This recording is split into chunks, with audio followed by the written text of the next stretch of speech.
All right, well, good evening, ladies and gentlemen, and welcome to Skinny Bob's Billiards Friday Night 9-Ball.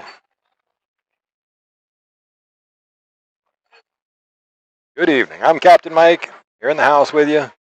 We got Friday Night 9-Ball coming up here in just a little bit. We're going to get the bracket set up. Looks like we're going to have more than 32 players, so it'll be a race to three in the winner's side, race to three in the elimination bracket. We're going to get it on. The players are just still warming up a little bit while Ray and Shayla get the bracket set up. Good evening to everybody. Hope you've had a great week and happy Friday indeed.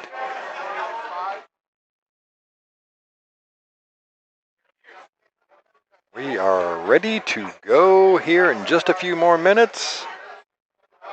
I went ahead and already pinned the bracket over to, let's see, no bracket exists yet, but when it does, that link will work in the chat. So again, happy Friday. Welcome to everybody. Jose, welcome to the chat early, my friend. Yes, I did make top 12, 9th through 12th in the Predator Tour event. It was fantastic. Thank you so much for the congratulations there. Had a lot of fun playing in that. Played some of the best pool I've played in a long time on the Saturday. Making it through to Sunday. And losing to the animal that is Aro Majumder. Guy missed 3 balls in the entire set. If it was a shot that he was taking on to make, he missed 3 times in the entire set. And then losing to Vish in the elimination bracket on the hill to an early 9, 2-9 combo. So anyway, it was a lot of fun, played well. I also managed to take down the side pot for, looking at the table going side pocket, the side pot for the bracket that I'm in, which was a really nice bonus dump of cash. So anyway, it was a lot of fun. So thanks again for the congratulations there. Oh, you played Eric in the weekly tournament. Yeah, Eric Asanyanya is an animal for sure. One of the certain top beasts of Central Texas pool. And ended up in second place, and our very own Jude Rosenstock getting third place. So fine showing by him. And of course, all the big money was on Gerson to win it all. That guy is an animal. I mean, he's won a lot. All right, so Ray's back at the computer there. So I'm thinking we're going to get a bracket here shortly. Should be almost ready. Let me see if we have a players list up. We do. Oh my goodness, we have one. We have 33 players right now. That's going to really screw up. Go from 32 full bracket to 33. Goodness.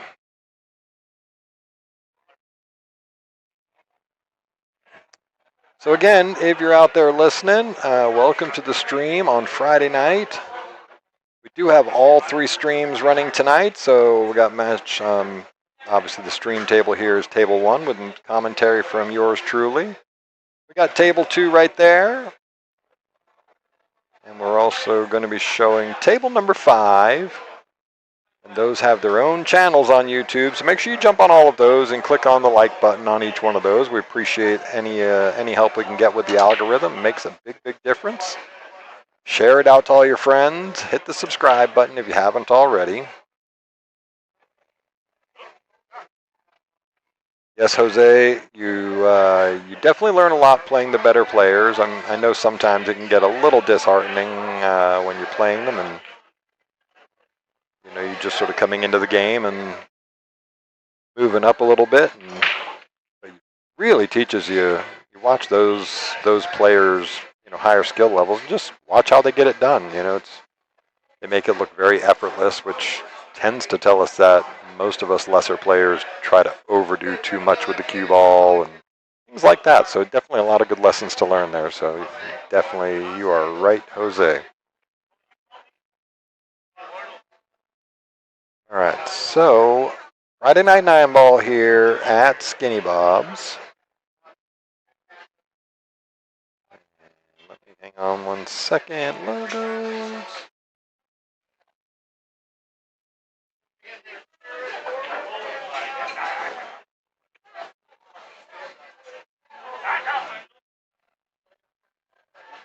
Welcome to Friday night 9-ball tournament action here in Round Rock, Texas at Skinny Bob's Billiards. Captain Mike is here on the mic with all of the action. Take it away, Captain.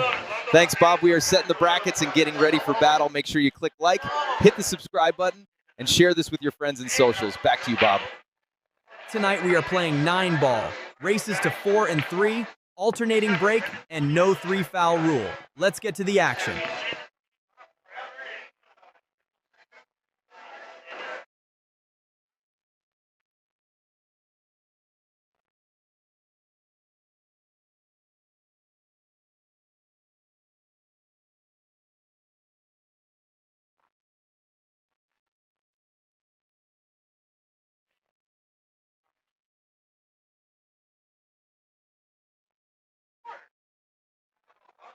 Sorry, just messing around with the audio there a little bit. Hopefully that sounds okay to you folks out there.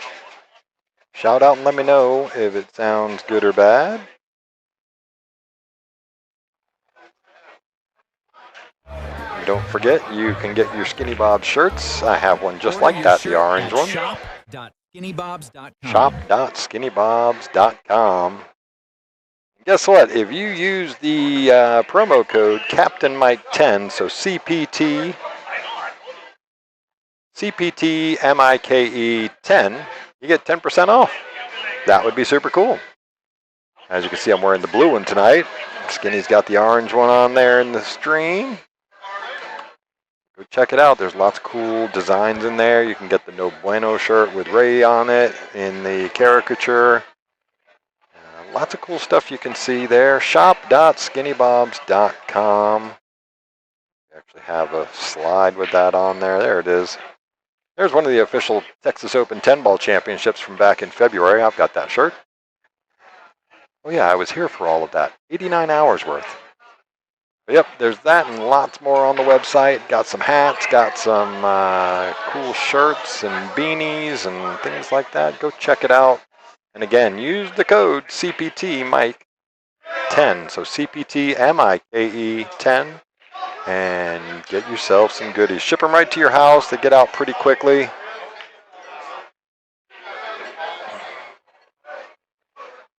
All right, so looks like we might be just about ready. Let's see, we got the bracket up.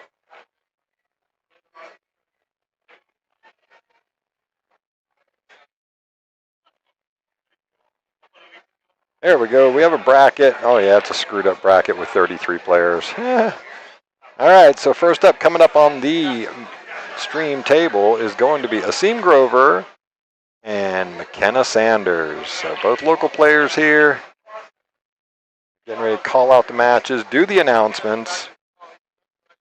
We will get these matches underway.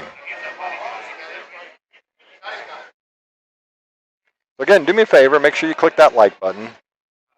If you haven't already subscribed, make sure you subscribe and share this to all your friends and family, pool playing people, non-pool playing people. You never know. They might get entertained by watching and listening to my fool talk about these things. Definitely like to see a lot in the chat tonight, so welcome again, anybody watching. Jump in the chat. Let me know where you're watching from. I know here eventually we'll get a bunch of the regulars in the chat, which will be awesome, as always on a Friday night. This is not the match starting. This is just still warm-up, so hold your phone there. Double check my overhead camera, make sure that's working just fine. So just while we're waiting for Ray to do the announcements, see if I can get my telestrator up here on the work. Let's see.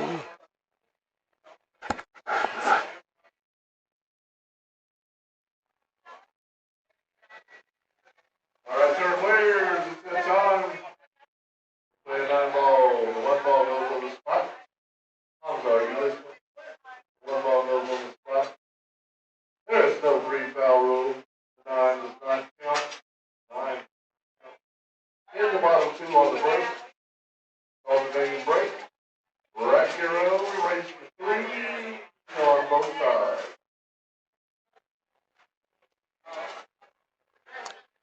All right, so there's the announcements, and they are calling out the matches. So we are ready to go here on a Friday night 9-ball.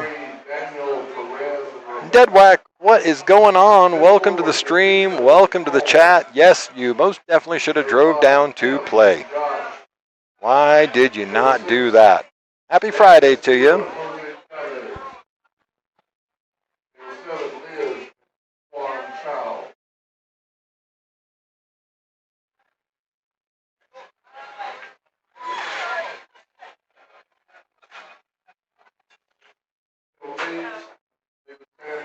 All right, they're calling out the rest of the matches from the bracket. And like I said, we're going to get this thing underway here in just a second. And Makenna's made her way over to the table, just waiting for Asim.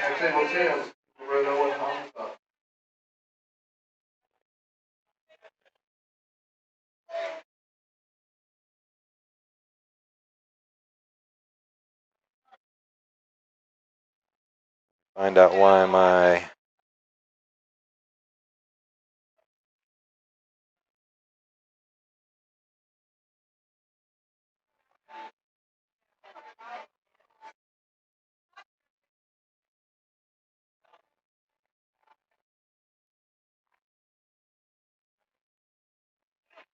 there we go.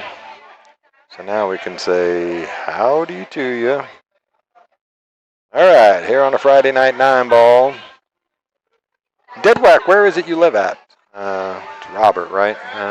Where is it you live at? You didn't drive down here to Skinny Bob's on a Friday night to get your hands on that over $15,000 break pot that's going to be going on tonight. Unlucky winner get a chance at making some serious cash. Kind of funny, we had David Sanders 3 in a row, right? 2 Fridays ago, 2 Saturdays ago, and then Friday and Saturday again. But he did make like $2,400 or $2,500 in one of those nights, so.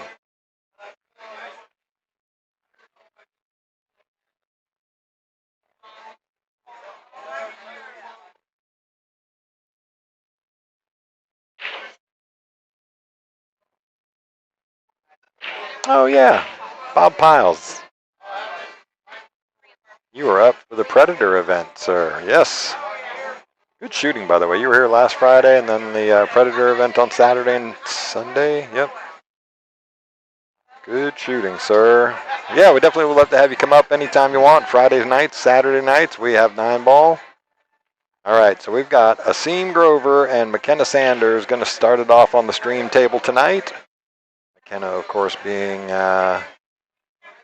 part of the family, one of the daughters of the family that owns the place.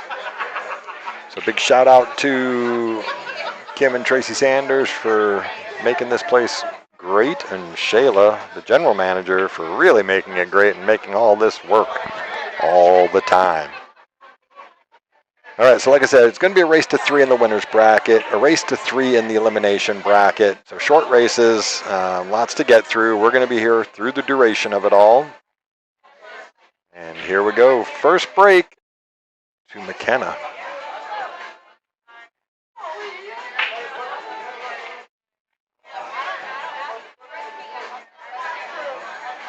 Look out, cue ball. So she's going to go with the dry break. Brings a seam to the table. How close she got with the wing ball there. Let's take a look. Yeah, it came high, and the 1 ball went high. So interestingly enough. All right, so here we go. Asim can see a thin edge of the 1 ball. We're trying to find a nice little sort of ticky safe here. And just going to overhit a little bit. Going to jump up in the window for Makenna.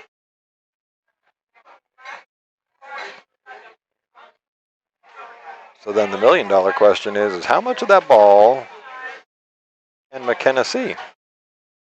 I think she can see enough of it to actually make this. Let's see her cut this thing in. Oh, like a champ right there. Just strokes that ball in nice and smooth. Holds for the 2-6 combo now.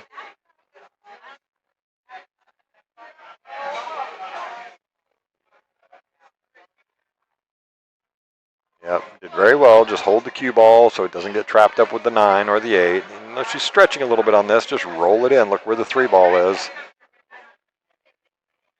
And she almost overcooked this. She got real close. I think just part of that was stretching over the table a little bit, not getting settled on that shot. Cue ball runs a little up the table, and she's obviously a little closer than even I think.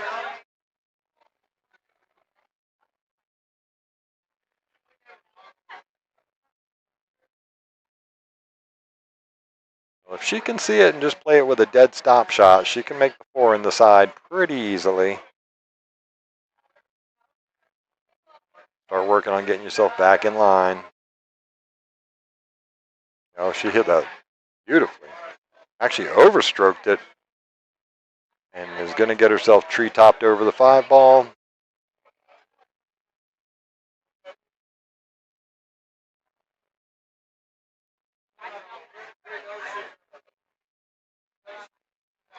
So she's going to be really thin over the top of this, playing lots of top. Would like to make this really thin cut into the side. 3 rails around. Nope, she opts for the safe, I think. And she is going to leave Asim with a shot here. Tough one off of the rail. Should be able to play it with just enough top to have the cue ball come back out towards that 8 ball, I think. Might actually run into the 7 there, so what you don't want to do is get behind one of those balls. So played it with a little inside. Kind of on that 50-yard line now.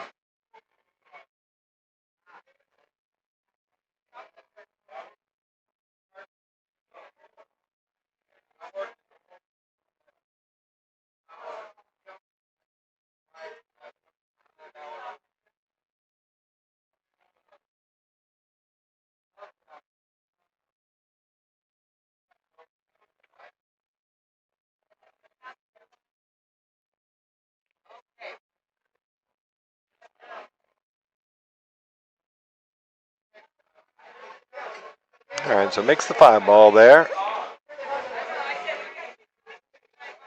A little weird spot on this 7 ball now. He's going to have to back cut this thing. Pretty stout back cut. And what he doesn't want to have happen is have the cue ball go dancing down between. And just don't let that cue ball get between here. That we don't want to see. Yeah, a little risky, so he overcuts that. Bob Piles, thank you so much for joining us on the stream and in the chat. Make sure you've clicked that like button.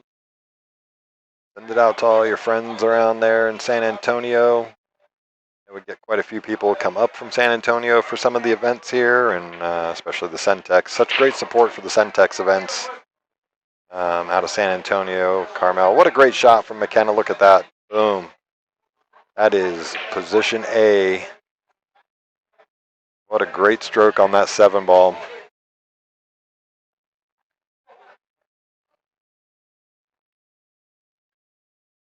And just overcuts the 8.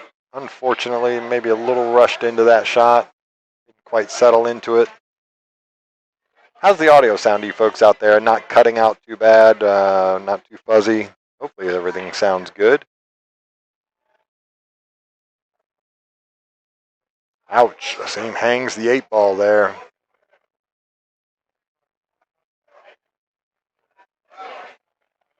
Leaves it right in the pocket for Makenna. Now she has some work to do because this is not easy as far as getting shape down on the 9 ball. She's got it way down the table here, so she's probably going to be using the bridge. And it is a right-handed player, so a little more vertically challenged than somebody, let's say myself. Still have a lot of confidence in her knocking this down, so. Perfect. Hail no, welcome to the stream and welcome to the chat, my friend. Always good to see you whenever your name pops up in the chat window. Uh-oh, overcut. Overcut in the house. I guess if you're going to miss it on the pro side like that. So the rack goes on.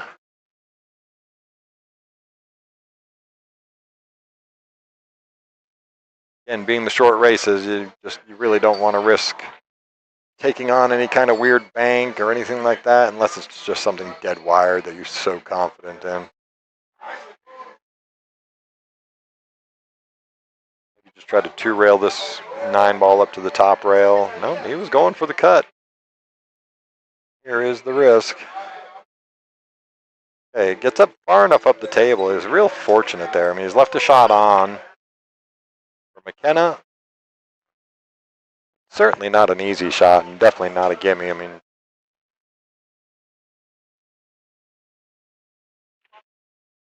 just in a position too where the side pocket looms really big. This one up here looms really, really big. Yeah. Wasn't trying to jinx you there, Makenna, but anytime you see that cut shot and you're anywhere going to be coming off the rail here with that cut, lots of spin, it just almost always tracks towards there. Really tough just to hit that with straight top. Unfortunate for Makenna. Asim's going to get the gift of the first rack and also have the break in rack number 2.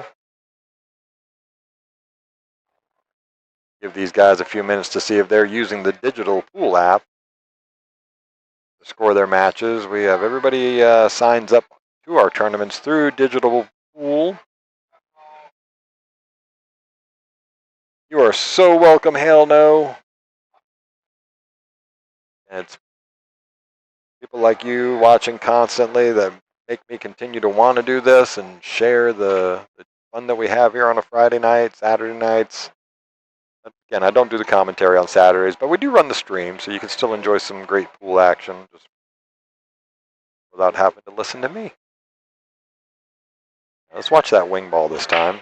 Yeah, see that wing ball goes high. 3-ball had to go a couple of rails around to get into the corner, but it did. So this is actually a really, really good spot for Asim. 1 ball goes straight down the hole. I mean, he's almost, does have a little angle on it.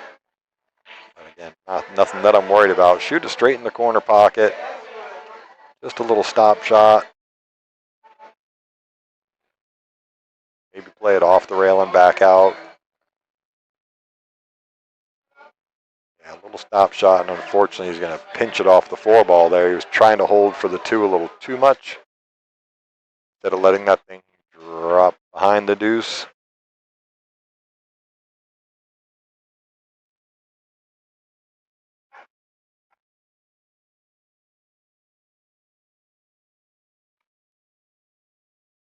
Really nice stroke from Makenna there to get back up north of the 2-ball. Now she's got a really good angle on this too, to just sort of drop down for the 4-ball. Only risk here is don't drop in behind the 9. Try and run it into the 9 or stay short of it. Either or is perfectly acceptable. 4-ball does go in the corner. Obviously the cue ball is going to run into that 6-ball as well, so really think about the speed of how far do you want to bounce that 6-ball off the rail. Ouch. Yeah, she was very unlucky there. Just catches the north point of that corner pocket.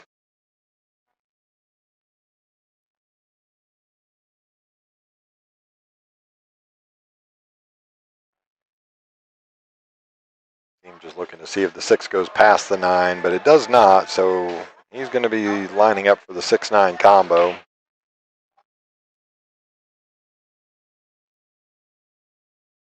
Yep, good shot. Having to go rail first. Yeah, did real well not to let the cue ball run away from him.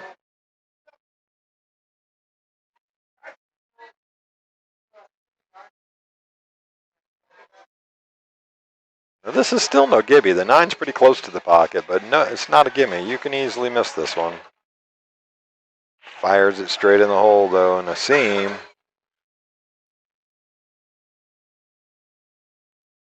When's a good time to catch me to play 3-cushion billiards? Well, any time is a good time to play 3-cushion. I am typically here. Been a little bit. sporadic here lately with just some other things going on. But typically on Saturday nights I play 3 cushion. I'll play Tuesday nights before or after league matches, so usually like 9 o'clock on a Tuesday night until close. Saturdays I'll play. Sometimes I'll come up Sunday afternoons. Most of the time Sundays is a gym day. But I can pretty much be talked into 3 cushion most times.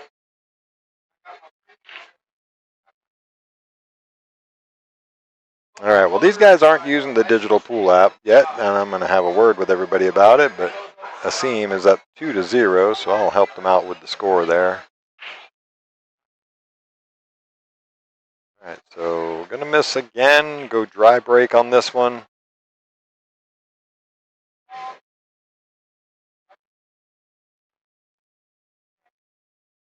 You are so welcome, Jose. I look forward to it. Hopefully we'll get to play a couple of sets of 3 cushion. It's a amazing game.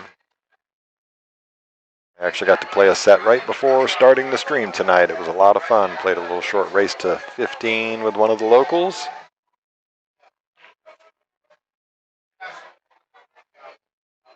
Oh, a little overcut on the 1 ball there. Looks like the 1 ball goes past the 6. Might be tight, but it'll go past it.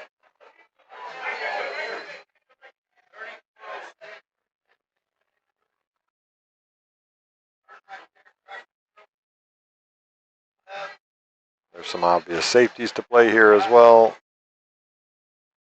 Kind of a shot to nothing there. Not really going to be able to do much with this 2 ball, but play a nice safe off of it.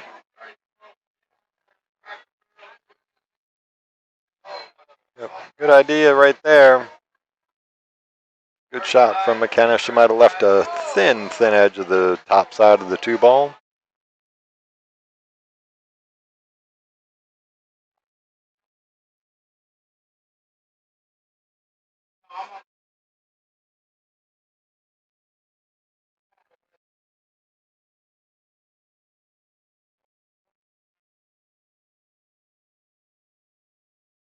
All right, so doesn't quite get the safety he was looking for, so he's going to leave Makenna a chance for a nice return save here.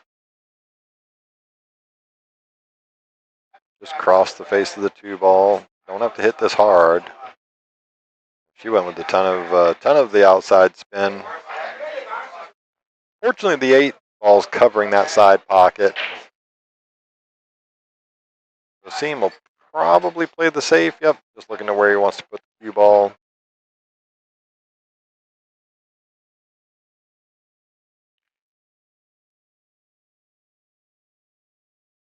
Play it thick if you're trying to get behind the 6. Play it a little thinner if you're trying to get behind the 3 and the 5, which he's done really, really well. Full eclipse on it with the 5 ball. The 8 and the 7 blocking the easy 1 rail kick.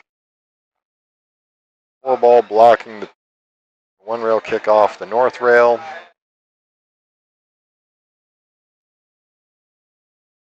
Yeah, tough to get that thing to spin out that far up there, but good try. The ball in hand to Asim, who's on the hill.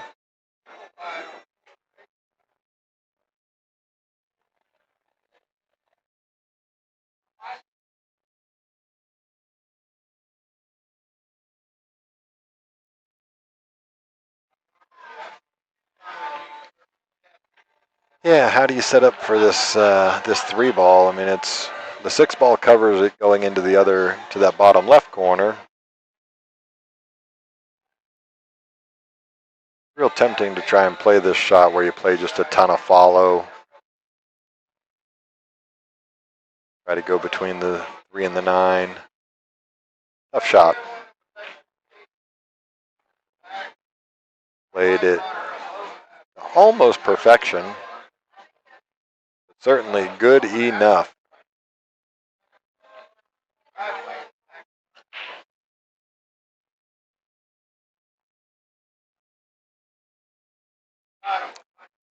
I just pinned in the chat the bracket there. You can check out the bracket, your favorite players. All All right, he's hit this really well. As long as it doesn't get behind the 5, which it did not. It is high quality right there.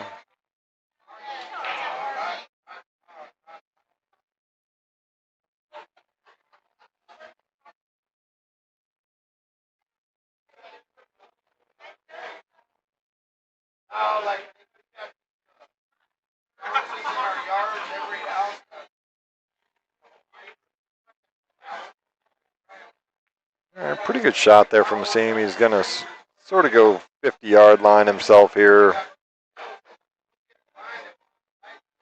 It was a really good leave on the 4 ball there. He just overran this 5 ball or underran it, whichever way you want to look at it. Got to put a good shot on this. Going to be trying to cut this in the corner. Lots of right hand inside English on it. Spin this thing down the table. You want to hit it firm enough to get 2 rails, get past the 9, just like that. Really well done. He's a little unlucky that it fell on the rail like a magnet.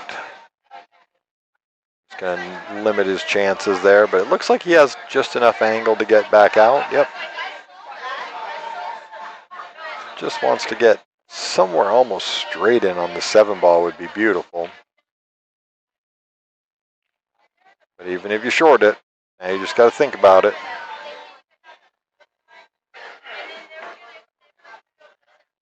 It'd be real easy to lose this one in the corner, but I think the 7 ball's far enough away from the rail that the scratch is not necessarily on. You just can't get any top on this. Almost like a almost straight right.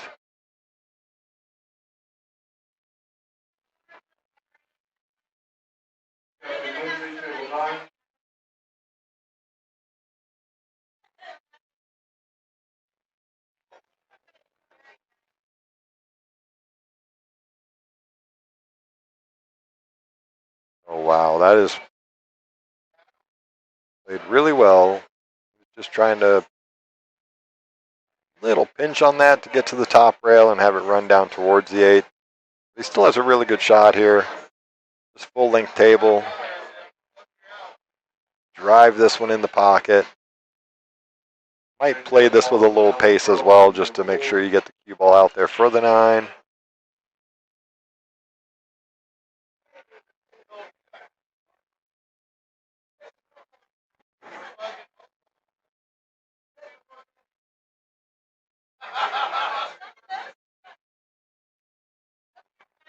Stroked it beautifully and gets the little lovely nudge there. Asim's going to go ahead and take this one down 3-0.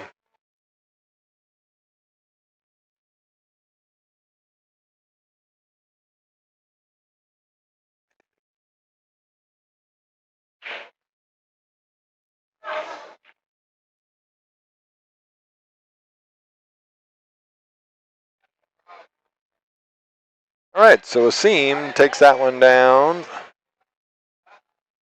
Oop, I already wiped the names off there. Asim Grover wins that one 3-0. But now we're going to wait for the next match to come up over here. Take a quick dance around while we're waiting for that match to come up. Who we got over here on table number 2? Michael Maloney playing Emry. Emry Karslioglu. He is from Turkey, eh?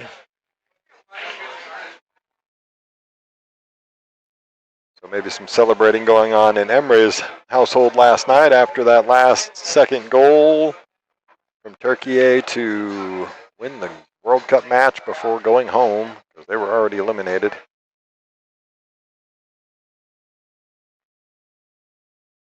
It'd be a fun match there. I think Emry might be Emry plays a lot of 3-cushion billiards, of course, coming from Turkey, and really good at it. I love playing 3-cushion with him. He's a really, really creative player when it comes to that. Yes, he also does 3-cushion billiards. He is really, really good at it. And him battle it out quite often on the 3-cushion tables. Always fun to play him. Again, he's such a creative player when it comes to that game. Mike Maloney, regular here. Him and his wife Holly playing in the tournament tonight. They are definitely regulars of Skinny Bob's.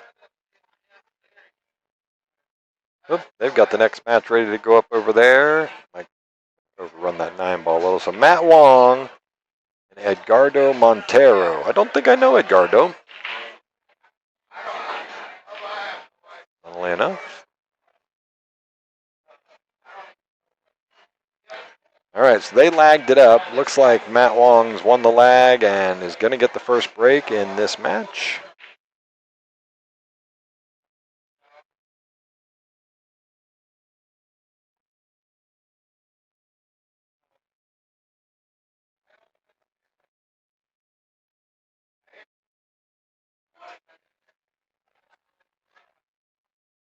Again, these are races to 3.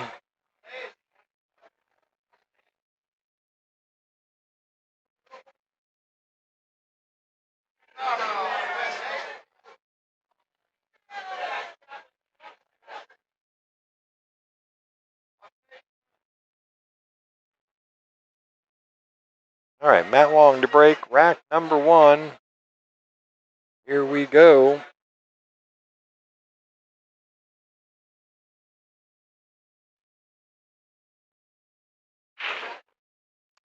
All right, so he makes the 1 on the side. 2-ball was just a touch on the high side coming out of the rack there from the wing position. Matt's going to just really nudge this, just barely nudge this. Overhits it and lets the 2-ball and the cue ball run out from behind.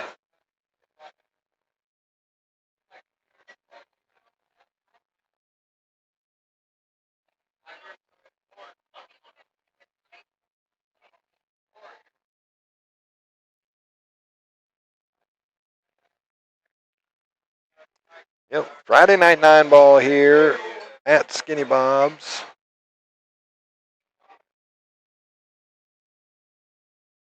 We're having some fun on a Friday night. Glad everybody survived the week.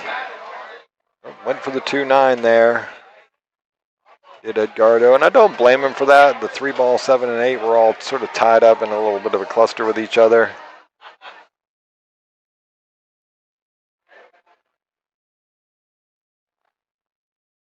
Pretty straightforward return safe here from Matt Wong.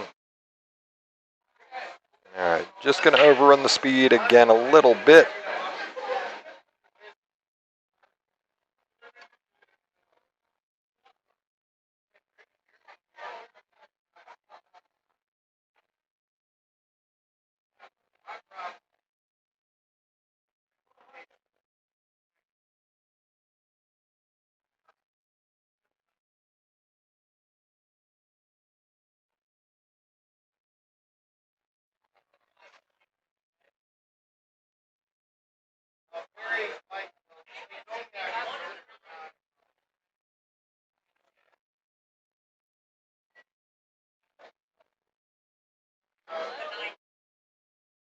Looks like a few of you out there watching now, so a big shout out to everybody watching. Welcome to Friday Night 9-ball here at Skinny Bob's Billiards, Round Rock, Texas, just outside of Austin.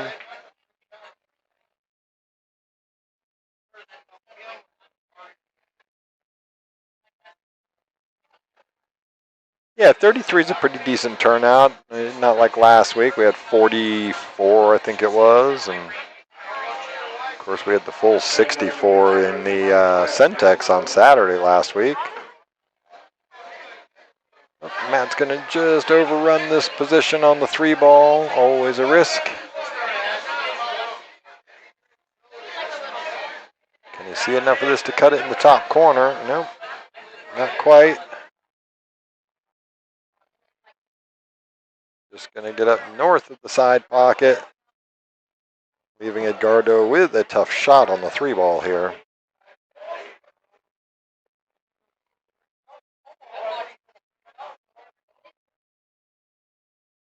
Almost knocks it down.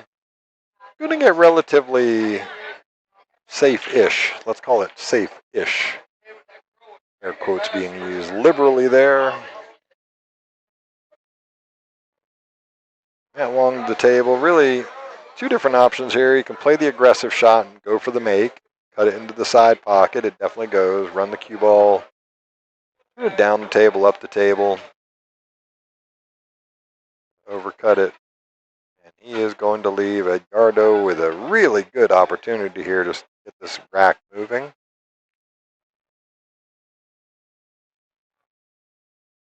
Gonna hate life now. Yes, there is a ball right there. Boy, did he find it.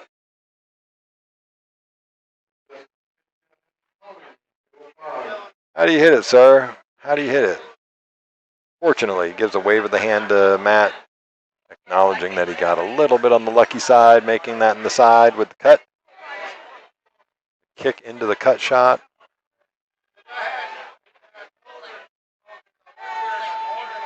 Uh-oh, look out. There it goes. He was definitely rolling the rock. All right, so Edgardo is going to take the first rack with a moving 9-ball. Getting into the side pocket.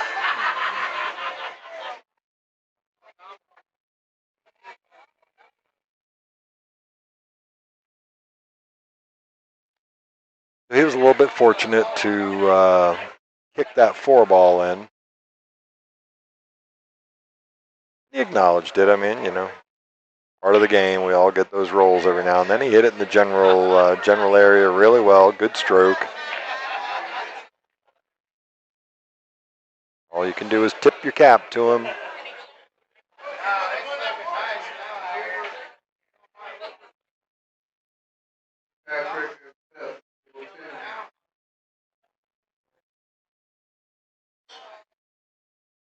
All right, so Edgardo to break. See if I can help these guys out. Edgardo making the first one. Yeah, still got to strike it well. That's right.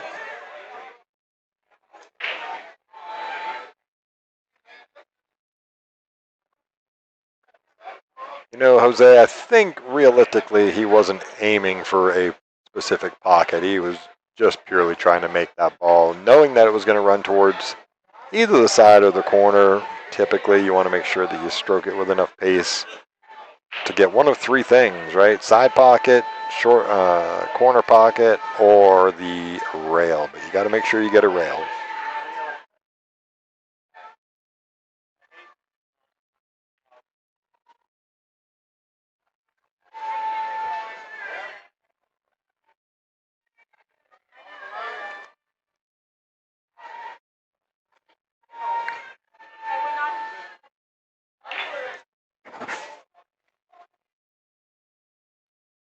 All right, so Matt Wong at the table now.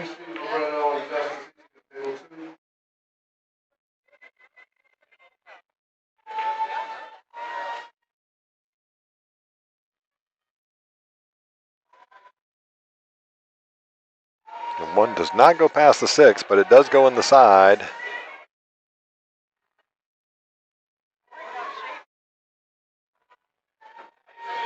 And that's a really, really well-controlled shot from Matt.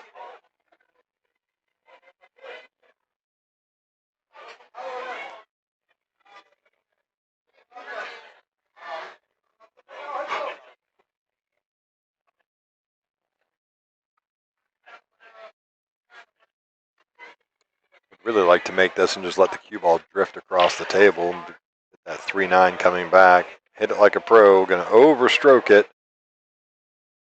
Oof. Now he's got some trouble here. The 3 does go in the side. It does not go to the top pocket, top corner pocket on the left side.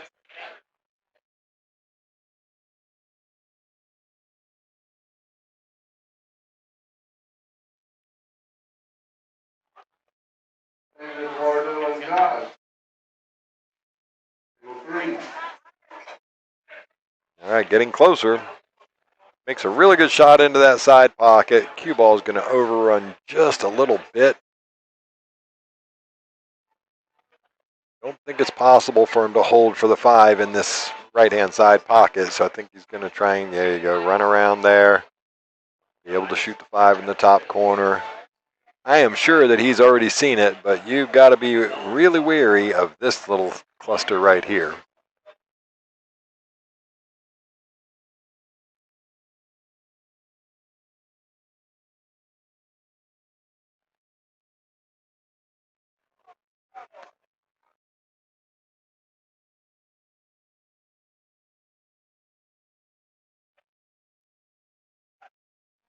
Roll it in there, Matt.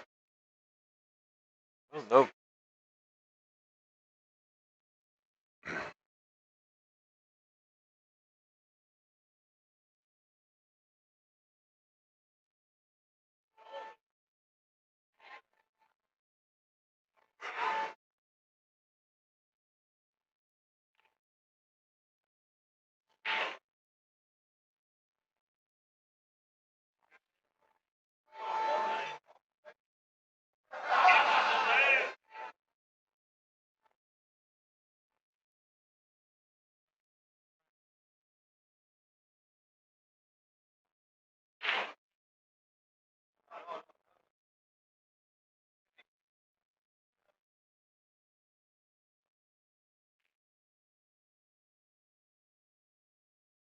Yeah.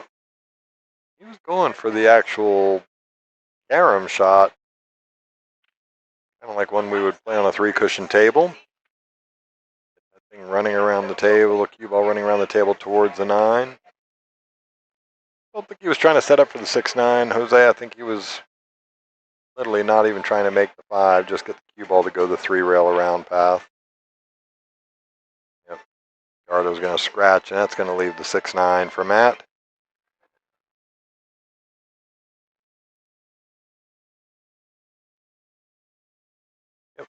Line right up for it, because that 7-8 is no joy there. I mean, there's obviously a shot that he could play to break that thing out, but it's a tough one, and you're relying on some luck. But even breaking it out, you're going to end up with a shot on the 7 ball, so just go ahead and knock the 6-9 down.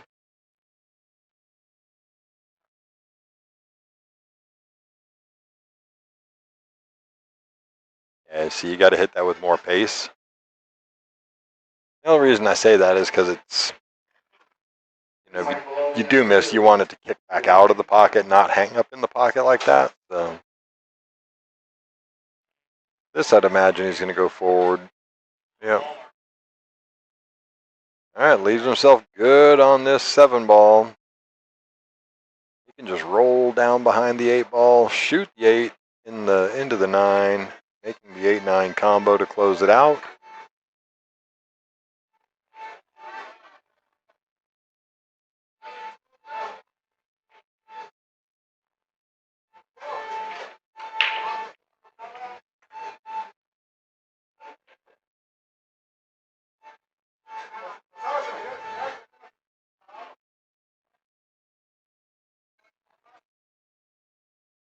Yeah, just, oh, don't miss that one.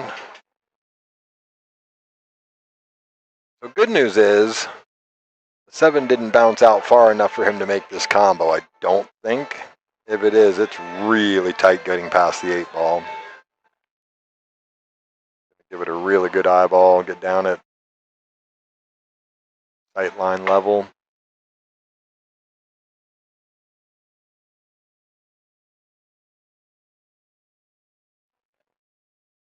Could play the combo there. He will most definitely miss this if he's trying to just nick this.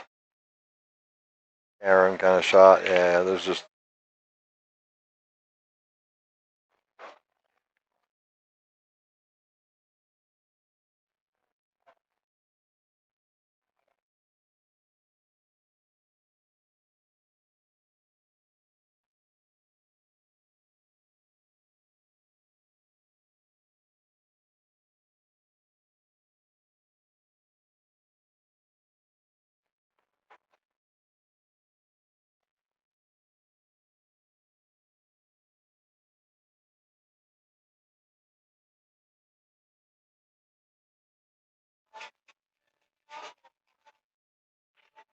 Yep.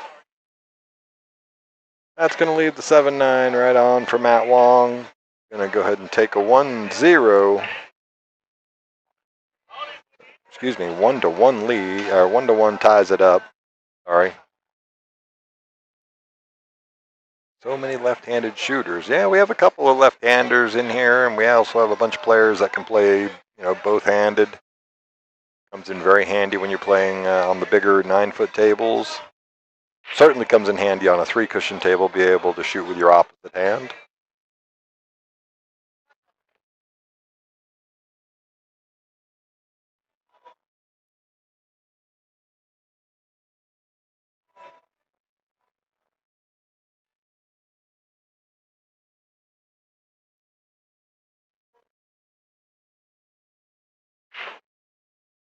All right, big firm break from Matt Wong there. Make a ball, makes the 3 ball on the break. The 1 and the 6 get knotted up with each other, so the 1 ball does not go past the 6.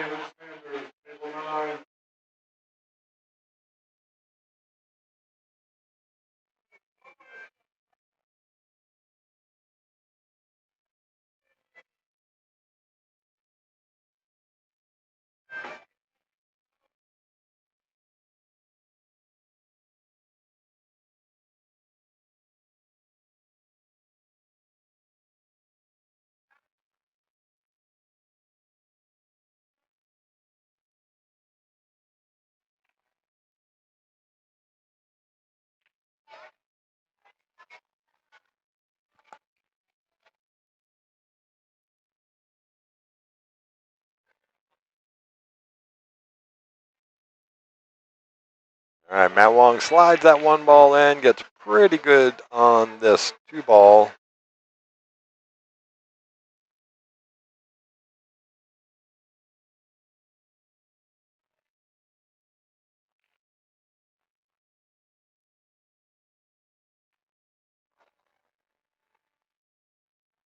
All right, Matt misses that 2 ball.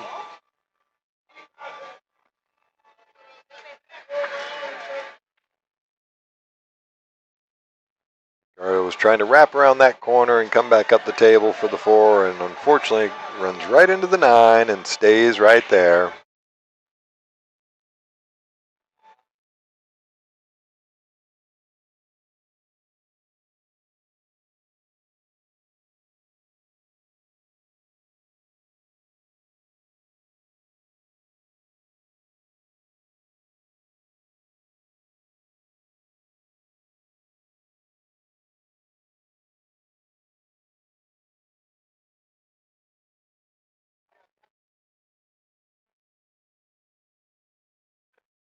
All right, so on the 4 ball, might have to just play for the 5-7 combo.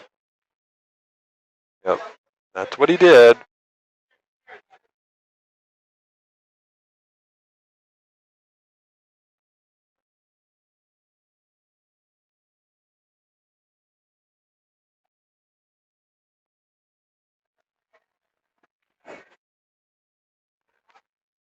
Okay, so he opted for the bank on the 5 ball.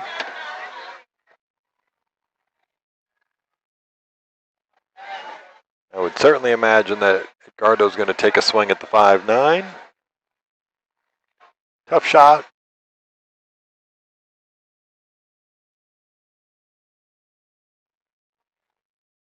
The other shot that he's got is he can actually take this big 5 ball down the table and back up and put the cue ball down here somewhere.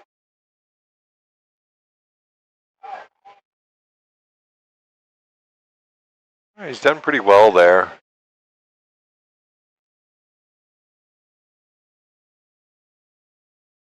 5 looks like it'll slide past the 7 there. I'm not quite sure if that's the right shot or not, but pretty easy safety here if he wants it. Kind of 2-rail the 5 ball down here somewhere. Leave the cue ball right there would be just fine and dandy.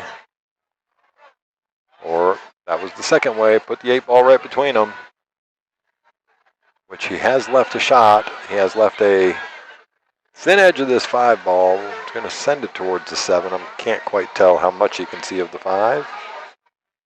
For the combo, gets a very fortunate roll.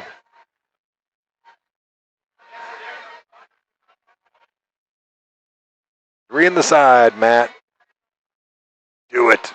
Play 3 in the side. Do it. Probably not going to, but again, tough to take some of those riskier shots like that with the short race to 3.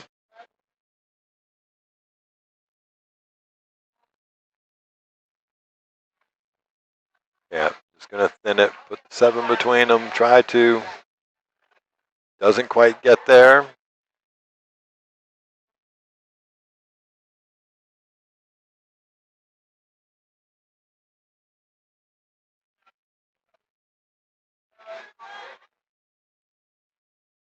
All right, just trying to send the cue ball down the table there and get it into a safe spot.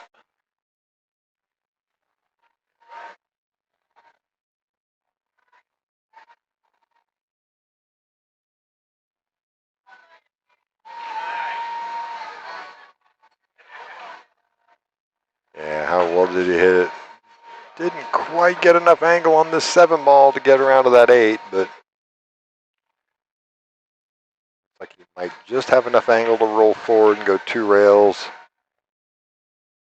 Big stroke.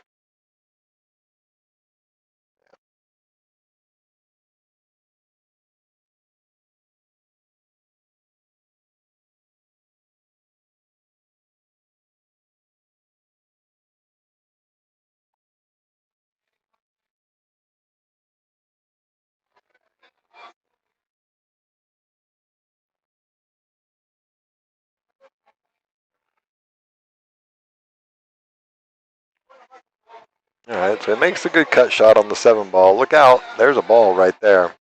It is, right there. Real unfortunate to fall behind the 9 ball.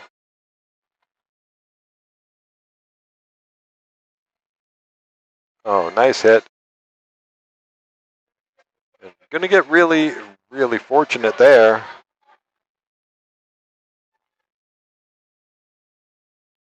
Nine ball does cover the path for the 8 ball. Maybe it might sneak past. Nope, he was gonna go for the safe, over hits it a little bit, leaving a shot for Edgardo on the 8 ball.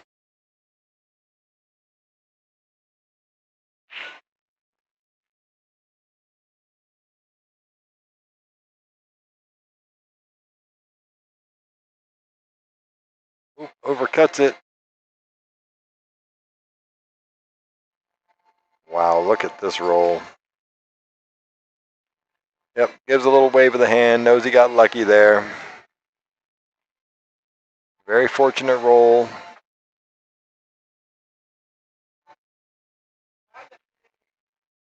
Matt thinking that he can get far enough behind this 8 ball on the rail to maybe make it. Kind of like playing this, if you can see it that much, I kind of like playing this for the 8 in the top corner because you're going to get separation from the cue ball and the 8 ball if you do miss it.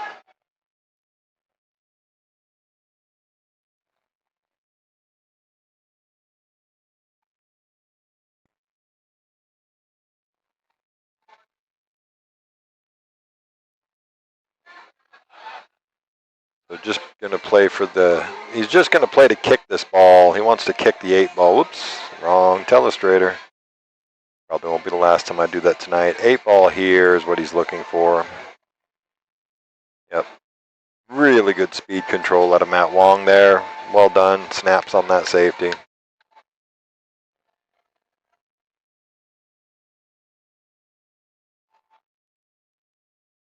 High quality shot from Matt Wong. He went for the bank. All right, a really good opportunity here for Matt. Take the cut on the 8 ball. Play with a nice positive stroke. You don't have to really flush this. Just run it back and forth across the table. Cue ball, that is. Yeah, just like that. Bingo. All right, so Matt Wong should knock this one down, take a 2-1 lead.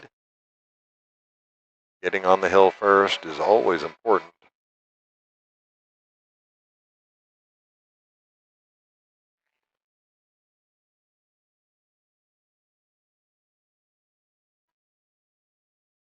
All right. Gets just enough spin on that. Missed the scratch on the side. Matt Wong is going to take a 2-1 lead.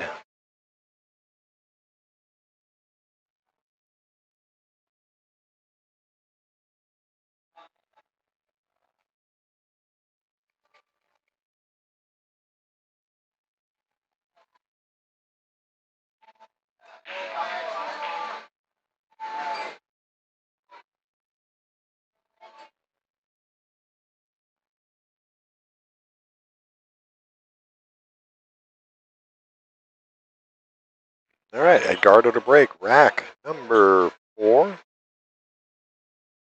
Breaking to stay in the match here and get on the hill together.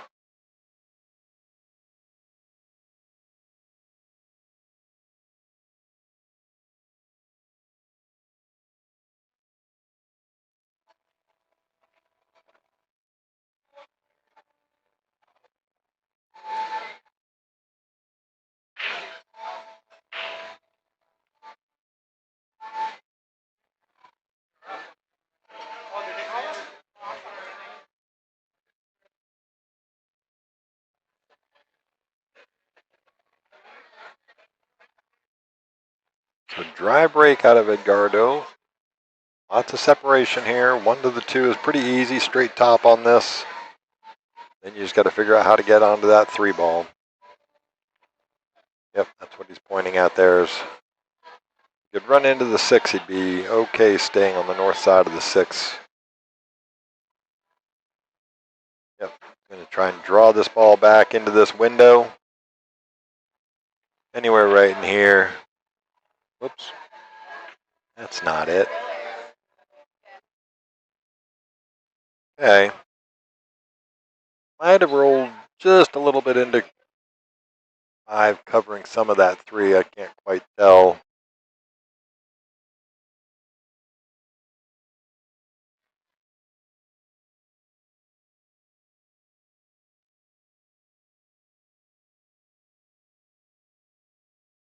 Just roll it in. You can take the 4 into the top corner if you're really worried about being super close. Wow, he punched that with a lot of speed.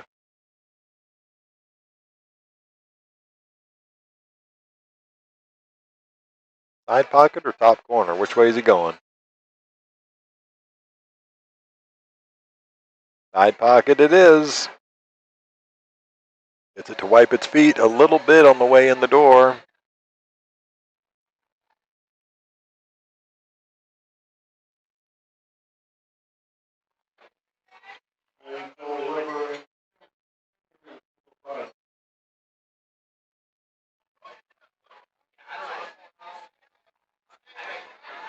Oh, he's hit that. Look at this. He is pretty darn good there. Just want to make sure. Cue ball is a little weird against the 7 there, but a little awkward cueing with it being stretched out across the table.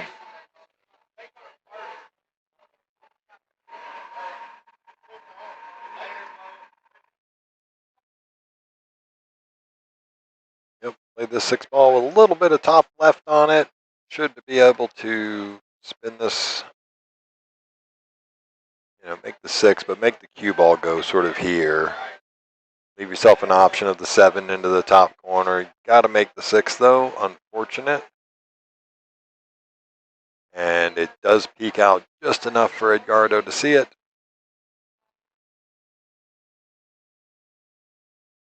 This is definitely makeable. Can use some left spin on this, get the cue ball coming around. Make the 6 over here, of course, but the cue ball's got to go like this. Yeah, he's just overhit it. He's just overhit it. Okay.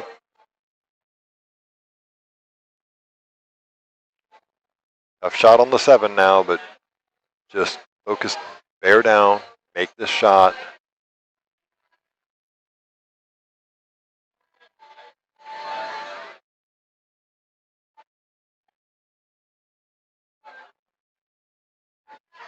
How do you hit it, sir? Ridiculously good to miss the scratch as well.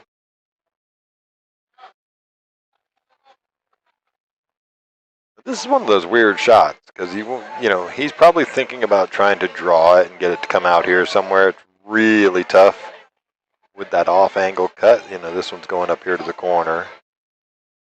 I think what the shot is to make that 4 ball there and get the cue ball here, here, here, and here.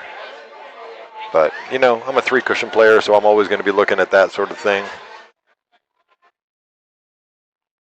Yes, he was trying to hold for that 9 ball and didn't really get either one of the ideas right. Didn't make the 8 ball and didn't get shape on the 9 ball, so that's going to bring Mount Wong back up to the table. Shooting for the match. One good shot on this 8 ball. Don't have to worry about where the cue's going. You just roll this in. Kind of like that. I always like Matt always plays with such a positive stroke. All right. Good shooting from Matt Wong. Going to take that one down. 3-1. So we have a winner.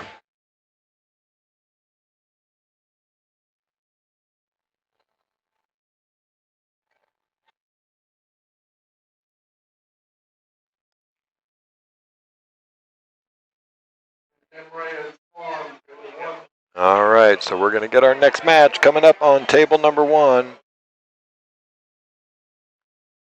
to be Emry and Twan Chow.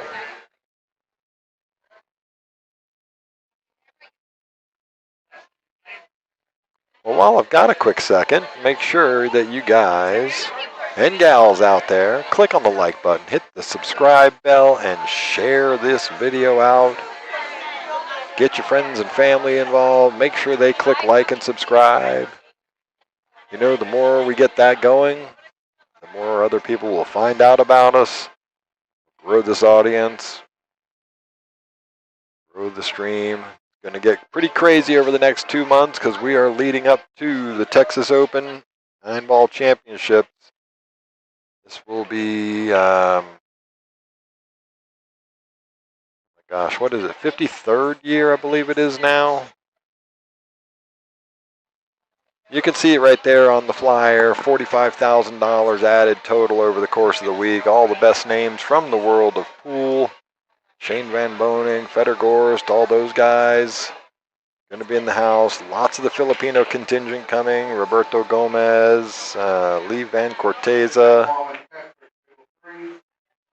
Harlow Beato is going to be in the house here at Skinny Bob's Billiards. Super excited about that. It's all going to be happening the week after the U.S. Open, which is going on in Frisco, Texas this year. Shout out to Emily Frazier and Matchroom Pool for bringing the U.S. Open over to the great state of Texas. Hopefully we get to see you during that 2-week period there, Emily. Either at the U.S. Open, or maybe you might make a run down here to the Texas Open. Come check us out with our...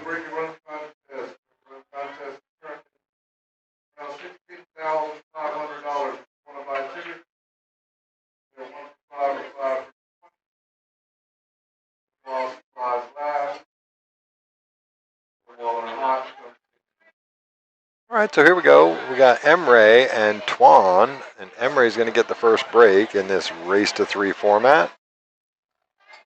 He's ready to go, just waiting for shooters on the next table.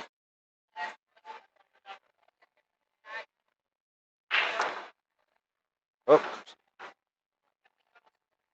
Big break there. Makes 3 balls on the, actually technically I guess makes 4 balls on the break there with the cue ball. I'm going to give ball in hand to Twan. And you can see that Fargo score there. Twan knows how to make a ball or two.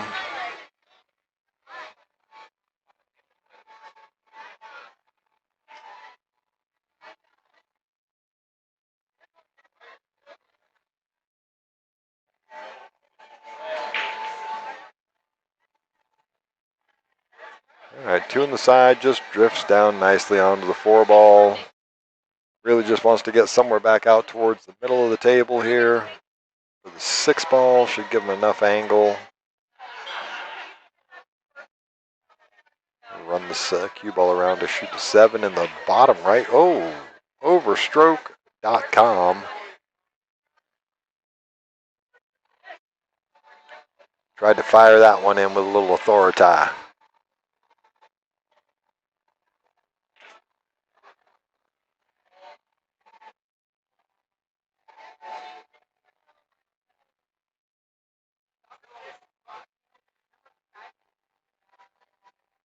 right, well, we've already seen Emry on the stream once tonight, and just the nature of the bracket, he ends up back on the stream table, so.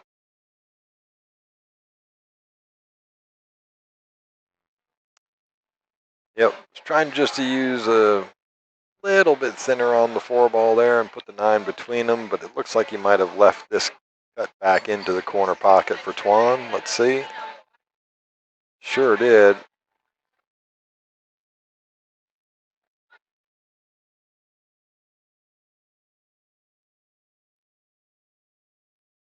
All right, just about perfect here on the 7-ball. Should be able to just go straight up the table just like that. Nice little cut. Now you might have to go back and forth twice here. I can't quite tell. Yeah, just like that. I'd like for it to roll out a little bit further. Then cut on the 9-ball here. He's actually going to overcut this.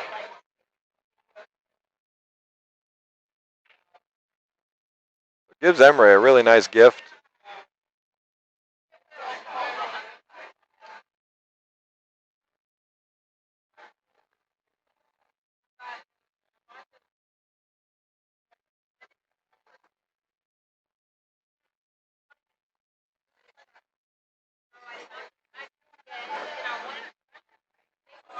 And Emry's going to cut that one right in there into the corner. Makes the first one. Takes a 1-0 lead over Twan. Twan's going to get the break. Rack number 2. Rooting for Emry here. He is our local for sure. I can appreciate that, Jose.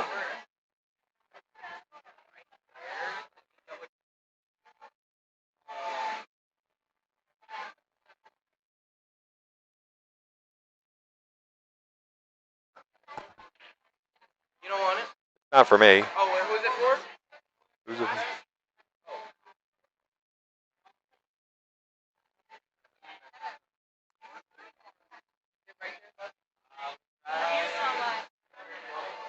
All right, Twan just trying to make sure that he gets that thing nice and tight on the magic rack.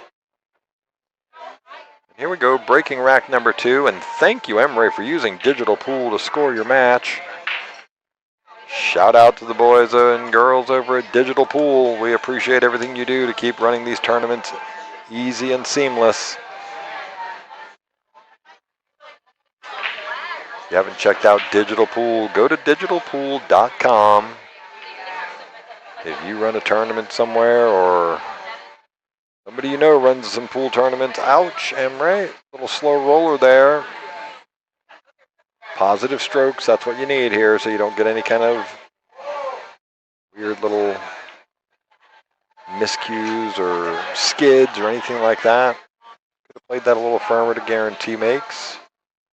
Super thin on this 1-ball, just like that. It will drop. Falls out in the middle of the table. Big gap there to get through, so no worries here. Just how do you want to get on the 3-ball? You might want to play it for the 3-7 combo.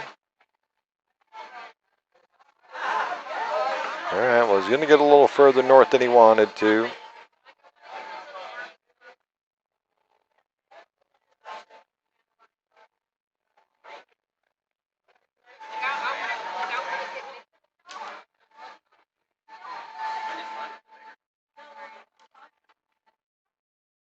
All right, so he was purely focused on where the cue ball was going there. Hey, buddy. Unfortunately, he's left the thin edge of this 3-ball. He's actually left about half of the 3-ball poked out there. The only thing Emry's got to worry about is if he went over and looked at the 3-7, but you got to watch out for the scratch here. Nice shot. He hit it hard enough to get past the 8. Get past the 8, he said. Yeah. Could be trouble here. He's obviously got the rail first. Getting onto the 4-ball might be a little difficult. Got to make the 3 though.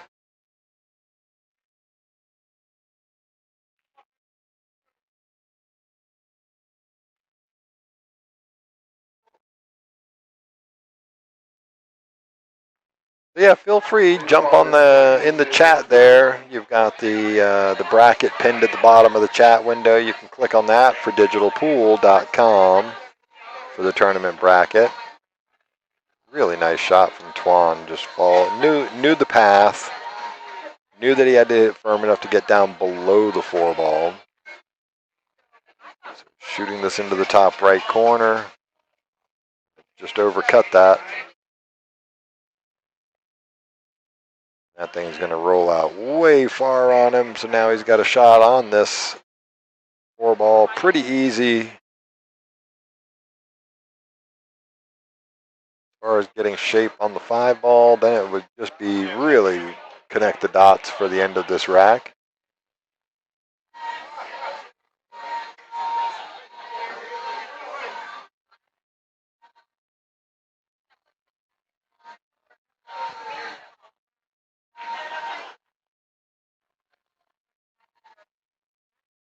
All right, Emry's going to overdraw that a little bit.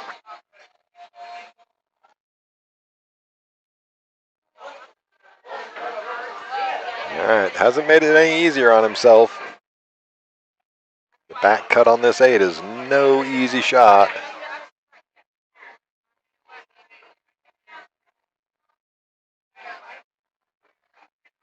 How good you hit it. Pretty darn good. He's just a little light on the shape for the side pocket. So just a little more work to do here for Emry. But very makeable shot here. I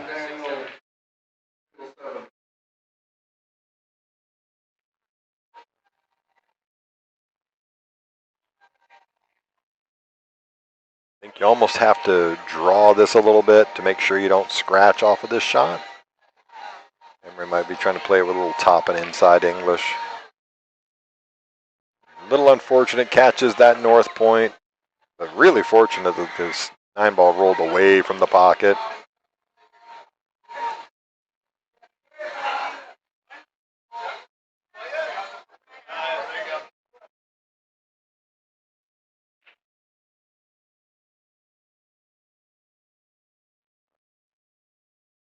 Not sure what Twan's going to do with this one. Could try the cross bank. It might kiss though. Just you can really tell from the table. I can't quite tell, but it looks like the 9 might be far enough off the rail to miss the double kiss if he tried cross banking it.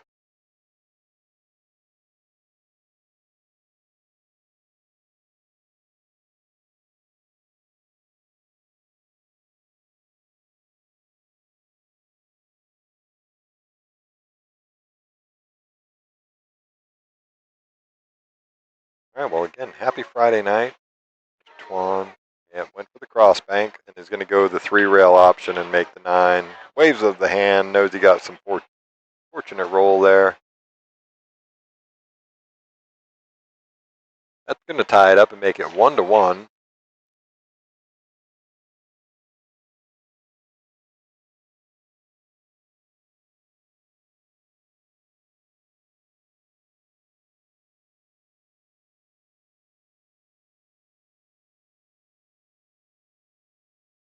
Yeah, I didn't think about cross banking it into the 3 rail, reversing into the side.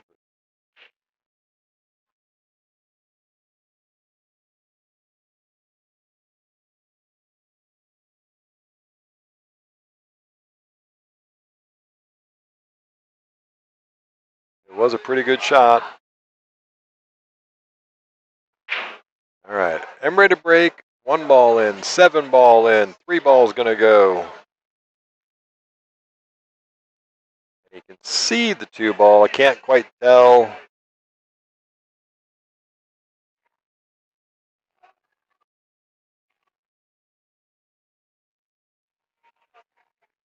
Yep. Gonna leave. All right. Well, he doesn't leave enough to make. I guess he hasn't left enough to make the back cut.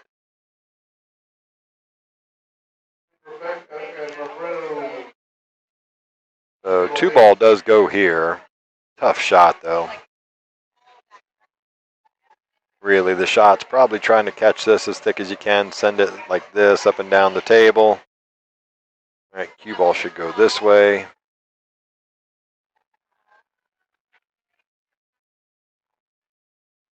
Really don't like the back cut here, so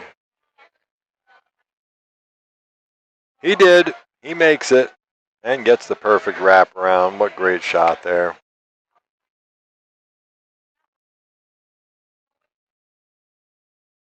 Really good shot to end up in such a great position.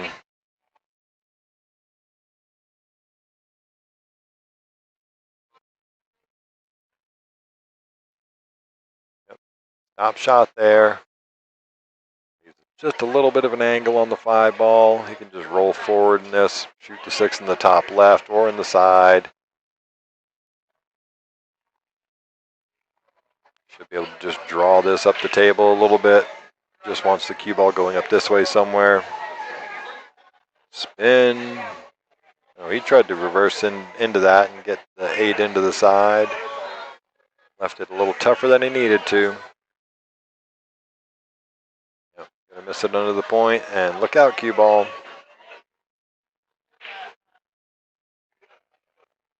Well, interesting spot for Emry. Because even making this into the top corner, you really don't have any chance of getting back for the 9 ball.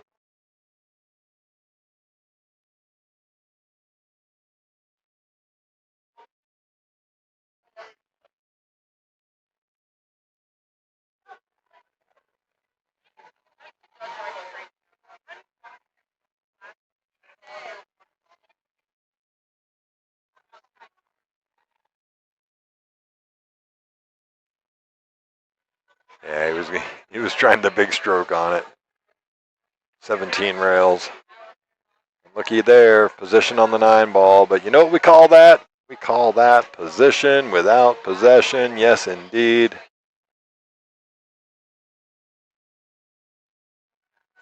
And not a whole lot easier. You might have to jack up and try and just spear this thing in.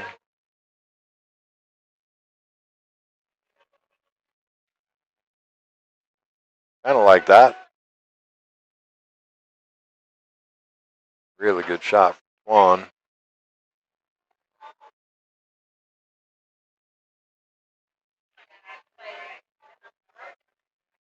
Knocks down the 9 ball. Going to take a 2-1 lead. On the hill first is Twan.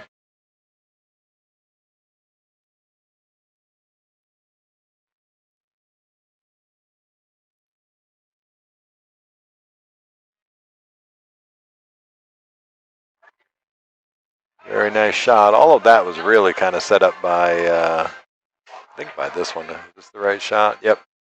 Beautiful, beautiful stroke there.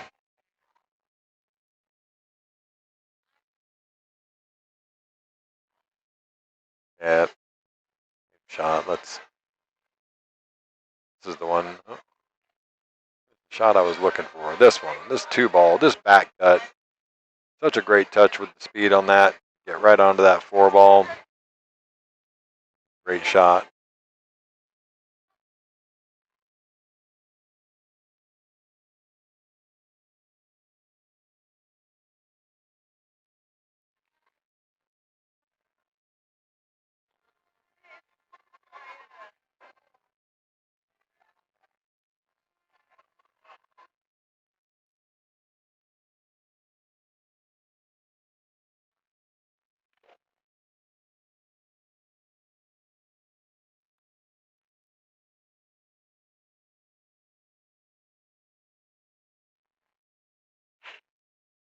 All right, so on the hill, breaking for the match is Twan.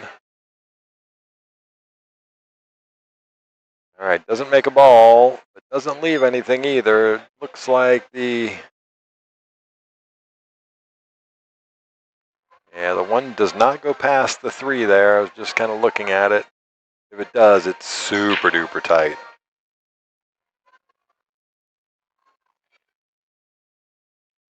Oh, it did. Okay. He had a lot more room than I thought. And just given the clusters here, the 3 and the 7 clustered up really close to each other. The 4 and the 8, the 5 and the 9, or the 5 and the 6 covering that pocket.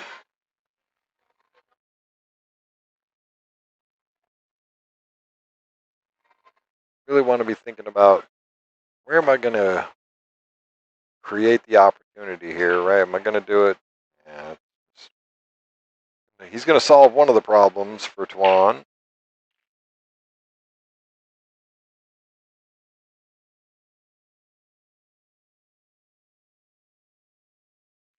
Just a little more patience there is what's really needed.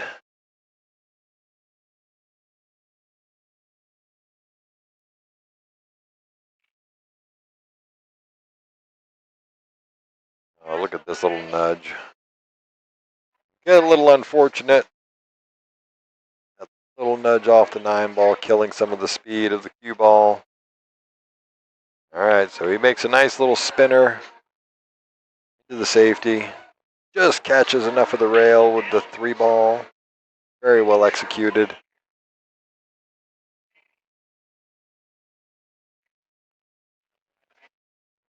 All right, so ball in hand for Emry.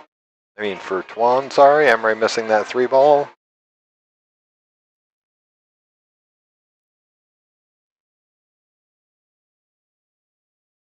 Like he might be playing for the 4-8 combo.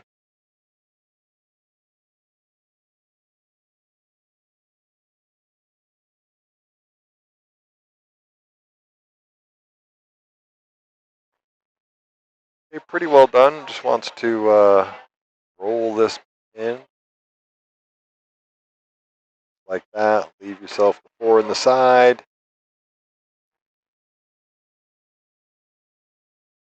That 5-9 combo looming pretty big here for Twan. He's just going to go up the table, try to come down into a position kind of like that, where the 5-9 is just almost wired. And this is a pretty easy shot. Just don't put any unneeded spin on this cue ball. Change that. Yep, it was wired as wired gets, I guess. All right, so Twan takes that one down. He's going to go 3-1 against Emry.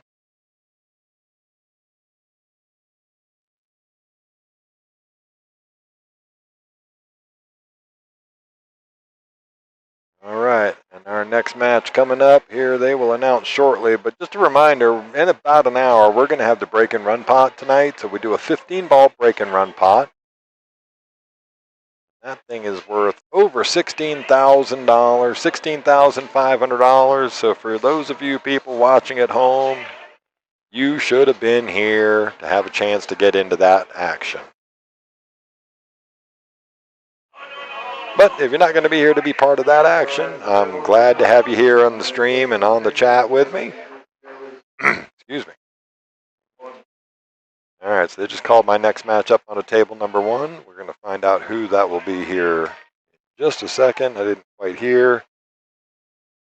But shout out to all you folks watching at home, joining in the chat. Shout out to my mom and dad. I'm sure they're watching at home by this point.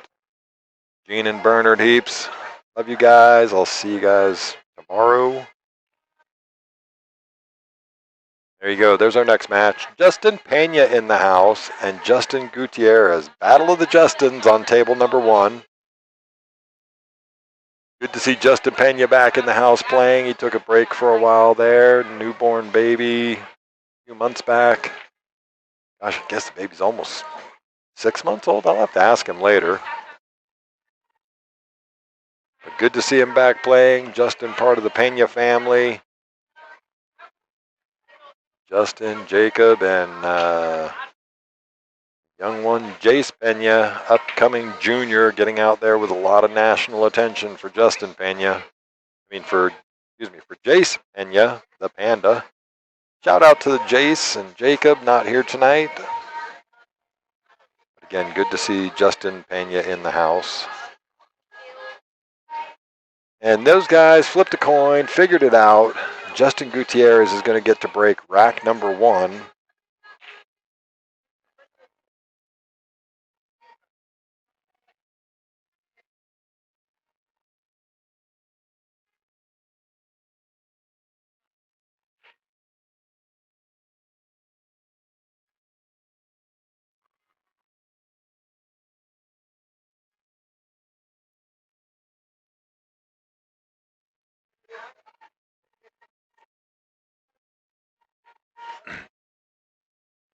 Justin Gutierrez is just getting his break cue ready to go, get everything set up over there by his table.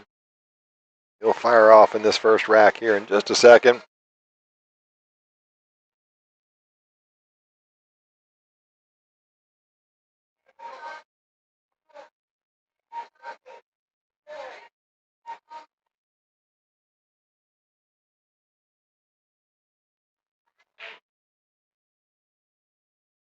$16,500 in the break and run pot right now. If you've played more than 3 tournaments in the last 30 days, you're eligible for a full whack at that. So pretty close to, yeah, it is $1,100 a ball, right? We'll explain that one a little more when we get closer to the time, but we typically run that one somewhere close to 10 o'clock. All right, Justin Gutierrez to break. Here we go, rack number 1.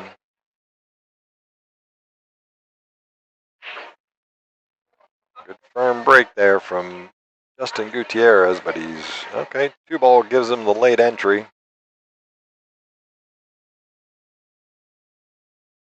Has an open look at the 1-ball here.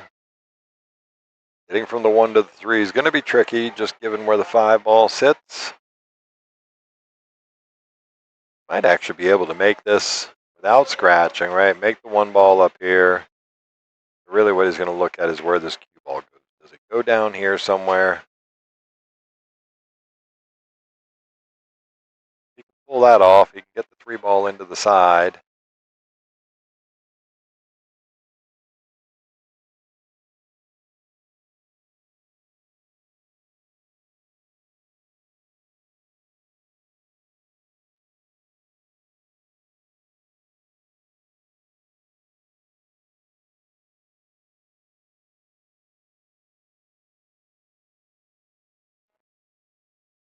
Catches a little thick, but you see where that cue ball was going.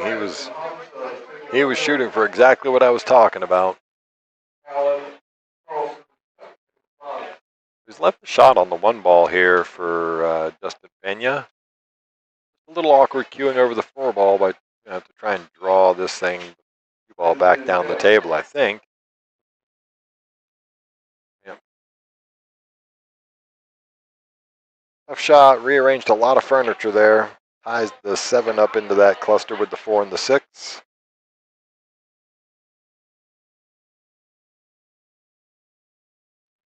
Let's see what Justin Gutierrez thinks about this. Ridiculously thin cut on the 1-ball if he tries to make it in the corner.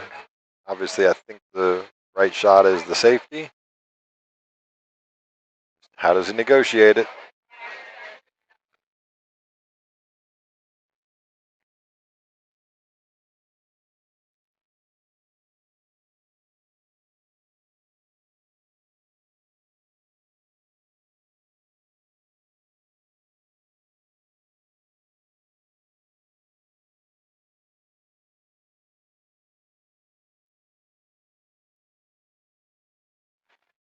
Ooh, gets a little fortunate. That little flick off the 5-ball almost causes the scratch. The 1-ball ties up behind the 9. Can't quite see if see a thin edge of the 1-ball or not. He's looking down table at the kick shot, so let's see what he does with it. He can catch us pretty full in the face. He could end up with a really good safety here. He doesn't have to hit this hard. He does. That's what happens, unfortunately. Let that cue ball go running.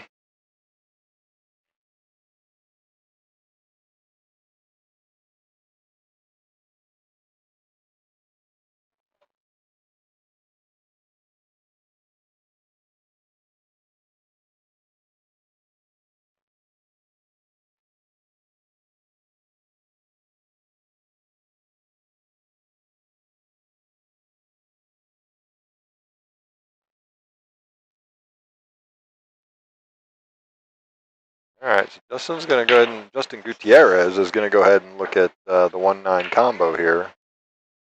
I don't blame him for that. The 4 does not go past the 7, is in a real awkward spot, so there's not a whole lot of run-out opportunity here.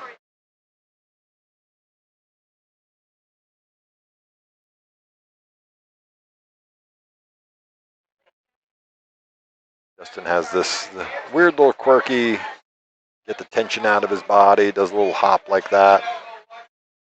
Can't quite see him fully from the camera there. You can just see the lower half of his body, but he does this little jump, swivel with his hips, and it's just all really designed to take the tension out of his body, out of the stroke.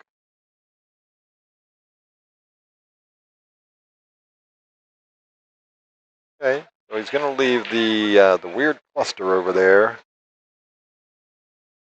intact. Justin Pena. Yeah, I'm going to run around, follow dead straight on this 3-ball. He might just play the stop shot here and try to bank the 4 or use the... I can either bank this and hope to get the cue ball out of that cluster, just play the appropriate safe and try to spin the cue ball like into the 7 so it holds it by the 6. Yeah, kind of like that right there. Pretty good shot. Even better that he gets the 4-ball tied up to the rail. Nice shot from Justin Pena.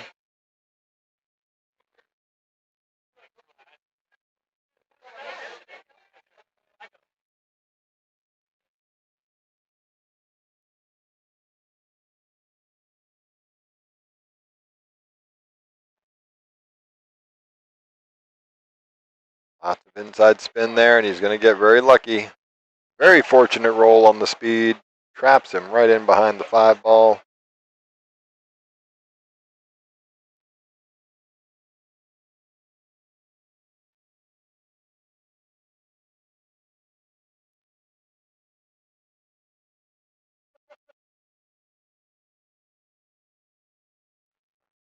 Justin's got a lot of work cut out for him here. He's frozen pretty hard to that 5-ball, so, I mean, just the single rail kick, he's going to have to do it with spin. If he can even see enough past the 5-ball. Nope, he cannot. He's almost shooting straight into that pocket, so not a whole lot of really good opportunities here. Try and tie these up a little more. That's probably what he's going to do. Smart shot.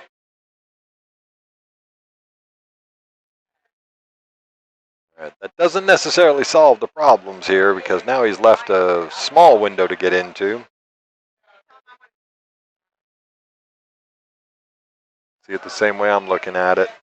I mean, it's a tight one to get in this window right here. You know, somewhere in this area with the cue ball after the 4 and the 5.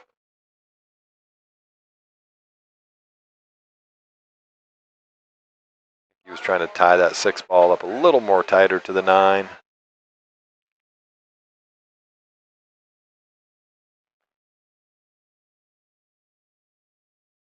Yeah, a few more people out there watching, so welcome to the stream. Hopefully welcome to the chat. Give us a shout out in the chat. Let us know where you're watching from. Always love to see where people are watching from on the night. A really good shot here because now he can just roll the 5-ball in, let the cue ball roll just a little bit forward. Should leave him that little gap window between the 7 and the 9 to get to the 6. Yep, just like that. He can see the side of the 6 to make it. Cue ball just should naturally, depending on how hard you hit this, you could just be able to roll this into the cue ball, off the rail into the 9-ball, shoot the 7 up the rail, right? Like that.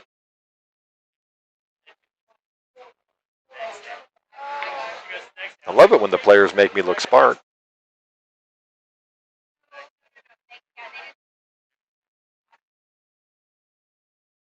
Tough speed control shot here. Hit it with enough pace to get the 7 into the corner. The 8 in the opposite side, kind of like short side shape on the 8, and he's, let's say, 48.5-yard lined it. But it should be all right. He should be able to cut this. He should be able to cut this 8-ball right into the side pocket, and the cue ball is going to come down this way. That's kind of what he'd be looking for.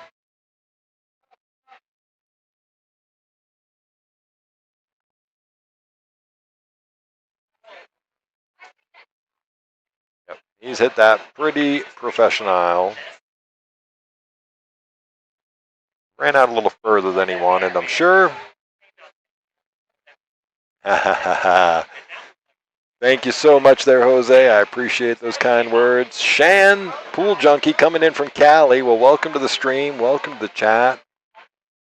Justin Gutierrez takes rack number 1 down. Shan, what part of Cali are you watching from? Lived out there for 25 plus years before moving here to Texas.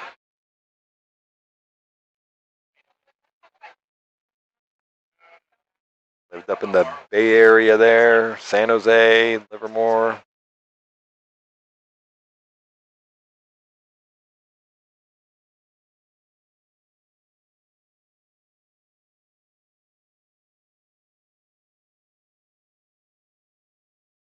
All right, Justin Pena with rack number 2 break. Here we go.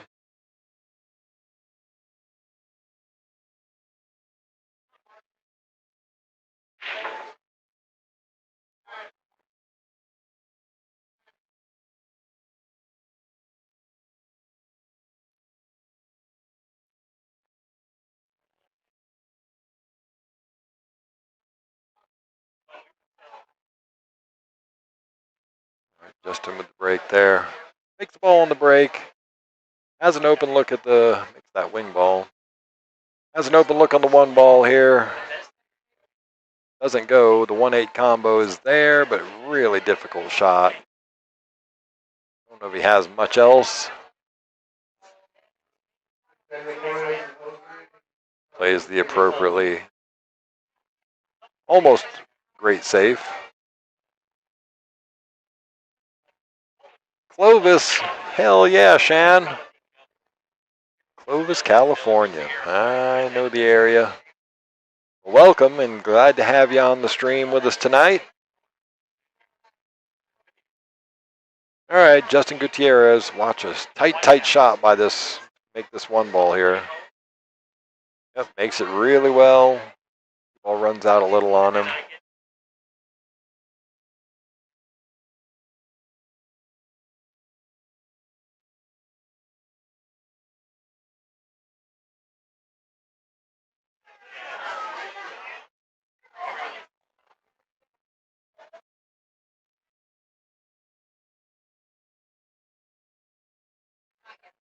Well, shout out to Kid Arcos, watching from the Red River Ice House over there in Houston, Texas.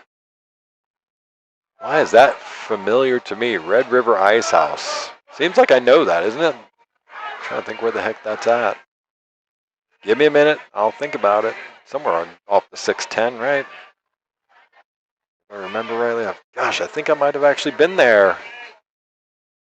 Kid Arcos. Well, thank you for watching and welcome to the stream. Welcome to the chat. Shout out to you guys down at the Red River Ice House. Hope you guys are having a fantastic Friday night.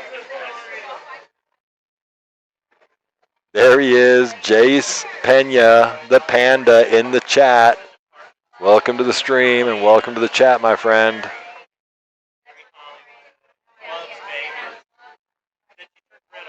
You are welcome, Shan. Thank you so much again for joining us. Make sure you guys click that like button. Subscribe to the Skinny Bob's TV channel here on YouTube.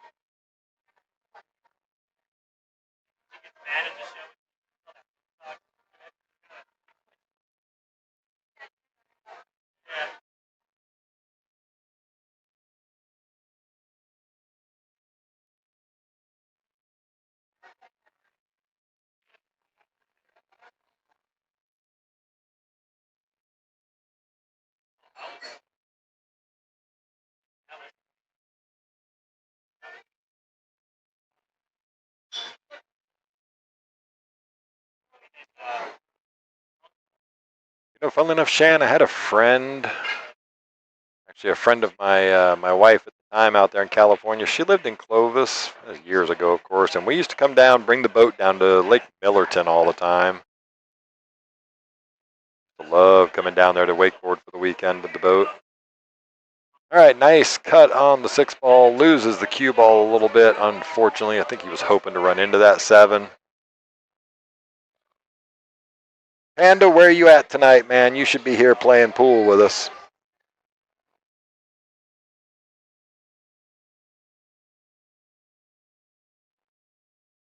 Glad you're on the channel watching your Uncle Justin play. Hope you're doing good, my friend. Good to see you this last weekend. All right, Justin Pena down on the 7 ball. And he was trying to get it. I mean, did get it relatively safe. He hasn't left a whole lot on for Justin Gutierrez.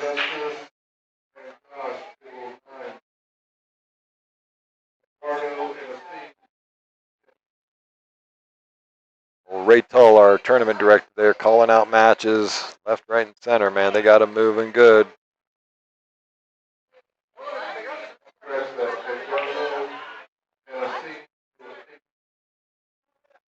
All right, so Justin Gutierrez goes for the safety shot.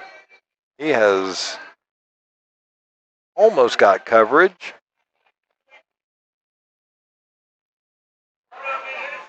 Yeah, I know. Shan, if you live in Clovis, I know you've spent time at Millerton for sure.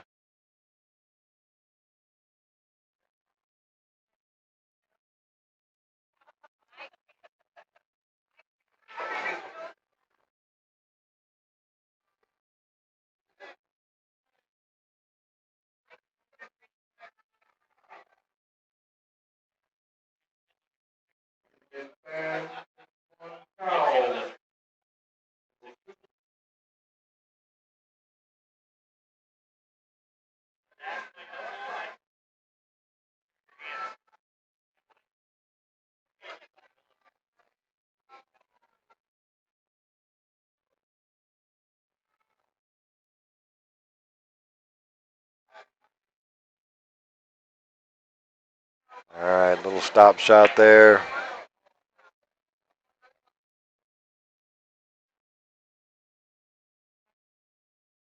Well, good evening to Lewis Washburn watching us from Weatherford, Texas, just outside of Fort Worth up there, right? Welcome to the stream. Welcome to the chat. We definitely appreciate it. Make sure you guys are all clicking that like button, hitting the subscribe, letting your friends and family know that we got a great stream and a lot of great pool going on here in Round Rock, Texas. Justin Gutierrez to take a 2-0 lead in this short race. Knocks it down. Look out, cue ball. Gets just enough on that. So Justin Gutierrez is going to go up 2-0 in this short race to 3 on the hill. Oh yeah, Shan. Didn't spend a whole lot of time in Shaver or Bass Lake. I know where they're at. I've been to both. But Don Pedro, I definitely did a lot on Don Pedro. We used to do the big houseboat rental there.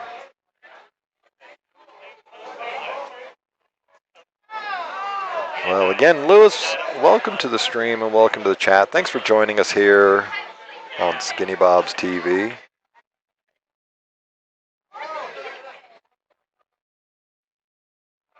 All right, Justin Gutierrez gets set to break rack number 3. Currently leading this 2-0. Justin Pena just getting back into the game after taking a little bit of a break from regular play. Shout out to the Pena family with the new addition. Justin Pena, congratulations on the new baby. I know the baby's, I think, probably about 6 months old. And if you're still on here, how old is the baby now?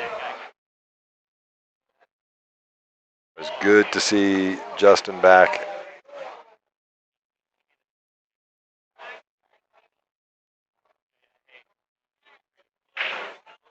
Big hard break from Justin Gutierrez there. Cue ball just flying around back and forth across the table. And look at the layout he's got here. This is not bad at all. Got a great opportunity here. Yeah. Sorry, I missed with the recording. I missed the start of that break.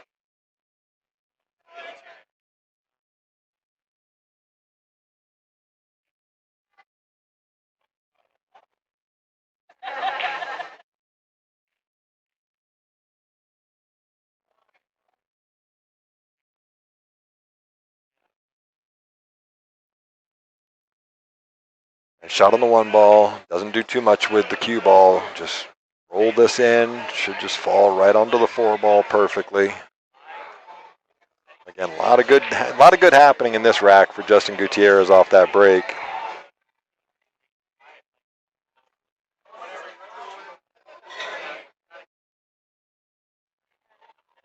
Would have liked the cue ball to bounce up just a little bit higher here. So it's just got to play a little touchy, where you're not hitting it too firm, trying to get a little draw on this. Just sort of drag this straight up the table, make the 4 ball down here, but just wants this cue ball to stop right about there.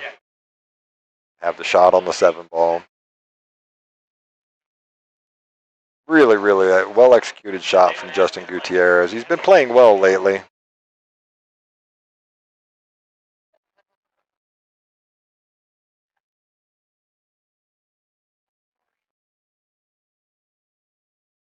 Hail No coming at us from Fort Worth. Always a pleasure to have you in the chat with us. Hail No's been a regular chat joiner and stream occupier. Hail No's almost family at this point. We always appreciate having you in the stream with us. All right. Little stretched out for this one. Just roll it in. Going to underhit this a little bit, and he knows that he just walks away in a little bit of disgust. Part of that was the stretch. Boys, he left himself in a tough position here. 8 ball in the side, the scratch looming big. Can you get this thing to run up the table and not get to the corner pocket? It's got to get off the short rail. Yeah. Take your time and look at this one, because it's going to... You are manipulating this. Can he get off of there and not scratch? Last 3, 4, 5. 6, 4, 5, 4 front. All right. He's got his spot now.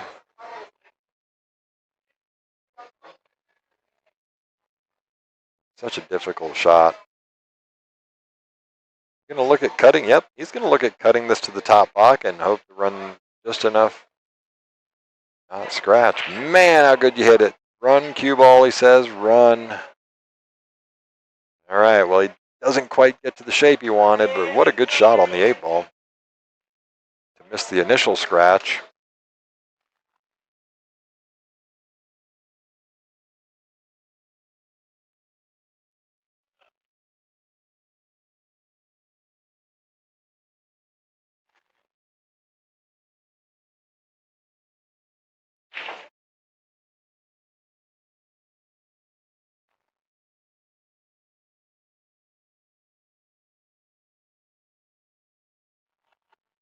Gonna go for the bank here. He is going to go for the bank. Take the risk, leading the set 2-0.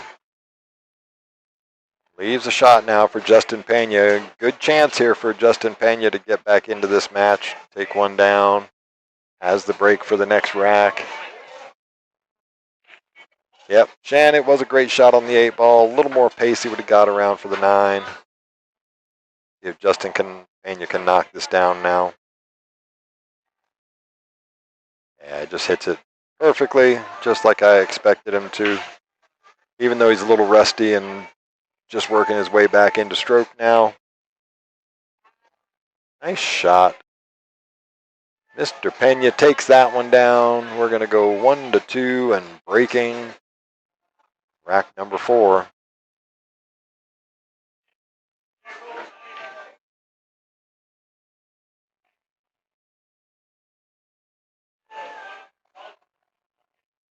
Look back on one real quick here. Yeah, this was that break from Justin Gutierrez a second ago. This cue ball just goes back and forth, back and forth. All right, here we go. Justin Pena to break. Boom. 1 ball is down. 2 ball comes drifting out to the middle of the table for him. Actually, not bad here. He's got a pretty straight shot.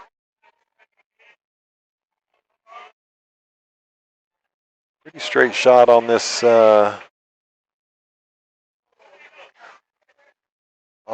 ball. I didn't even see the 9 go in there. Having to spot it. It goes in the bottom corner. Oh, yeah, it kicked off the 3. I was watching the other balls. The 9 went in. Now, the 9 ball does not count in the bottom 2 pockets in this because it is rack your own, alternating breaks. So, yeah. 9 ball gets respotted. Pena gets to keep shooting. Just roll through this. Make it. Yep, rolls it in nicely. Leave a little angle so you can get up to that 4 ball. That's right, Shan. Let's go, Justin. Make it a game.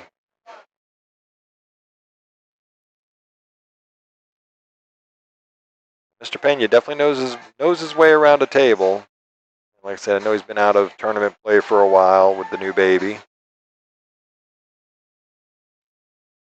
Oh, a little quick and a little snappy there, I would think. Gonna get away with this though. That just made a nice cluster in the middle of the table with the 4, 5, 6. 6 and the 5 covering both of those pockets. So let's see what Justin Gutierrez does with this.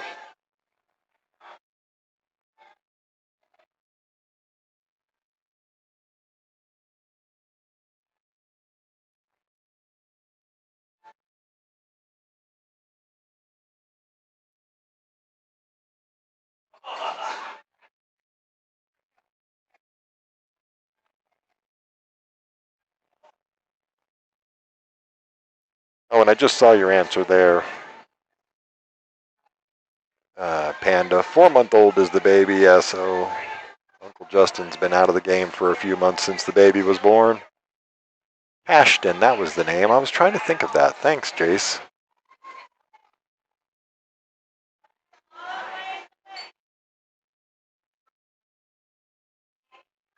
Okay, so Justin Pena's going to get a shot on this 4 ball. The 5 does go past the 9 and the 7 into that corner, so he can just run forward with this 3 rails around. Or he can try to slow roll that in to hold for the 5 in the other corner. I'm kind of more of a fan of playing the a little more pacey, positive stroke there. Yeah, bet Justin wins this set. That's a pretty good bet there, Panda. Yeah, really well controlled there from Justin Gutierrez. Pretty good shape. He can just draw off of this 5 ball, looks like. Take a look at that angle on it. Yep, he can just draw right off of this 5 ball. Should actually be able to draw right through here with the cue ball and be able to shoot the 6 on the other side. Just like that. Now he's just on the wrong side of this 6 ball. Might just opt to slow roll this in, let the cue ball just drift up the table.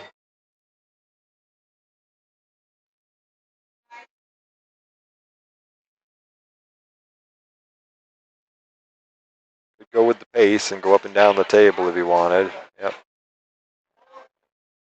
Take what the table gives you. What he was doing there.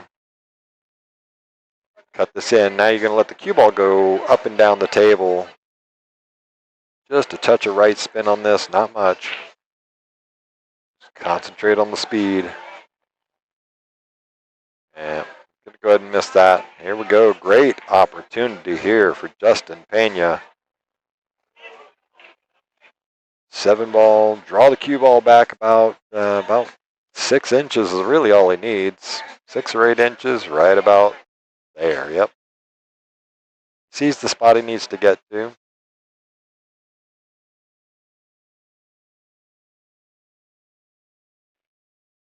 Perfect. You know, if you like perfect. Draw this up. Yeah, just don't have to overstroke this.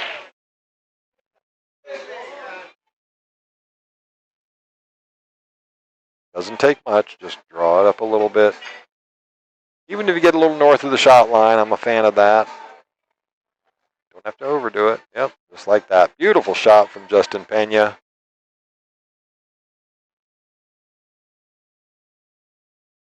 Knock the 9 ball down. Just settle over this. Stretched a little bit. Yep, knocks it down. Ties it up. And guess what, folks? We have Our first Hill thriller between the Justins. Called it early, said it was going to be the battle of the Justins, and here we go, Hill.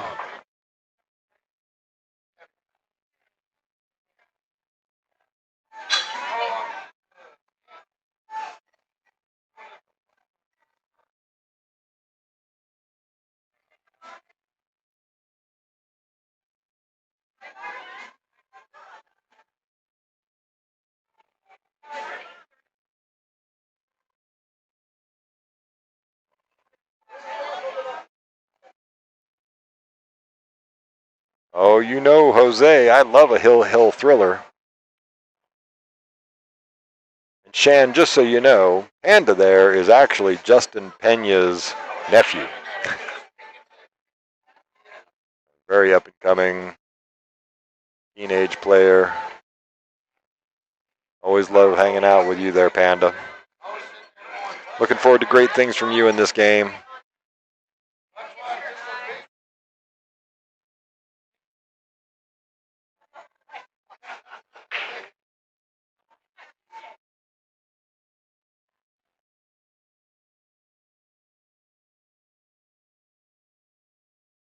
All right, so we're going to get a dry break from Justin Gutierrez. See where that wing ball went. Yep, wing ball went just north of the corner pocket like it's supposed to go in. Take a look over the top here. I don't think Justin Pena has a shot on the one ball. It looks like he might be able to see a thin edge. He does have the option for a rollout here. Let's see which way he wants to go with it. I don't think he can even see a thin edge of this, so it's going to be... Yeah, he's going to give the push out. So interesting that he's going to take the option to break up that cluster. Leaves a shot on this one ball. It's dead straight in, queuing over the top of the 9. Very makeable shot.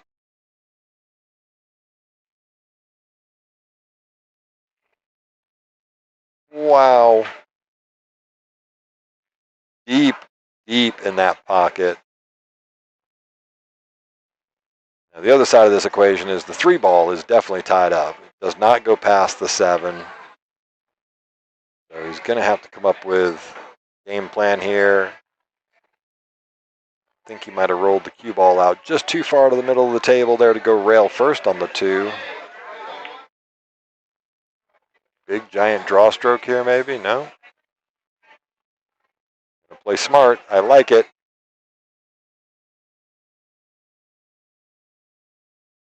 Just a little roll the 3 ball around, hold the cue ball. Well, he went on the deep side of this. I like. Very nice. Takes away the 1 rail kick shot to the left side. Rail kick, yep, Justin. Hell no, thank you so much for that generous donation in the chat. You're always such a big champion for us here with Skinny Bob's TV and myself, Captain Mike. Super appreciate it. You know, just have to get on the camera. Big thumbs up to you, my friend. Snaps indeed. Great super chat donation from Hail No. You are so welcome. Yep, we're looking forward to the break and run as well. It'll be coming up here soon. I don't think we'll get another match on this table for the break and run. Hail No, such a great supporter of the channel. All right, so 2 rails. Oh no, unfortunate roll there from Justin Gutierrez. He made a good shot.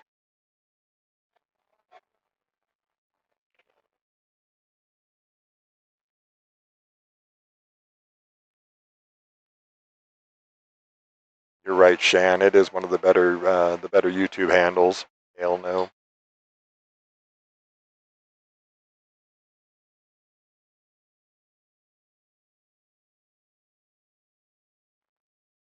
And just make sure you get the cue ball. There you go. Give yourself just a little angle to get the cue ball away from the rail. That way you can work this ball to get to the 5. Just don't want to risk drawing it back into this other side pocket.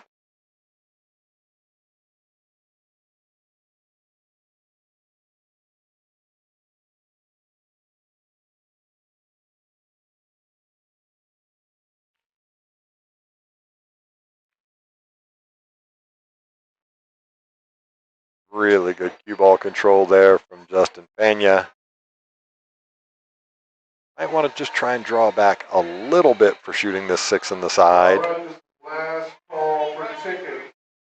All right. Last call for tickets. So buy tickets for one contest. This is officially last call. All right, so he really just wants to play the stop shot here. Does not want to draw it back at all and risk that side pocket. Just stop shot. Yep, look at it right there. And don't try to overdo it. Just take what the table gives you. Oh, he went the other way.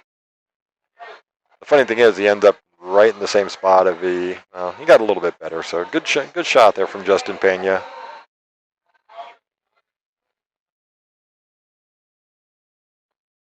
Roll the 7 in. 50-yard line on the 8 ball. He's going to hate that.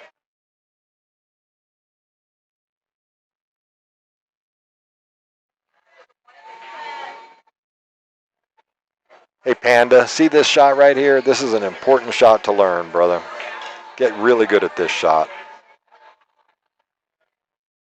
Run out there, ball, just like your uncle.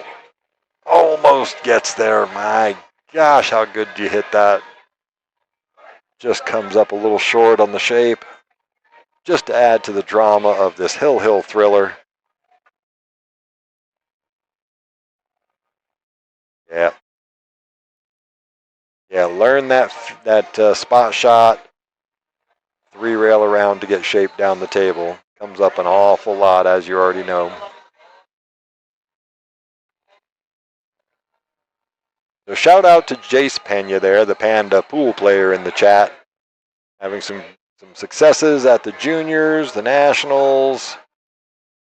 Getting out and about, putting the work in. I love it, sir.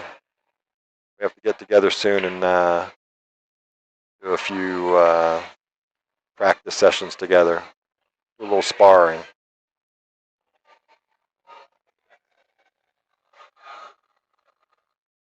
Such a tough shot. Stretched over the table. You're either stretching over the table or you're shooting it off of a bridge, or you're trying to play that stupidly thin cut. Looking at the 2 rail safe now. Just crossing the 9 ball and just so tough. He's awkwardly stretched. Yep. I kind of like just playing the 2 railer with the 9 ball up the table. Yeah, just going to give it up there. Just misses the 9 ball altogether. Unfortunate. Played well. Justin Gutierrez is going to take that one down.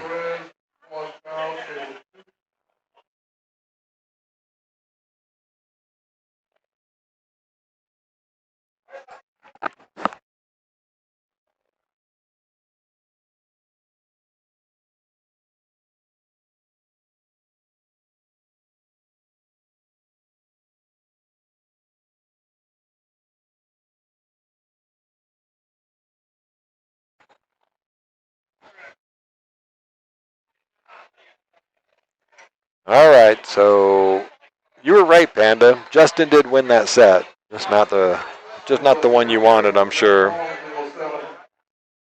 right, so I'm not sure if they're going to call another match on this table because the break and run pod will happen probably in about another 15 minutes. So while we're waiting for one on table number 1, we can jump over to...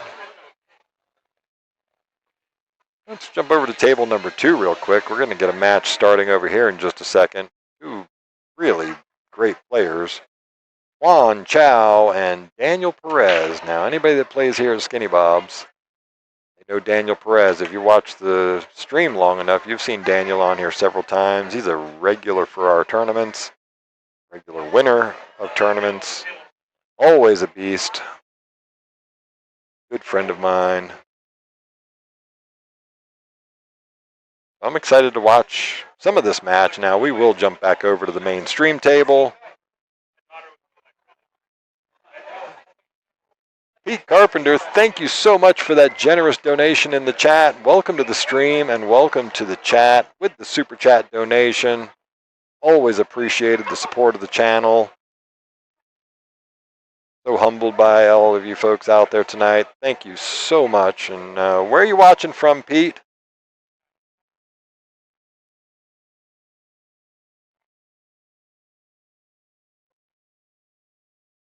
Love it. You guys making it happen out there. All right. Twan Chow wins the first break in this match over on table number 2. Now, table 2 has its own stream. So when I do eventually click back over to table number 1 and you want to continue watching this match, because these are two great players, you can always jump over onto the second stream. We have 3 streams running tonight on YouTube. This one is table number 2. The descriptions.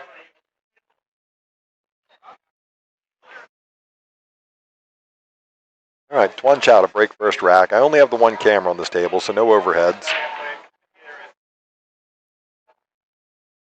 It'll just be like we're watching it from the rail, like the rest of the house.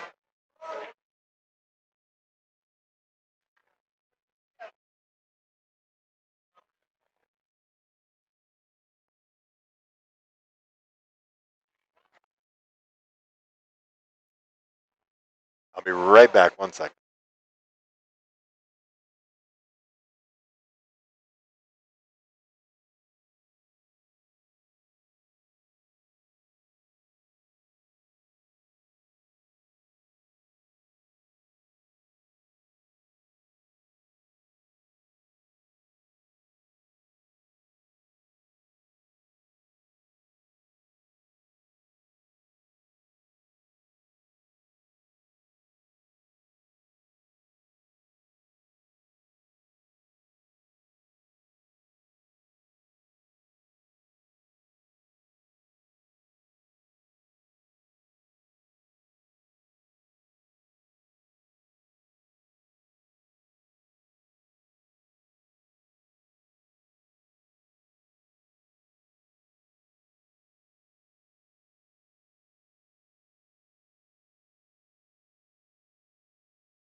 Sorry, I jumped off. I was talking to Justin Pena there for a second, but we just drew for the break and run pot, and it sounds like unbelievable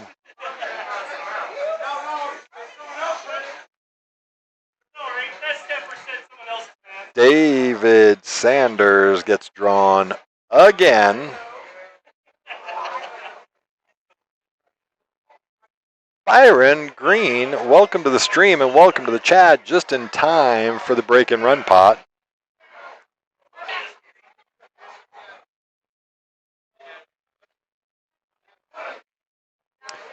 David Sanders gets drawn. I think this is 4 times in a row, unheard of. Now I know he buys extra tickets and stuff like that. He won $2,400 or something like that last weekend or the weekend, but the last weekend. So here we go again, David Sanders. And good evening to you, Byron and Pete in Austin. Pete, you should be here playing, man. You're close enough to get up to Skinny Bob's Billiards. Like you guys watching me just dance all around here in the booth. Forgot I left the booth camera on while I was talking to Justin Pena there. Always a pleasure, always a pleasure. And thank you so much, everybody, joining us tonight. Shout out to all of you folks supporting the Skinny Bob's TV and Captain Mike commentary. It is my pleasure and honor to do this each and every Friday night, and I'm definitely looking forward to U.S. Open coming up in August, Texas Open coming up in September. We're going to have a great time, so make sure that you're subscribed. You'll get notifications about all of the upcoming events. Ray's just going to get this rack set. So here, anyway, break and run pot time. 16,500 and some change, something like that, in the pot. David Sanders getting the opportunity. So it's a 15-ball rack, 1 ball on the top, 15 ball in the middle. Deuce and the 3 on the corners. You have to make a ball on the break. You're still not in the money. You have to make a ball after the break in rotation. So lowest ball number, it gets contacted first. Job number 1, make a ball on the break, and hopefully you have a shot on the 1 ball or whatever the next lowest ball is on the table.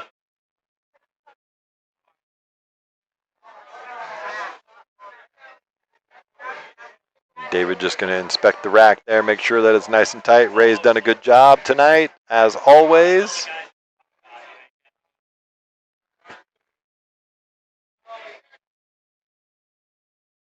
Once again, I will offer you $200 to non-workplace.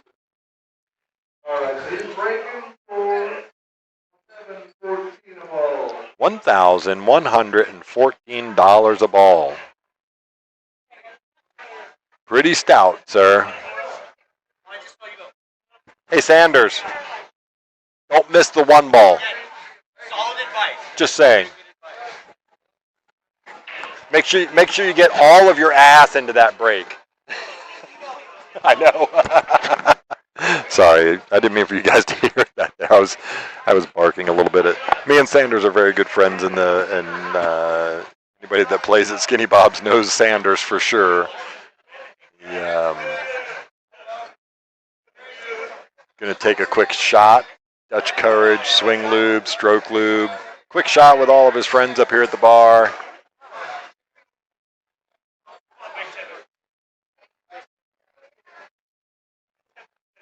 Hey, Sanders, good luck, brother.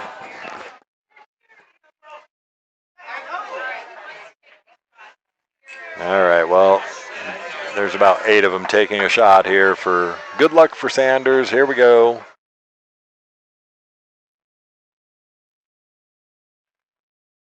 There you go. Got the BK Rush in hand. Shout out Predator Billiards. Big sponsor of the Texas Open 10-ball and the Texas Open 9-ball championship. Here we go. Set it down, knock it down here, Sanders. Make a ball on the break. Yep. Got a lot of movement. 3 ball. Oh my gosh, he's got a ball down. All right. Here we go, folks. And he's got a dead straight shot on the 1 ball here. Just breathe. That's right. Just catch your breath. So if he makes this one ball, he is guaranteed a lot of money.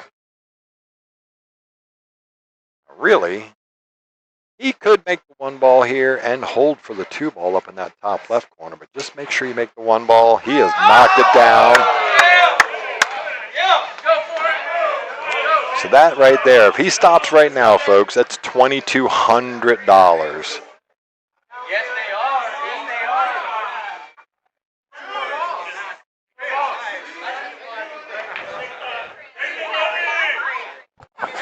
I'm shooting it. Same. That's 2 easy balls right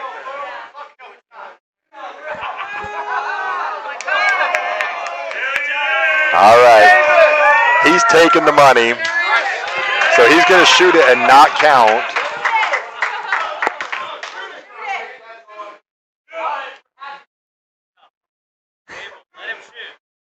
This does not count, by the way. He's already taken the, yeah, see?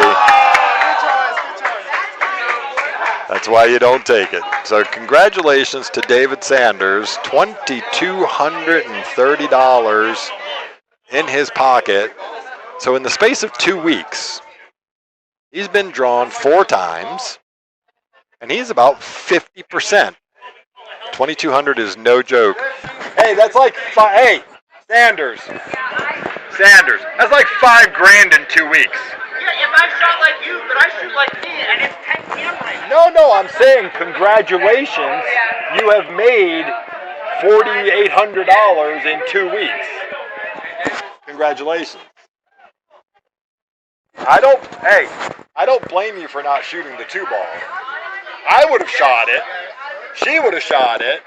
I don't blame you for not shooting it. Anyway, sorry about that. You get to hear all the revelry on the outside there. 2,200 is no joke, Jose. You are 100% correct. Good for him indeed.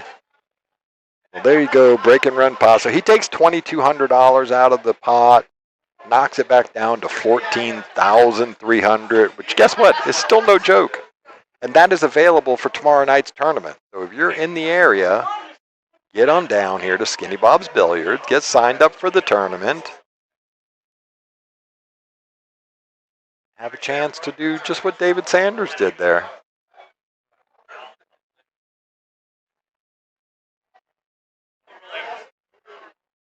All right, so while we're waiting for them to get all that cleared up in the shenanigans, I'll skip back over there to table number 2. Looks like Daniel Perez is up 1-0 on Twan. Yeah, the banter sham. We're all very good friends in here. I play League in here. I play tournaments when I'm not doing the stream. Again, we're all good friends here.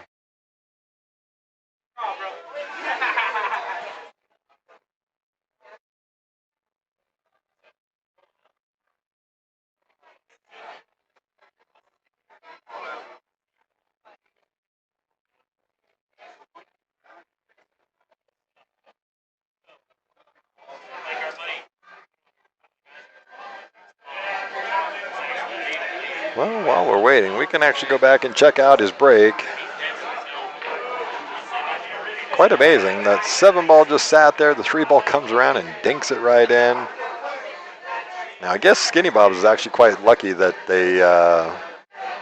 it wasn't one of the 650s or the 700s shooting that break and run with that kind of break, because they would have put a big dent into the pot. As it turns out, a bunch of happy people.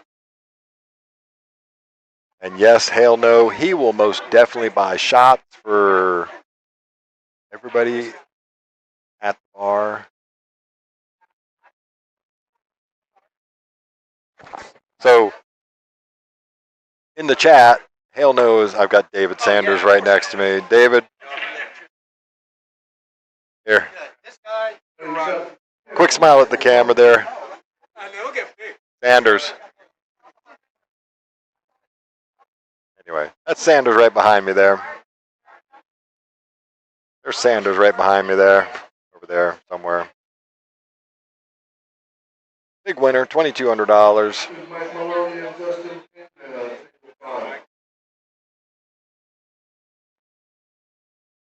All right, Twan ties that up 1-1. Again, if you want to continue watching that match, it's going to be a really good one. We're going to get the next matchup over on table number 1. Looks like we are going to get, let's see who it's going to be, over on table 1, Kim Sanders, Chuck Alley, table number 1. So Kim Sanders, Kim and Tracy own this place. Both great shooters. This will be a really good match. Look forward to this one. Jump back over to there at table 1. If you want to continue watching that really good match on table number 2, you can jump over to the other stream. Check it out. That's table number 2. All right, so Chuck's got all the excess balls off the table after the break and run pot, and we are... Yes, hail no. Sanders will most definitely buy shots. When he won the 2,400 and whatever it was 2 weeks ago, I think he probably spent a couple $100 on shots that night, but with nothing that we wouldn't expect out of Sanders. Funnily enough, he's David Sanders. We just call him Sanders. No relation to Kim Sanders, but a very, very regular here at Skinny Bob's Billiards.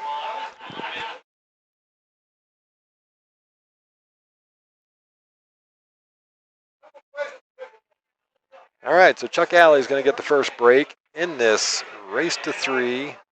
You know what I haven't done? I haven't looked at the bracket in a while. I know we've moved quite a ways on. It is 10 o'clock after all. We've been playing for a little over 2 hours now. Let's see what's going on in this thing.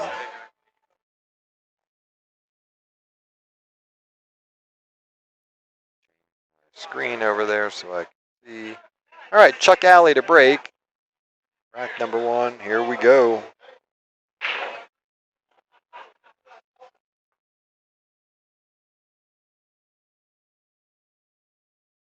All right, drive rake from Chuck Alley. No look at the 1 ball for Kim, so I would imagine you're going to see a push out in her near future.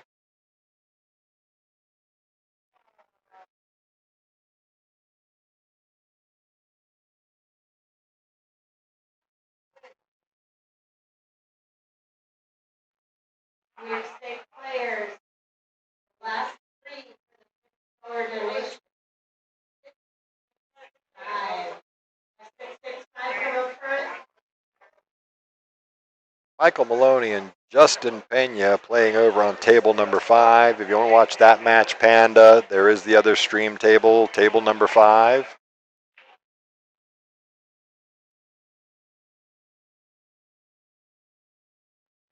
Your uncle's playing over there on the other stream channel. Kim's thinking about going for the kick shot here.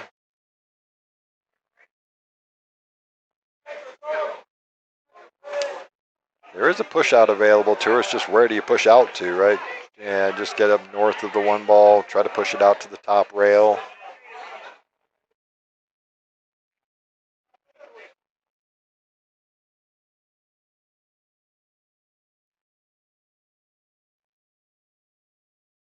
She was obviously trying to kick at it into the safe.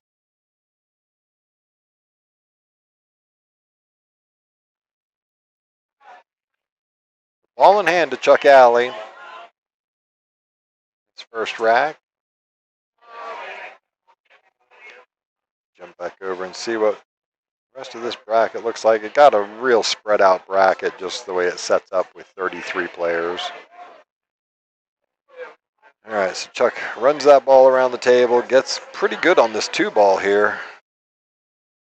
Right into the 3 ball, so a little draw stroke here.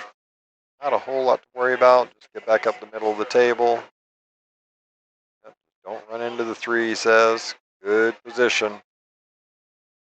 6-8 is going to be the trouble ball. I mean, obviously, get on the correct side of the 5. It will cure that 6-8 problem for you, so. 3 ball, draw out just a little bit. Now he can play the 4 in the side and just let the cue ball eat its way out towards the middle of the table.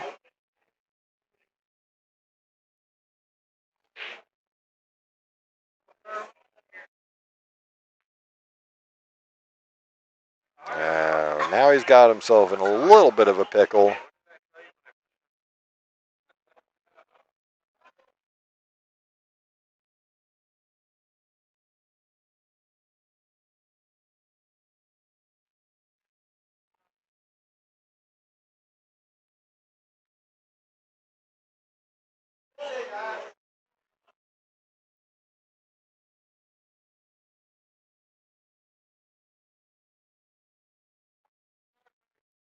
That was exciting. $2,200. Break and run pot. Not a good pool, so he's drawing back up the table. He was trying to get further up there to shoot this 6-8 combo. Now he's got to think about it a little bit. You still take the combo on. Short race. Chuck's a really good one-pocket player. Me and him actually, we haven't played in a while. We were talking about that the other night. Before he went up to, he was up in New York for an extended stay, a month or so with his family. But before we went up to New York, me and him were playing one-pocket regular. He's a really good one-pocket player. A lot of fun to play.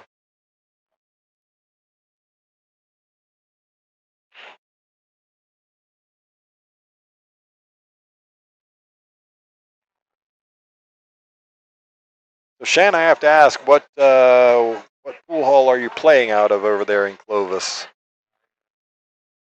Oh, just overcuts it. Look at the safe he's going to get here, though. It rolls out on him, so leaves an open look at the 6 ball for Kim. Tough shot. Make the 6 ball. The cue ball almost assuredly is going to run into that 8 ball. It's whether it catches it thick or does it glance off the top of it and run the cue ball up the table. Let's see. Job number 1 is make the 6 ball, though.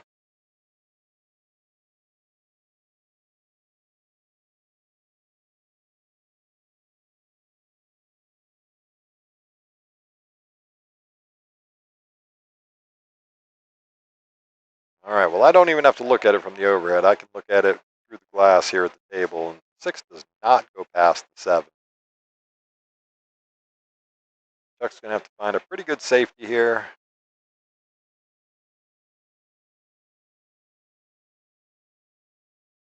And he's a one-pocket player, so he has some creativeness to him. Let's see.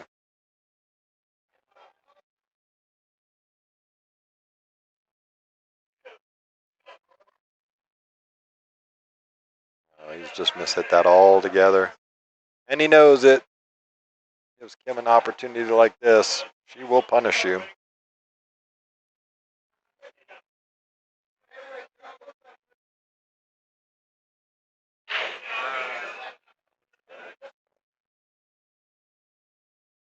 Ooh, it almost hangs it.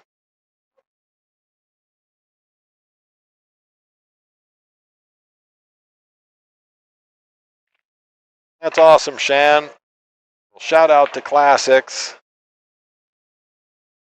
Hosting that Sunday and Monday night leagues. Very well done there from Kim. Yeah, she's perfect there. You know, if you like perfect. Yeah, we have a lot of great shooters here in Skinny Bob's. Women will definitely punish you when you make mistakes like that.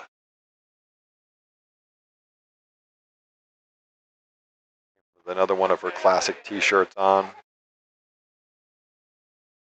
That's a terrible idea. What time? All right, so Kim knocks the first one down, takes a 1-0 lead in this race to 3 format.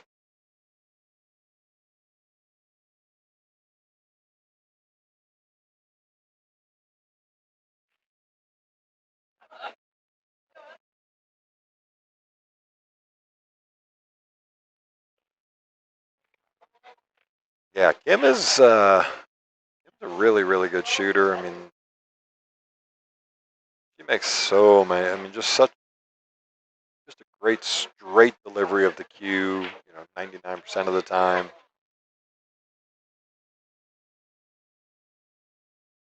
Her and her daughter Makenna are probably 2 of the best cut shot players that I know.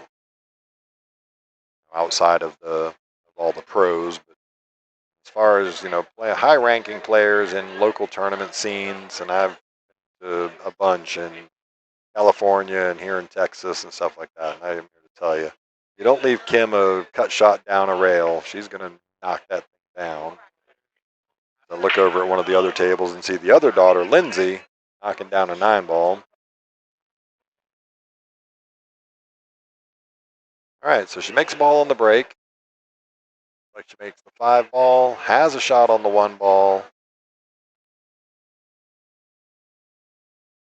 Not the easiest of shots here. Really risking the scratch. I don't think back cut this 1-ball and get shape on the. She's going to try though.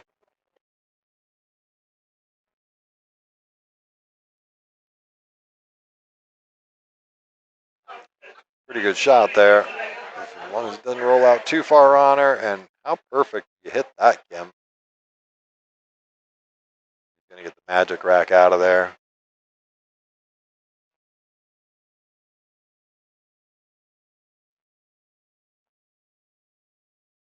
Checks with the opponent. Make sure it's okay to just barely lift the 2-ball so you can get the magic rack out from under it. Don't need any unnecessary skid or anything like that. Not supposed to cause it, but it happens from time to time. So a really good idea to get the magic rack off the table as quickly as you can. 2-ball in the bottom left corner.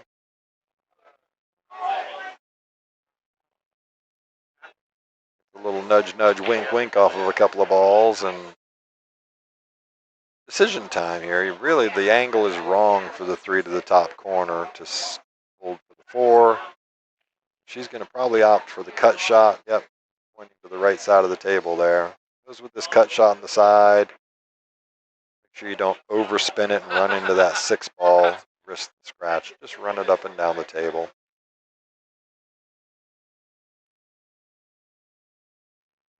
Tried to play with inside English. Watch this thing get safe. Watch this thing get safe. Hello, 9-ball in the way.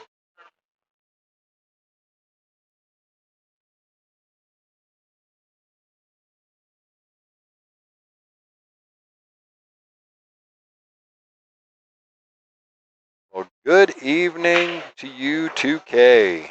Howdy indeed. That's a little uncharacteristic for Chuck. That one there, just catching it a little on the thin side, on the fat side.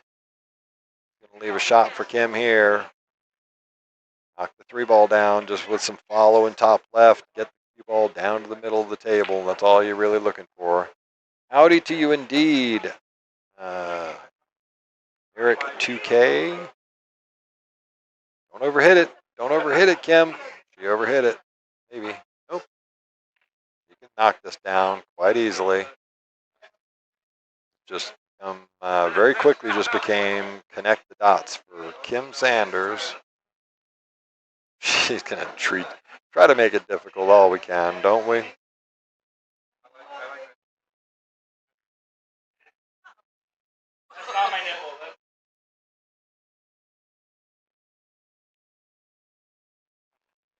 Well, the chat is not.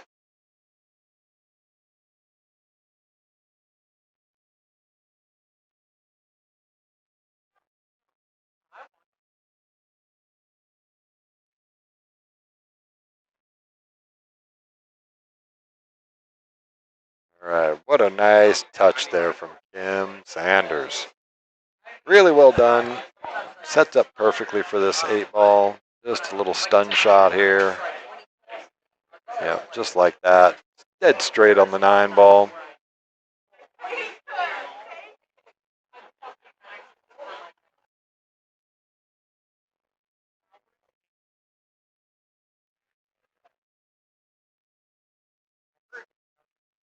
All right, Kim goes up 2-0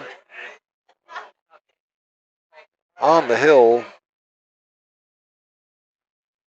Kim getting it done.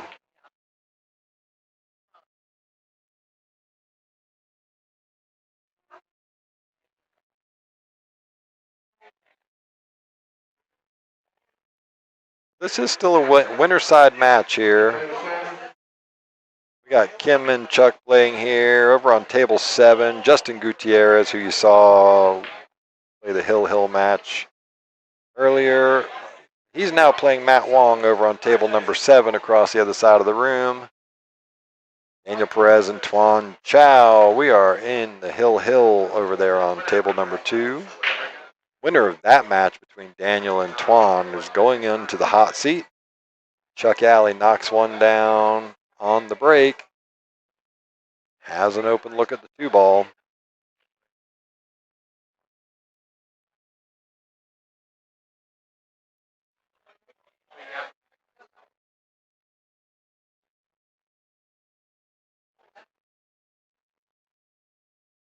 Big draw stroke there from Chuck, and unfortunately misses the 2. And boy, the 2-ball just comes around and dresses right up for Kim.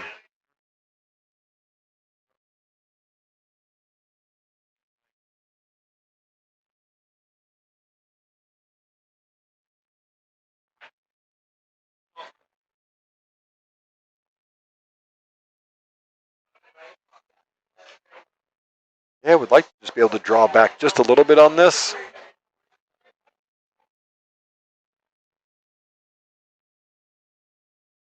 It's just a touch of angle on it though, so drawing back is kind of difficult. Pulls right back towards the 3-ball, almost like a stop shot here, I would think, but like she's trying to draw it with some inside. Yeah, just like that. Really nicely done. You see Kim stroking the ball like that, everybody's in trouble.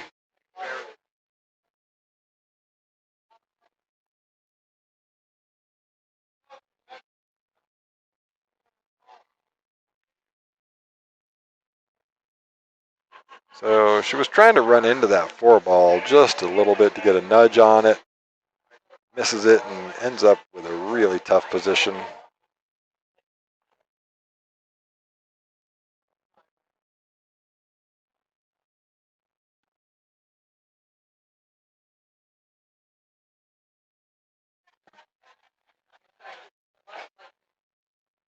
You folks are killing it out there in the stream and in the chat. I appreciate you guys very much hanging out with me on a Friday night, watching some great pool being played here at Skinny Bob's Billiards in Round Rock, Texas.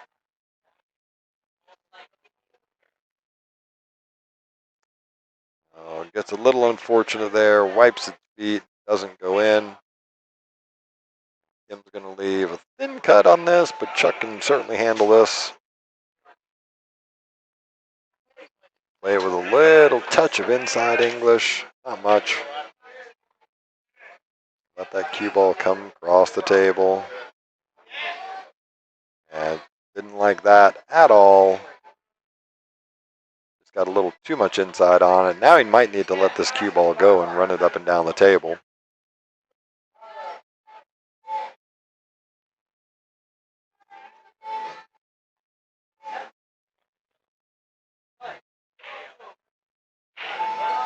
Yeah, Chuck just opting for the safe there. At least containing, not necessarily safe. Daniel Perez over on table 5 with Twan. Perfect shape onto the 9-ball. Knocks it down. Daniel Perez going on to the hot seat match. He's going to be waiting for a while now.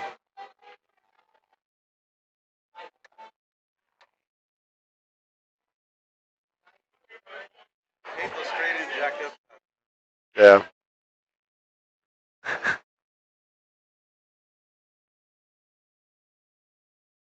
All right, so Chuck going to be swerving around this 9-ball just a little bit.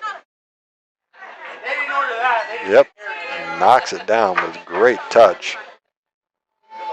All right, let's see if he can take advantage of this. He's got a really good opportunity here to get him knock one of these, get on the board with this first rack.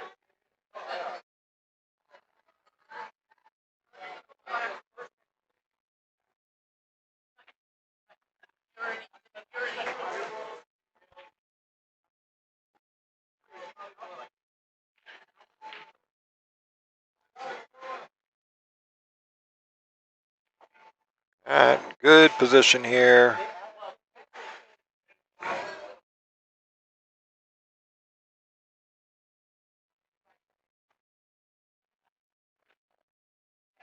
2K in the chat. Howdy to you. Yes, indeed. Where are you calling? Where are you watching from tonight? Always love to find out. There we go. Chuck Alley takes that one down. 2-1. Him with the next break. That was a really good shot by Chuck.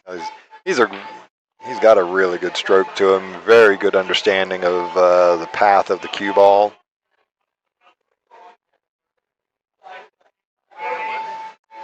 Sky, what's happening? Welcome to the stream and welcome to the chat. No Aro, Hunter, or Justin tonight. Aro and Hunter are actually here. They just happen to be playing there's a payball game going over on table number 18 in the back of the room. And I'm not sure where Justin's at tonight. Hope you're doing all right up there, Sky.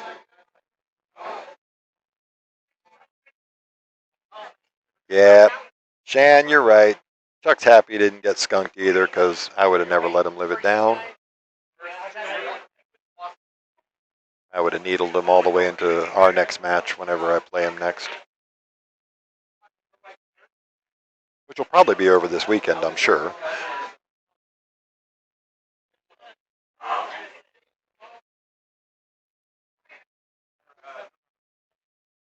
Yes, Guy, they get hold of Aro or Hunter because they have a really good payball match that goes on over here. Doing it, I think, almost every weekend now. A lot of fun. All right, dry break for Kim.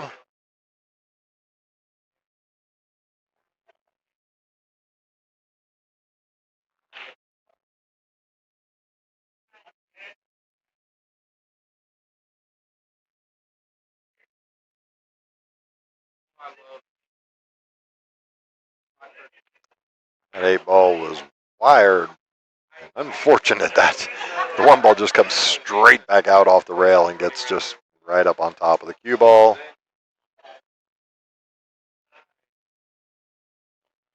Go the other way, Chuck. Go off the right side of the yellow. That's not the way to do it.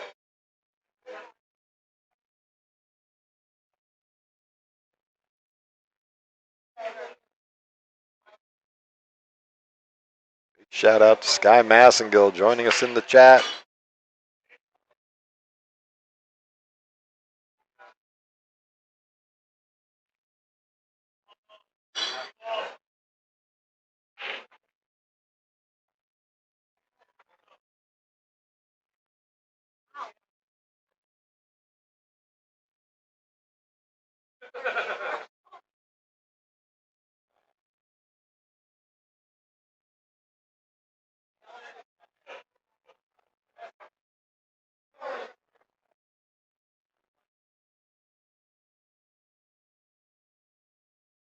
All right, Kim on to the 2 ball now.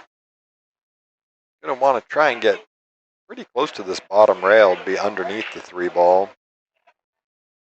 Just enough angle on this. Oh, she's gonna run right up on top of it. Perfect.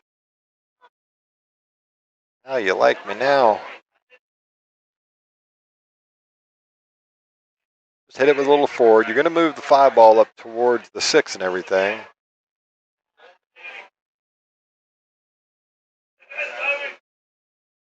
Oh, thank you so much, Sky. I appreciate that as well.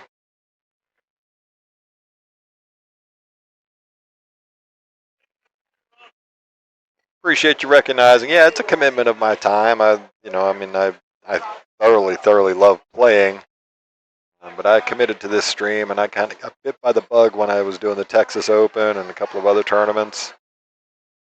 Now I really look forward to it. Ouch! Kim hangs the 4 ball. Position without possession is what we call that here on Skinny Bob's TV.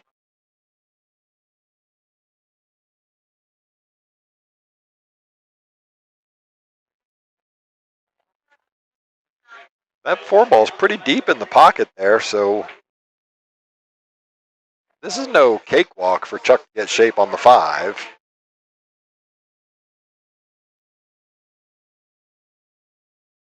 Try and draw this out of there real big.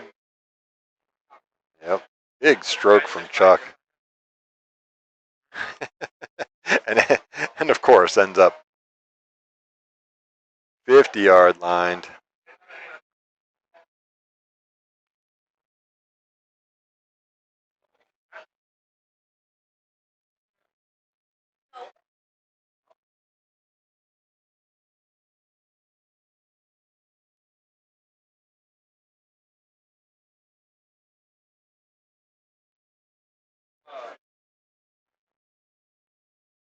All right, so he's going to find the safety here and just trying to use that 6'9".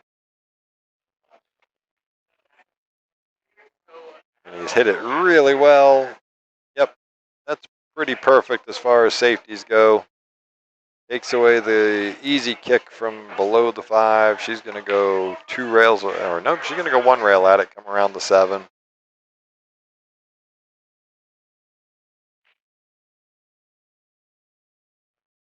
Hits it fantastic. It's fortunate it doesn't scratch. Looking at that corner, like he might actually be hooked. Oh, whoops, sorry. Let me find my overhead camera there. Wrong one. He is pretty close to on the point of that pocket.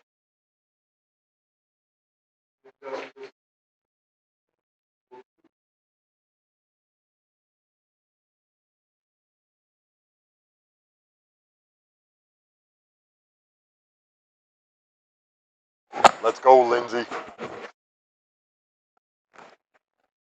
Yeah, he was able to drive that through the point. Look at this. Look at this. Look at the shape. Unfortunate. Unbelievable. He's going to go grab his jump cue almost assuredly. Can you believe you hit it that good? He was driving the cue ball through the point of the pocket. Just trying to make solid contact on the 5 and real fortunate. I mean, it is a ridiculously fortunate bank that he makes. And then gets hooked. Completely hooked with the 6'9", almost wired. So if you don't make contact here, there's no easy single rail kick. He's going to take jump cue in hand. A little bit of pressure on this this jump shot, obviously, with the 6'9" being almost wired. Real unfortunate roll there for Chuck.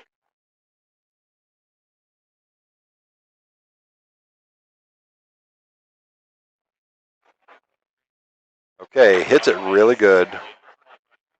You know, he could have got lucky and made the 9 as well. I mean, it was... But he's done a great job in just the fact that he gets the 6 away from the 9. He's not worried about it. There's no ball in hand. Does get the fortunate rollout that the cue ball ends up on this rail to make this shot really tough.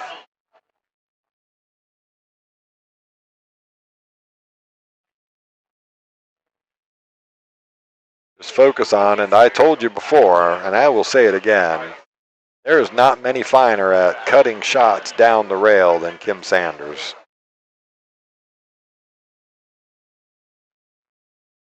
Roll this in the side, let the cue ball just drift down the table and back up. Yep, hit it with a good pace. That should just do it. Yep, Chuck's going to go ahead and give her that 9 ball. There you go. Kim knocks it down and wins that match 3-1 against Chuck Alley. That's going to send Chuck over to the elimination bracket.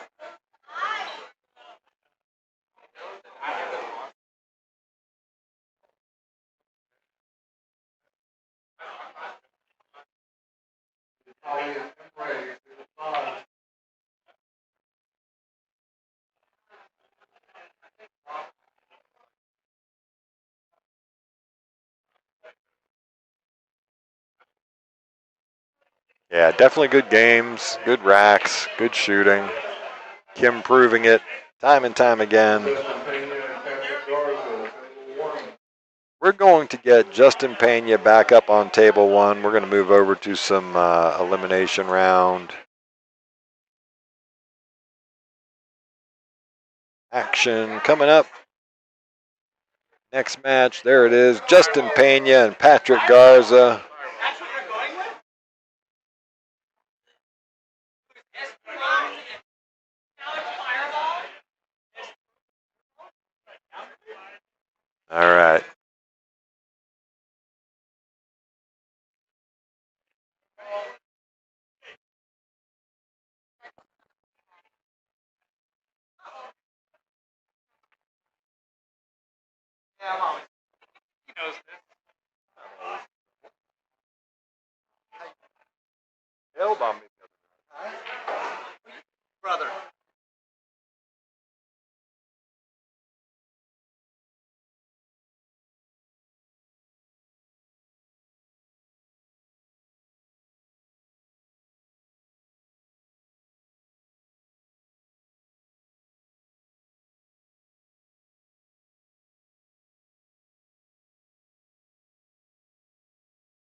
All right, sorry about that, folks. I was just having a little chat with our break pot winner there, Mr. Sanders.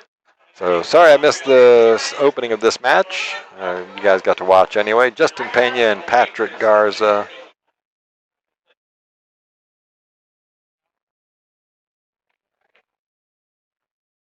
All right, runs into that 9 ball. He was trying not to, but he just gets enough of a flick off there to have a shot on the 6 ball. The 7 does go into the bottom right corner, so just off the side rail here, down towards the 7, just kind of like that right there. Pretty good shot. Just wants to try and miss the 9 ball here. Run the cue ball back up the table, just like that.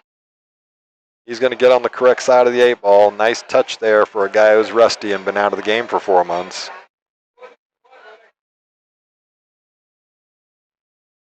Yep. Beautiful stroke there from Justin Pena. Roy Hendricks in the chat. Welcome to the stream. Welcome to the chat.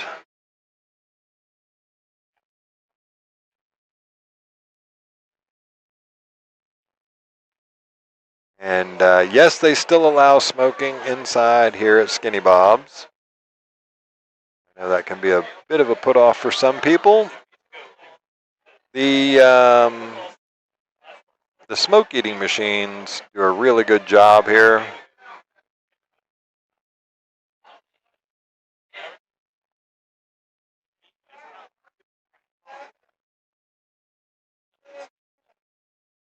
All right, well, Patrick Garza is going to take that one down. Sorry, I missed the end of the rack there.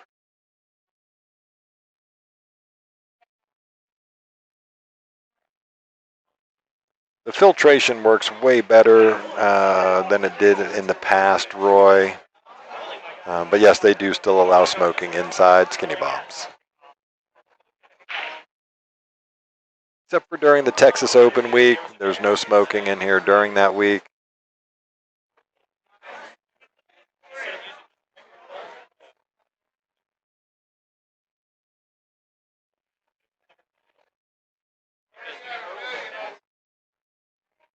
All right, so here we go. Patrick Garza to break rack number 2.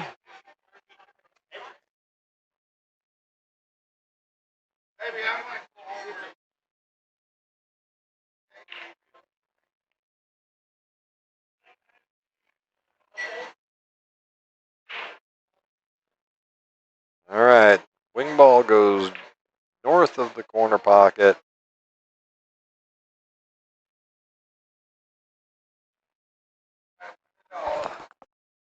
Crushed in that match.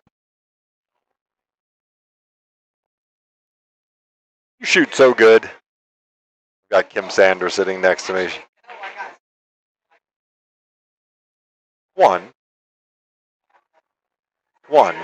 Hey, good players can. You are. And I don't care what you say. That fucking cut shot on the 8 ball down the rail was great. Going down the rail up there. Yeah. Yeah. You shot it all. You shot it cue ball off the rail here. Cut the 8 ball into that top corner. Perfect. You go back and watch. I'm telling Kim how. Huh? Oh, that match.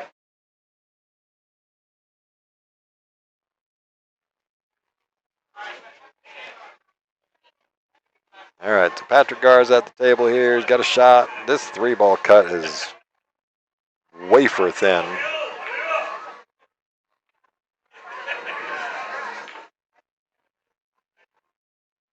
Hit it pretty good. Oh, gets a little unfortunate. Runs into the 5 ball. Otherwise, he would have been pretty good on the 4.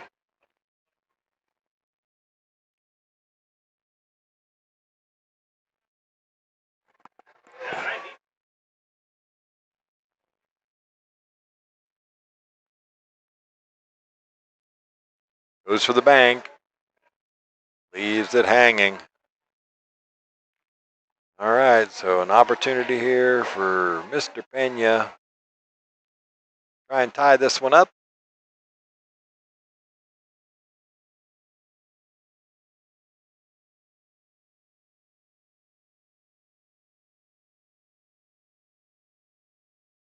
I just found out that is Lindsay Sanders' birthday on Monday, so make sure you guys hit her up on Facebook and wish her a happy birthday, or come on in and have a drink with her.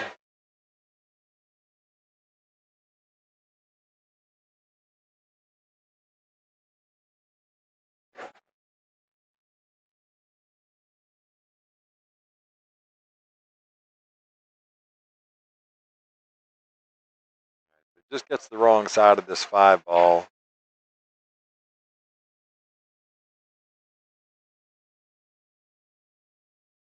Practice got infinitely tougher.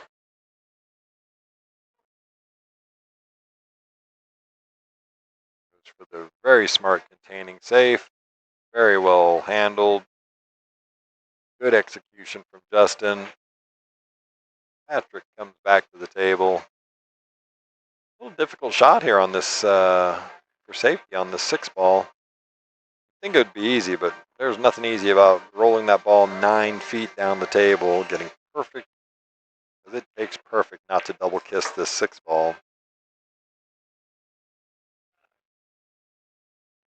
That's always the risk. Leave it hanging right over the side pocket. Perfect shape. At least perfect shape for Mr. Justin Pena.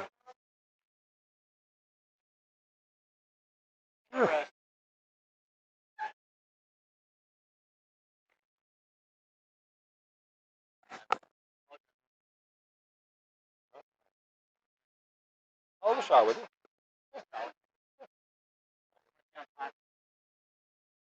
Yeah, I can wait.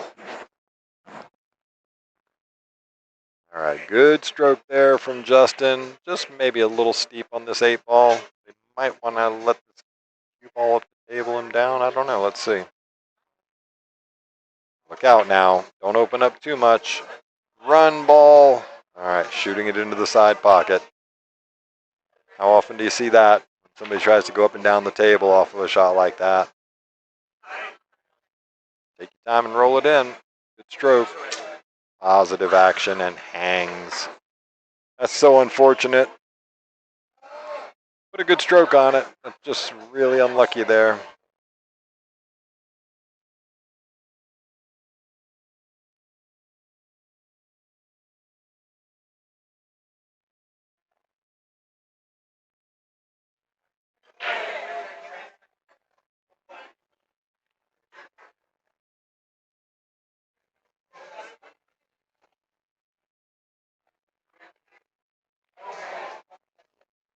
All right, Justin Pena gets this break. Very unfortunate to just rattle that 9 ball.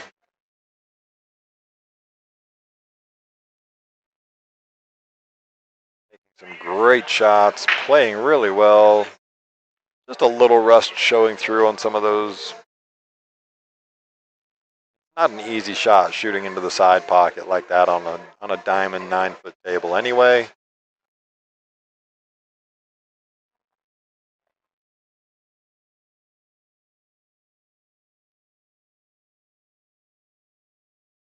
All right, so here we go with Patrick Garza at the table. Has a shot on the 1 ball. It does go. Drawing off this a little bit, looks like. Or maybe he's just going to go down the table and up. Yep. A little inside English just stops him from making it.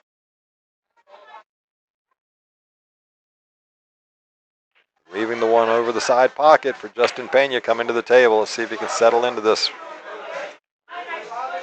Plays it as a carom. Interesting choice. Obviously the right spot to get in the shape on the 2 ball. To get to the 3 ball. Pretty perfect. You know, if you like perfect. Through there. Just take your time a little bit, Justin. Make sure of each one. You're trying to find that rhythm, so.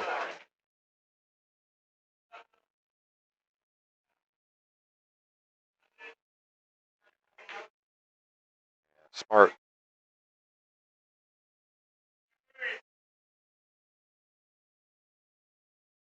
Wants to think about where he wants to get for the 6 ball. Now looking at the angle there, I think he's okay. He's going to be looking to, yeah, he's okay here because I think he can go ahead and make this, roll around the 6. Don't nudge it. Ah, that's going to hurt.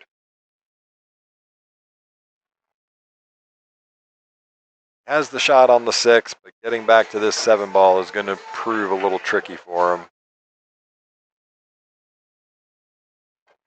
Stroke check. How do you hit it, sir? How do you frickin' hit it?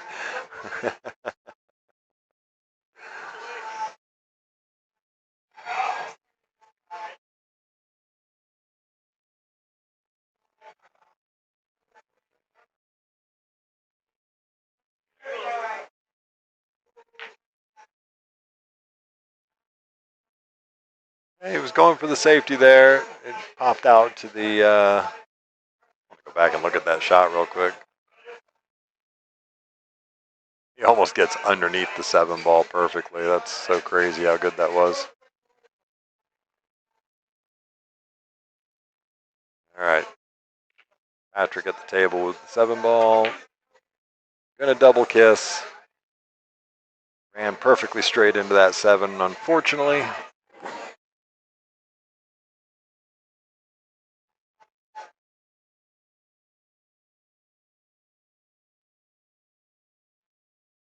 Run up the table. Does not want to fall straight on this thing.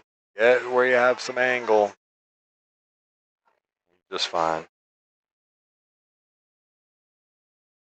Roll down, straight in on the 9 ball. Almost straight in anyway. Straight in enough. There you go. Knocks that 9 ball down. Gets his rack on the board. 2-1 in favor of Patrick Garza, with Patrick going for the break.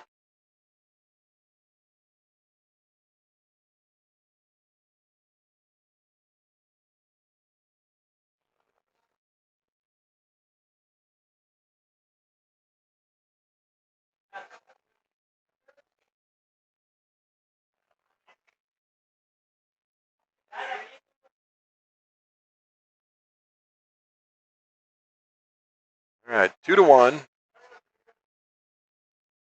Patrick Garza to break, breaking for the match.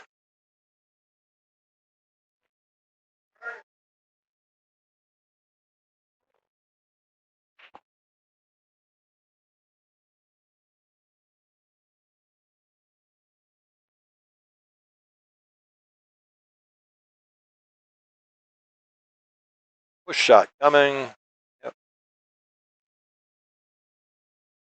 It down to that rail there, leaving an awkward one, but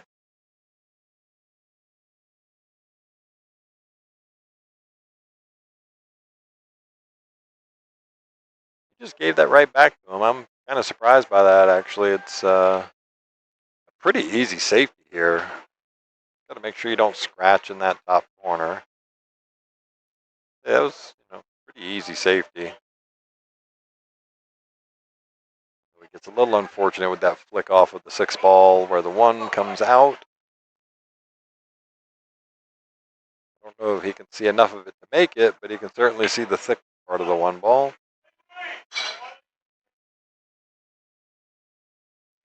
Yeah, good 2-way shot there. Well worked out.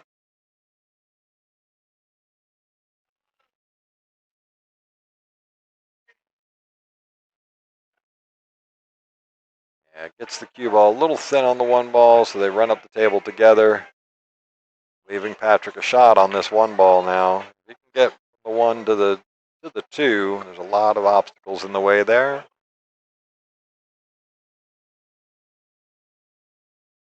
This will be all about where the cue ball falls on the bottom of the table down here.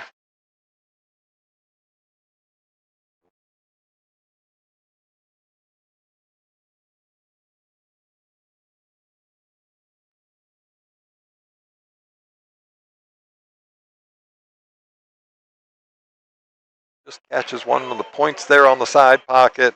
1 ball rattles and comes out. Got lucky that it comes out as far off the rail, out of the pocket as it did.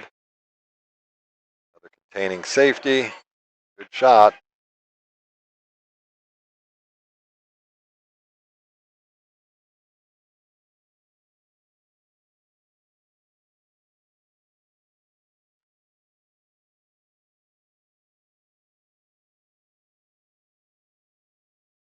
Almost makes that. That's a pretty good shot there.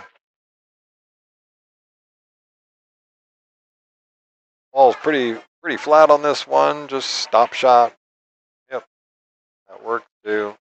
Little bit of an angle here, so he can run off of this 2 ball and run right up between the 6 and the rail.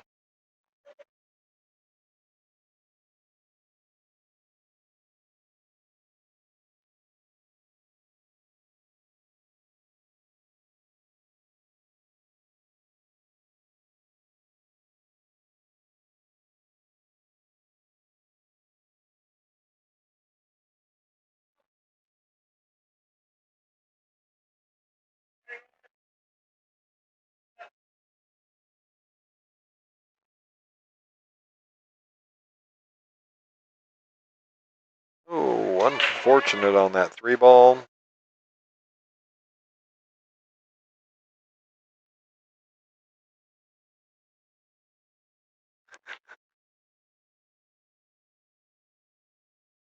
Got down pretty quick on that 3 ball there, and trying to hit it super thin. Get that spin.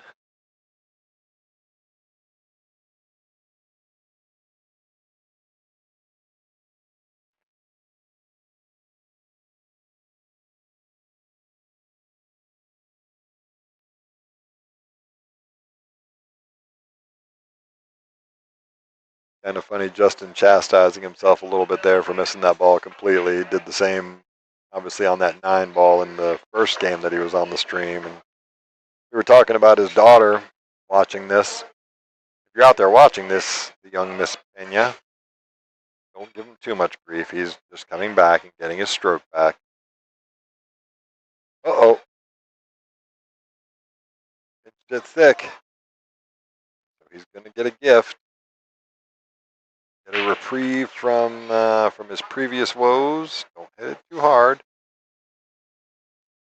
Nice shot. Perfect. Roll through this just a little bit. Yeah, good shot.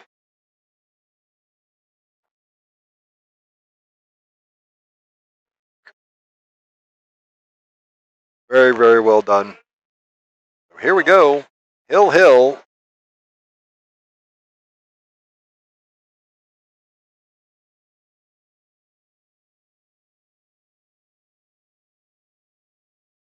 Yep, hill, hill. Justin Pena to break.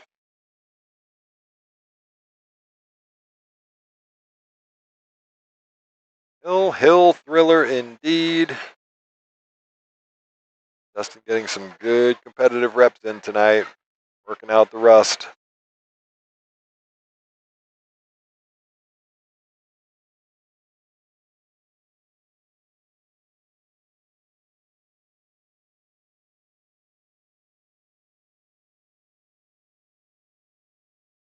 All right, here we go. Big solid break there. Which is not going to make a ball. Fortunately, not leaving a whole lot.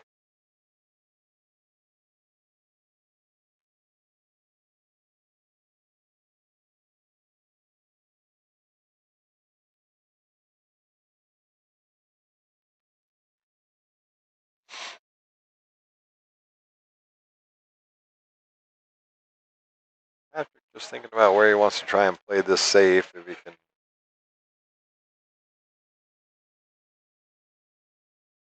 Maybe he's going to try for the make. Let's see.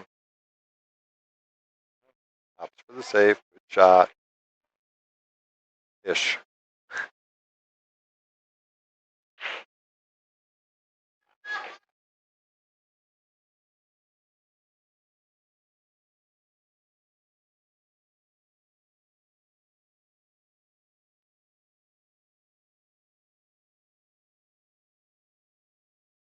All right, good 2-way shot.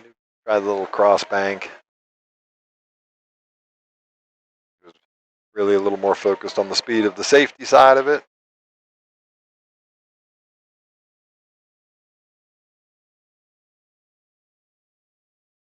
And Mr. Garza's going to miss that one.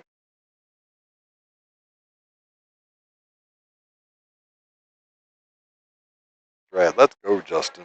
2-2.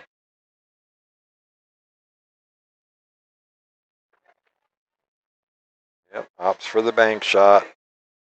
What an unfortunate. That's just ridiculous unfortunateness.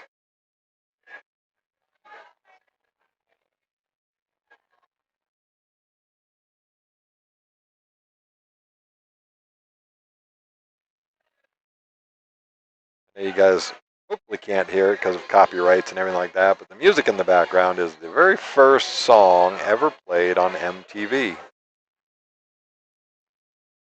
Anybody name the band? Or the song and the band for bonus points? I unfortunately am old enough to remember watching it live when it came on, the very first song on MTV. Of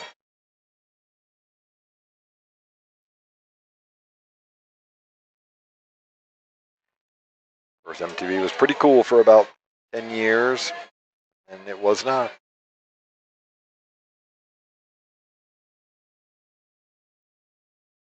All right, so Mr. Pena with the short cue out, going to go airborne. Pretty good option here. The 7-ball precludes the easy kick shot. Bending it around the 6-ball off the short rail there, and that little short gap is really difficult, so opting for the jump. Hit it too good, Justin. Jumps right over the 2-ball.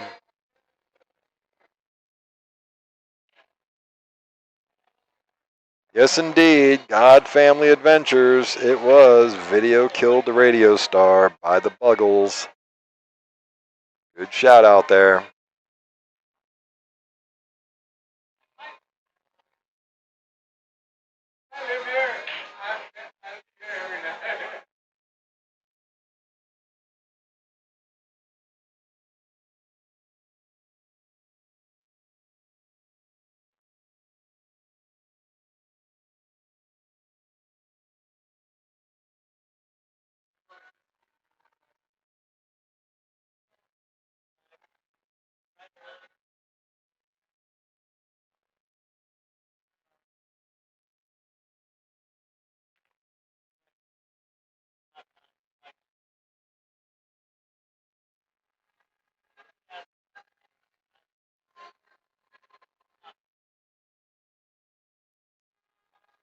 All right, pretty good coverage on this 3-ball.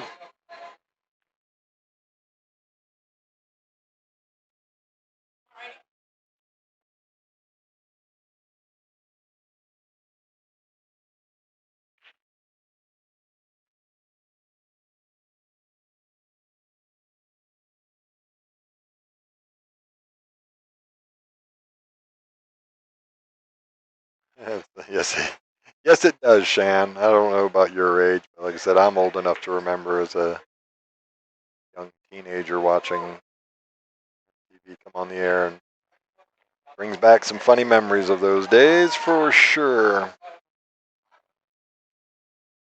All right, so shot on the 3-ball here for Mr. Garza. Really difficult to get back up for this 4-ball though, so let's see how he does.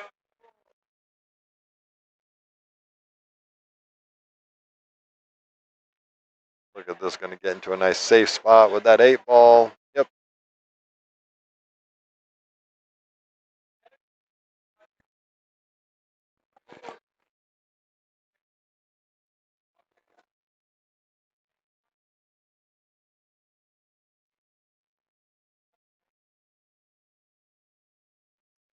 Just trying to think about what he wants to do with this. Might try and play it a little thick, send the 3-ball around the table. Yeah, that works.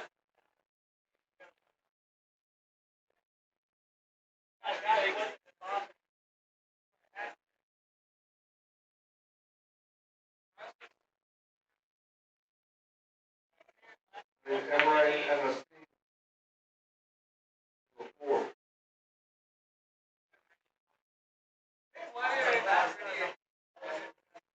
That's going to peak out for Justin Pena. Can he figure out a way to get back up for the 4-ball here?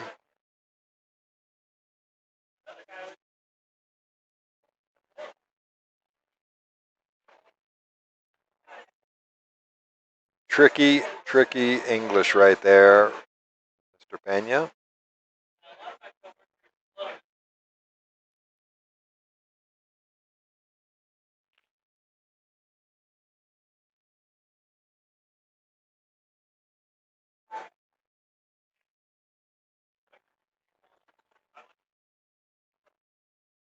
Yep, stroked that pretty good there, Mr. Pena.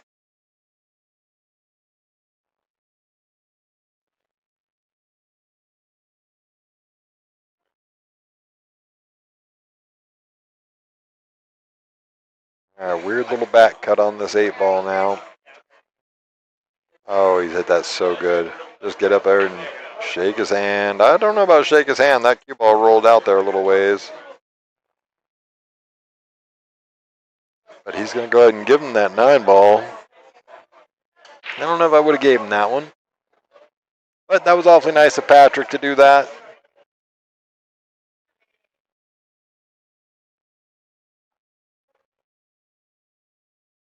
We're going to get Justin Pena wins that one and moves on in the bracket. Let's see where we're at here.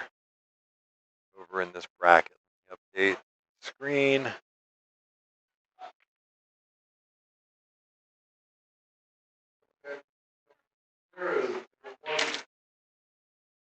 All right.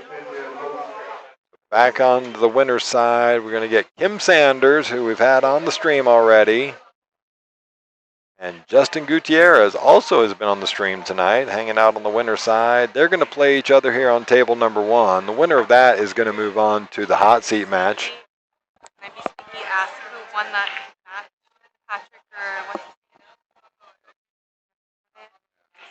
Good shot. Fantastic shot. No, no, you're good.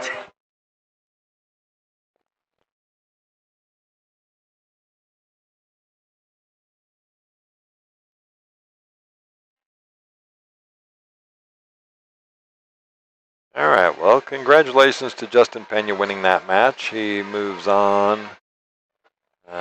His next opponent actually forfeited out of the tournament, which will shove Justin Pena right on over into the 7th round of the elimination bracket. Getting him into the money. So still some matches going on the elimination side, of course. Oh, sorry, that says winner. Next match coming up is Kim Sanders and Justin Gutierrez. They have already tossed the coin up. Justin Gutierrez has won the coin toss and gets the first break.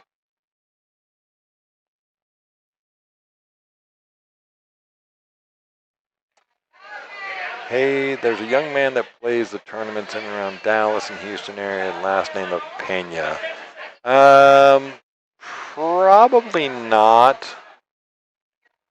There's a very young teenager by the name of Jace Pena playing a lot of the junior tournaments and stuff like that. Yep, that would be, if it's him you're talking about, then yes, that is Justin's nephew, Jace Pena. He was in the chat earlier.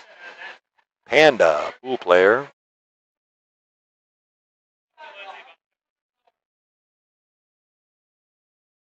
All right, so here we go. Rack number 1 of this next set.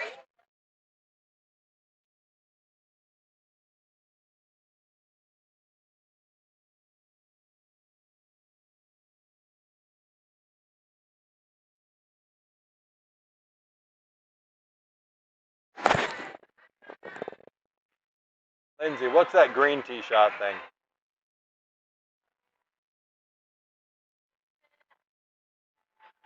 That one. Green tea, orange green tea. Orange green tee. Orange green tea? Orange green tee. All right. Justin Gutierrez with the break. Gonna go with a dry break this time, unfortunately. Brings Kim Sanders to the table. Then no, I don't think he's actually related to those guys. If he is, it's a family member that I haven't met.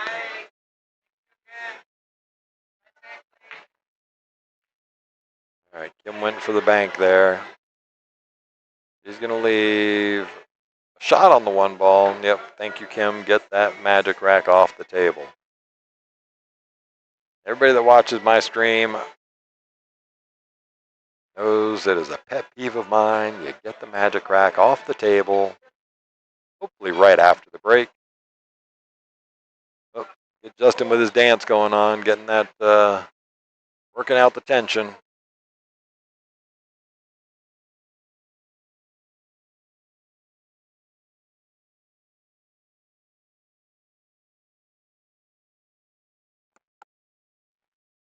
Somebody's definitely on the 80s kick tonight with the jukebox, so shout out to them.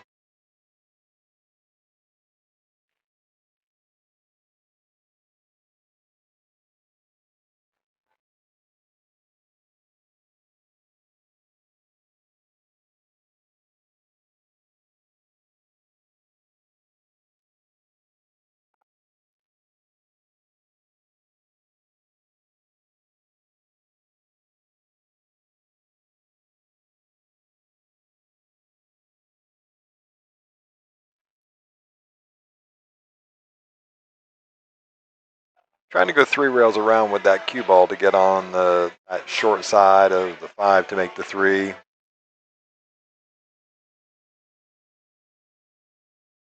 Yeah, Jose, we had a lot of great music in the 80s for sure. Very iconic. All right, Kim onto the 2 ball. She's going to take on the bank. Wouldn't surprise me. She likes to bank balls.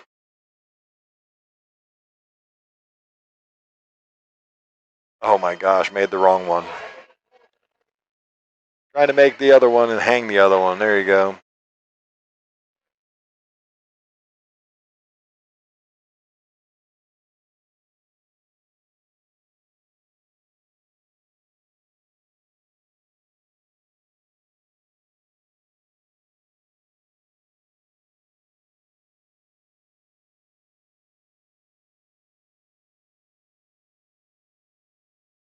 All right, pretty good speed control there from Justin Gutierrez.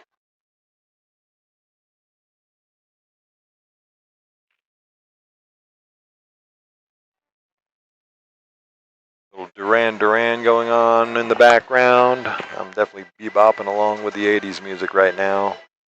Shout out to my daughter Samantha, by the way. She's up in Washington State.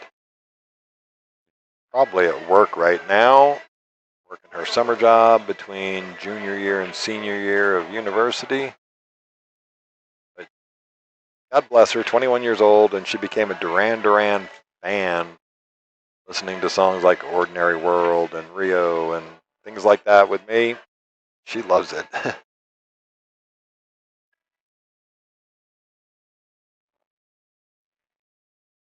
All right, gets that 4 ball. Look out, there's a pocket there. All right, well, he gets fortunate not to scratch. Just a little loss of cue ball pace there.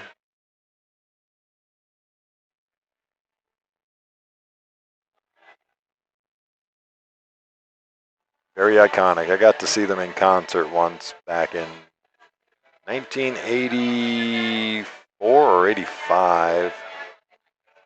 Great show. All right, kick shot coming. Gonna leave this over the pocket for Kim.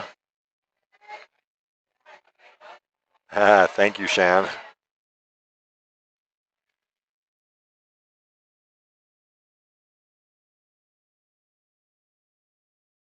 she has great taste indeed.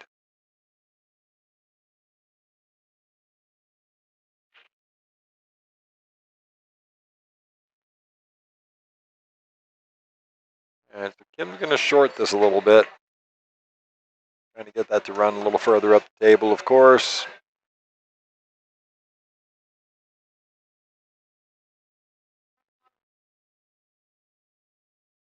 Very nice stroke on that ball from Kim. Just a little angle on the 7 ball, so just draw this thing.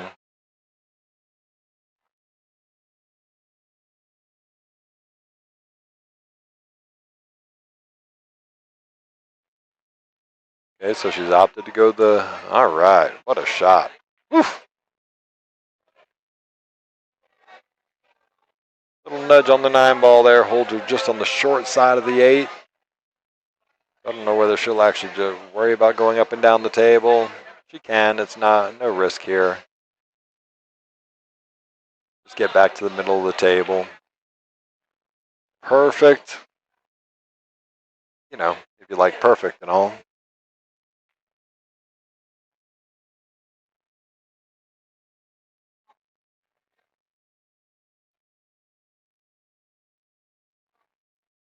All right, Kim Sanders knocks that one down. She's going to go take a 1-0 lead.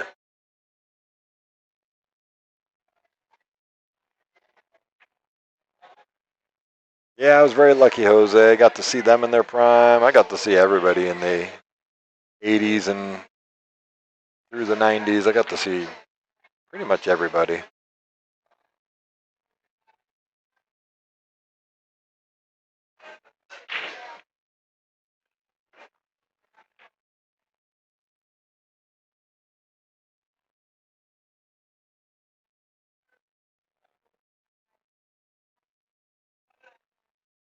Got to spend many a debaucherous night either in New Orleans, Biloxi, Mississippi at the Gulf Coast Coliseum, New Orleans Lakefront Arena, because every big band of the time came through those 3 venues, and I lived within 45 minutes of all of them. 1 ball down, Kim Sanders with the break in rack number 2. Can't quite tell if she can see this 2 ball. We're going to find out here pretty quickly. Oh yeah, she can see the 2 ball just fine. Not sure what to do with the 3 ball. She's probably going to draw straight back off of that. Give me 1 second, just have somebody come up and talk to me. Hang on.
All right, sorry, I'm back. I was being informed about a little bit of happenings going on across the pool room there. Anyway, sorry about that. Back to the match here.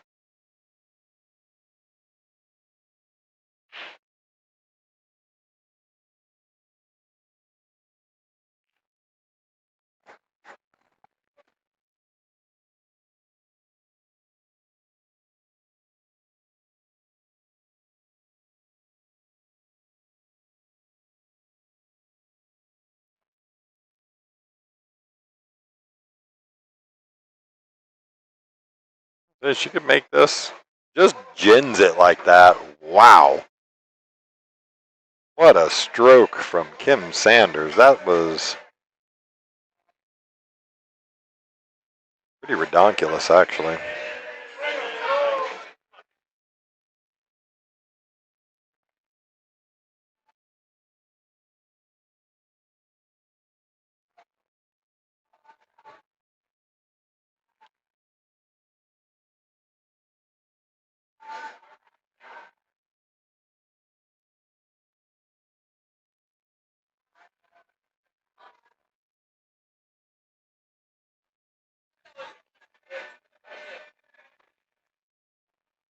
Don't fall straight. There you go. That's just fine there, Kim.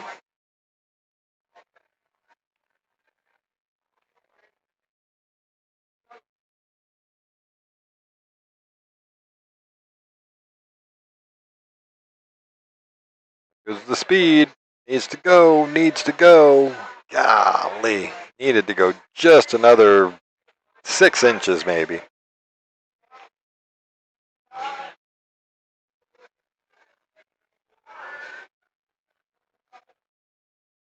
Try and send that cue ball up here like this. Yeah, perfect. Absolutely perfect. Well controlled. Good stroke. And what most people don't realize, so the cue ball is actually frozen to the rail here, so that can actually cause just a slight touch of friction on this. So just a really good smooth stroke through this. Just like that. No effect whatsoever. Knocks it down, takes a 2-0 lead.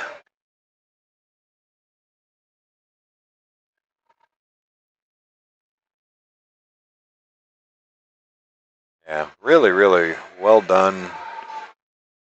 Go back and watch that shot. This was... Did I miss it? I was trying to watch the recording of it.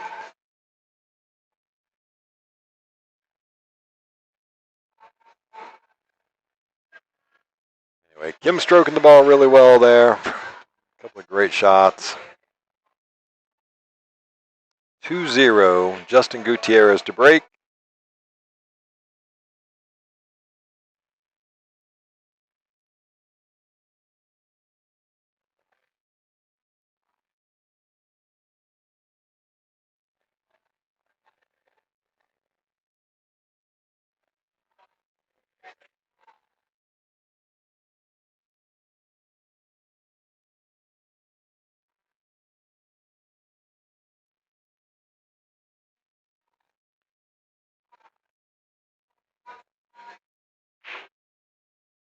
Big break from Justin, and gonna go with the dry break this time. The one ball does not go past the 8.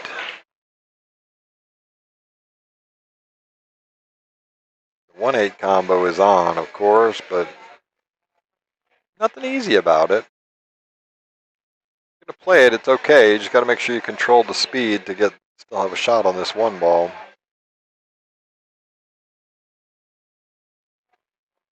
Of course, job number 1, as you've heard me say time and time and time again, make the ball first.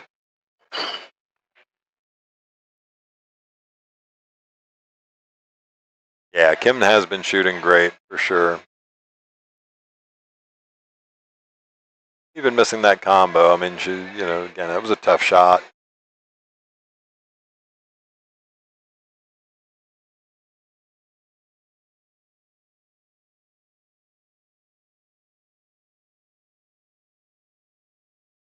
All right, Justin Gutierrez on the one ball. Can he figure out how to get onto this 2 ball?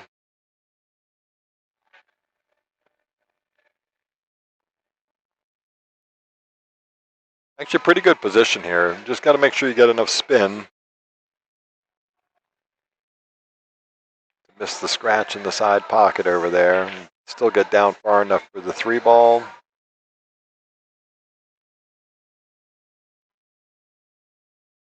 Wow, snaps. That's definite snaps. Good shot.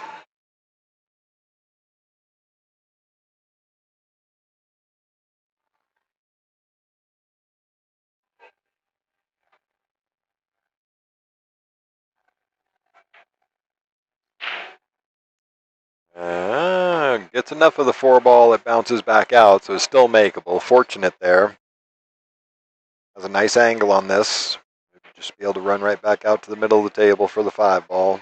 This is just the back and forth for the next 3 or 4 balls, right? 4, 5, 6, and then the 7.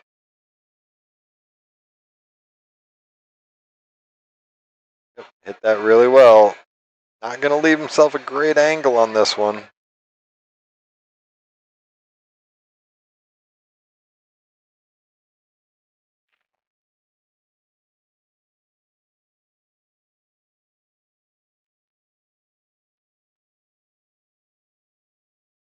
Yeah, fire in the hole, just doesn't get enough of it.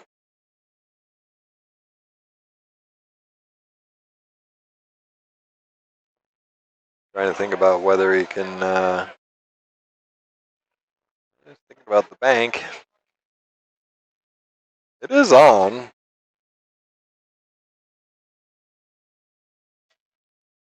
Trying to make something happen.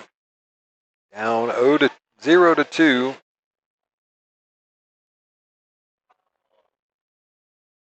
Okay, opts for the smart shot. Take the safe. Does he get enough of this? Oh my gosh, it's so close to getting behind the 8.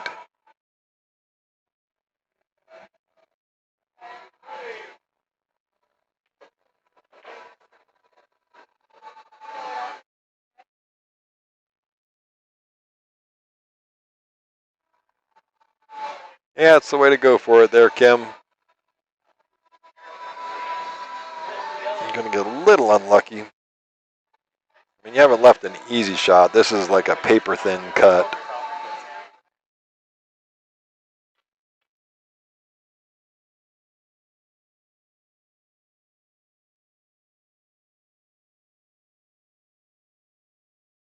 Yep, like that. And gets shape.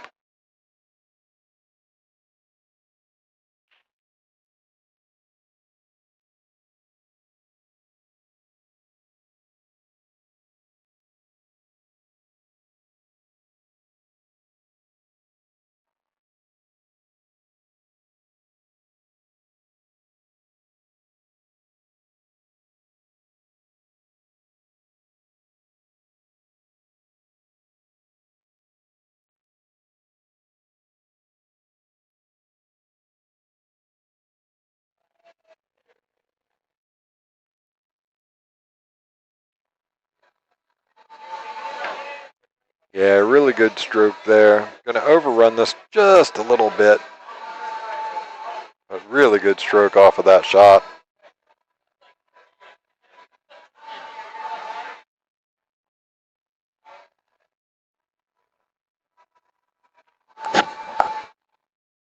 Now, does he opt to cut this, or is he going to go for the bank here?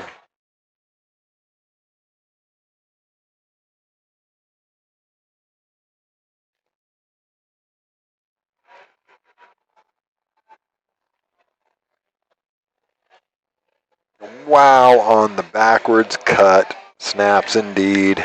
Even Kim's giving him snaps for that shot. Well done, Justin.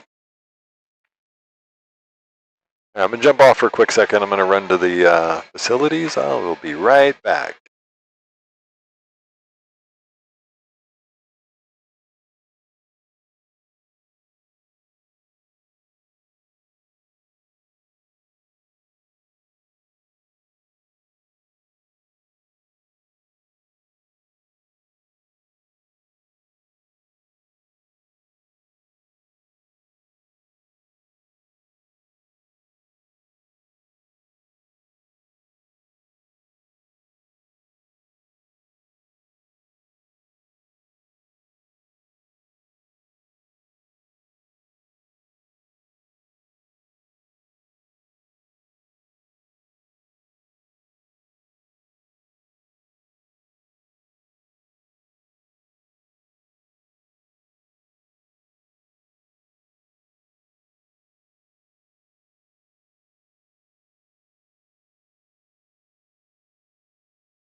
All right, and I'm back. Sorry about that. Step away for a minute. All right, Kim up 2-1. Trying to play the thin shot off the 1 to get up the table. Runs into the 4. I think Justin can actually see this 1 ball to make it. And it's just kind of straight top. We'll run down towards the 6 ball. Even a shot on the deuce. Just got to make the 1 ball here.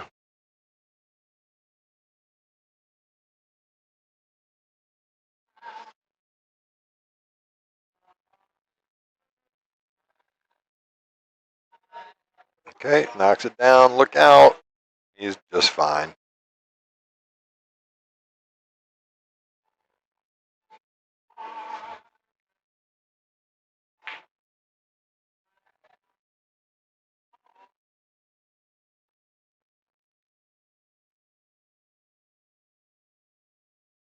Pretty straight on this.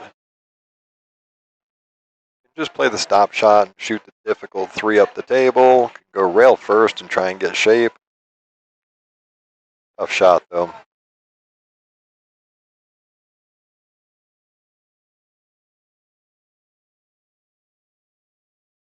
Yep, just take the more difficult shot. Take what the table gives you.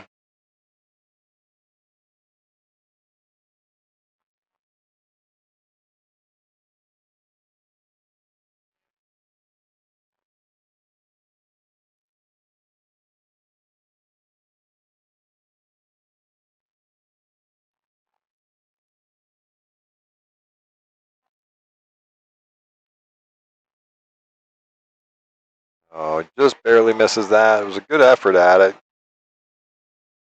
Perfect shape on the 4 ball too. But no possession.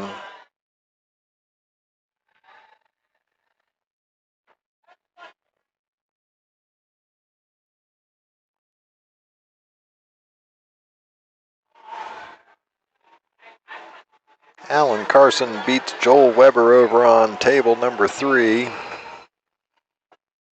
Good shooting, Alan. And look at the speed control from Kim Sanders there. Wow. Needed about 3 or 4 more inches to be perfect, but still, great shot.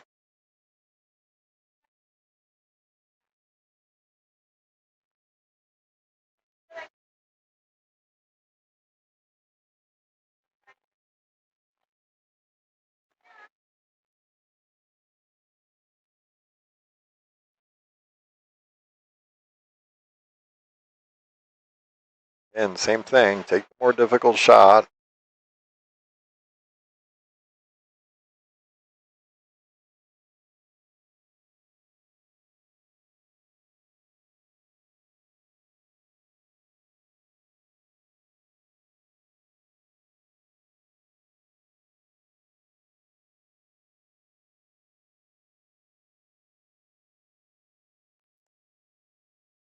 All right, this is that 5 ball.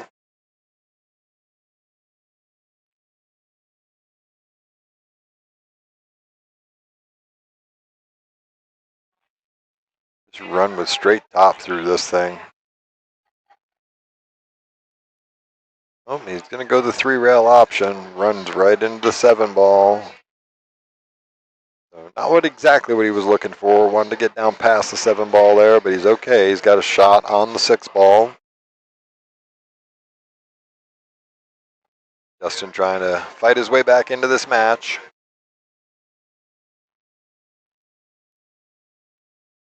We're going to get Alan Carlson and Min Fan over on one of the other tables. Get this elimination bracket caught up.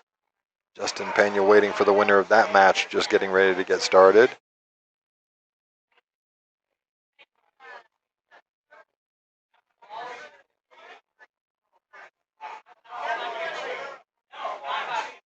Oh, thank you, Jose. I appreciate it. Well, actually, just with my my current lifestyle habits, after losing all the weight last year, I don't eat too much this late. Well, I don't eat this late at night anyway, but I appreciate that.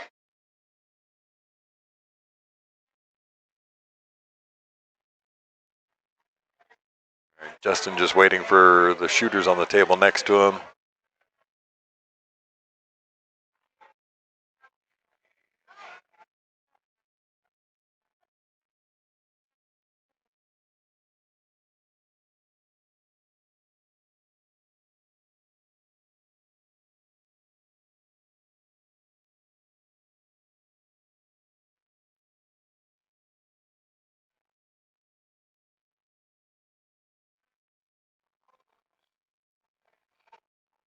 Yeah, fun match over on table 3. Asim Grover and Chuck Alley. And Van going over to play on Alan Carlson over on table 4. Be another good match.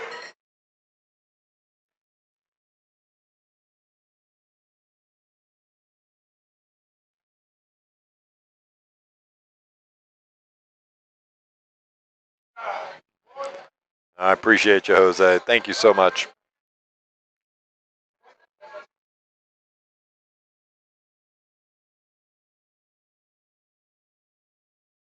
Justin, make a good shot here. It's going to hang up. It is unfortunate. It's a tough one when you're trying to slide that ball in. The balls just don't quite slide the same as like on brand new cloth. This cloth has got some wear on it now. It still plays fantastic. Definitely a little more bitey, if that's even a word. And, all right, so Kim with a shot here. She's probably going to have to go rail first off this 6. Speed control to drop in on the south side of it. Go a little bit, she says.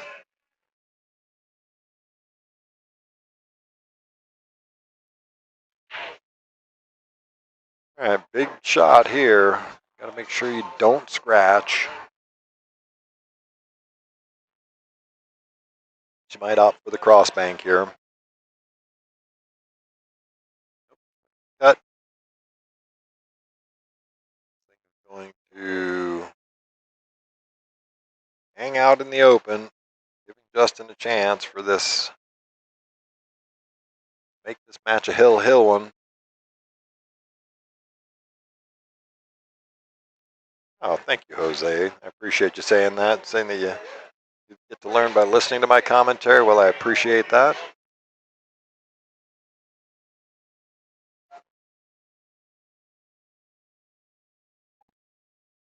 Take it all in, sir, as you're learning this game. Just take it all in and adapt what you can to your style of play. That's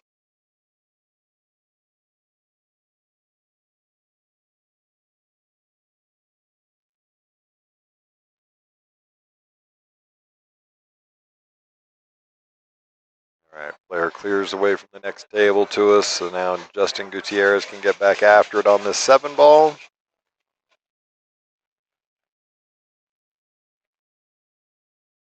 Make sure you don't run into the 9 ball here.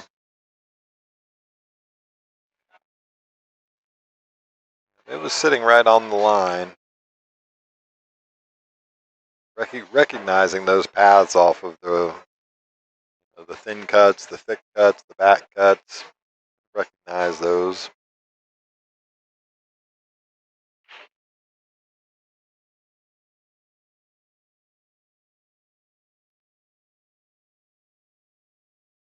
Yep, that's going to sting a little bit.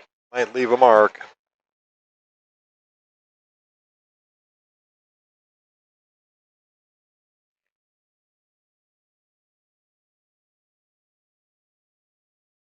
Yep, just stun this ball, cue ball back out the middle of the table, just knock the 9 into the side pocket. Just like that. That's going to do it for this match.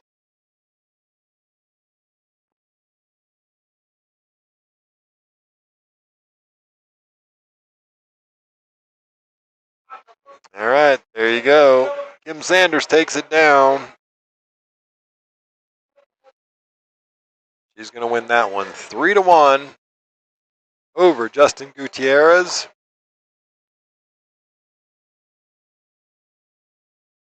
Take a look here. Looking at the bracket just to see what's going on. Kim Sanders is going to go on to play Daniel Perez for the hot seat match. I bring that up here pretty quickly. Let's see what Ray wants to do with it. I'm going to jump over real quick to table number 2. Like we've got Justice Egan and Matt Wong. Can't tell what the score is, and they're not scoring it on their phone. Looks like it might even be Hill over there. I'm going to let you guys watch this for a second. I'm going to run out to my car real quick, grab a sweatshirt. I'll be right back.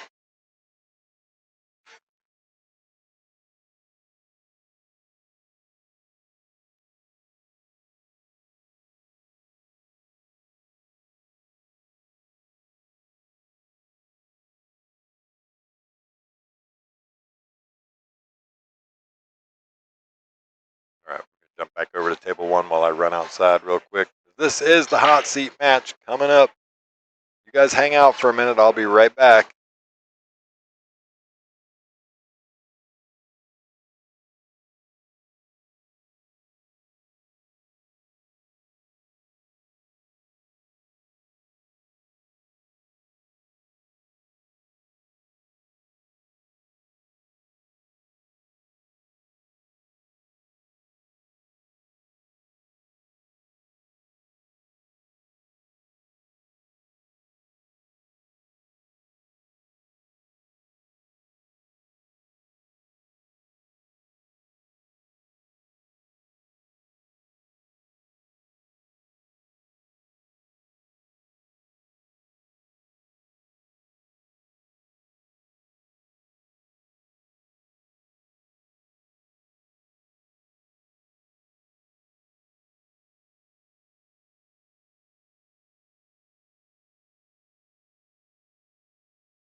All right, I'm back.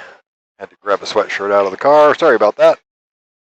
Oh, Daniel Perez, that's an uncharacteristic miss on that 2-ball. So hot seat match here. Got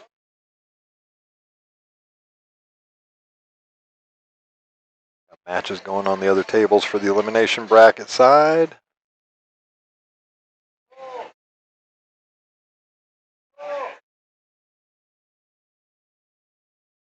Oh, doesn't get the action on the cue ball that she was looking for there, so.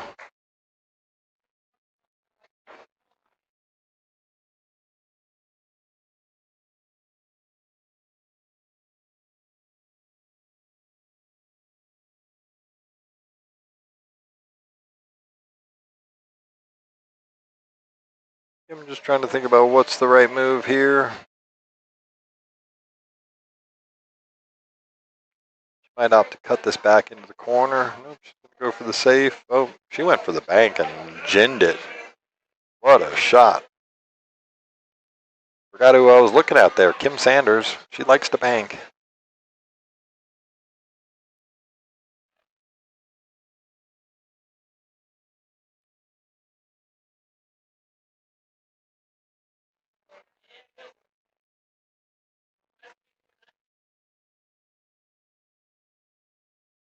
Tougher one to hold the cue ball here. Just the weird angle. She might try and draw off the rail into the 9 to hold for the 5.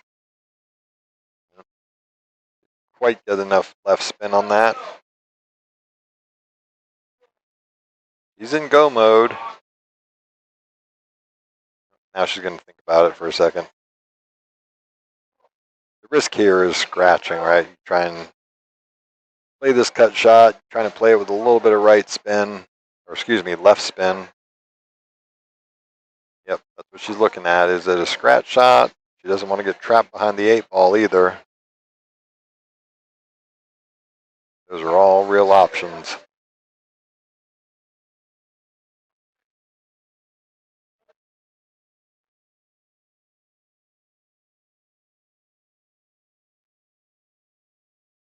Oh. Doesn't quite get enough on it. She was trying to get that 5 ball up the table, get the cue ball behind the 9. Didn't achieve either one of those. Just totally missed the speed. Good opportunity here for Daniel.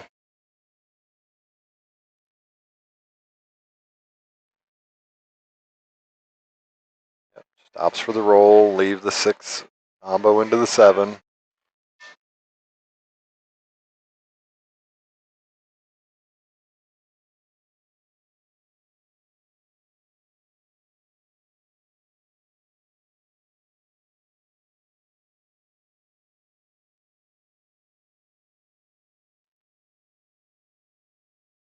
Yep, gonna knock that down nice and successful. Hits it with just the right pace to hold the 6 in front of the pocket. Now just get the cue ball anywhere out in the middle of the table. You can figure it out from there.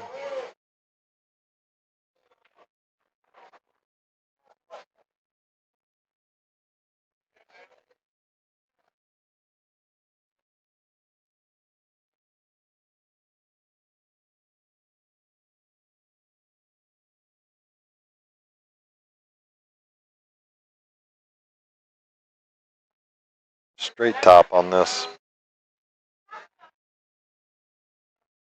Yep.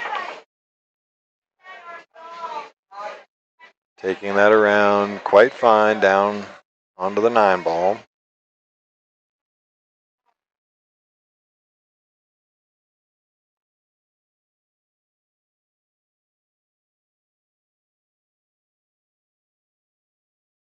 All right, Daniel Perez strikes first.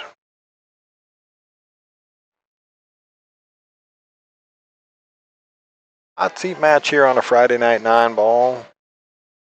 11:45 at night.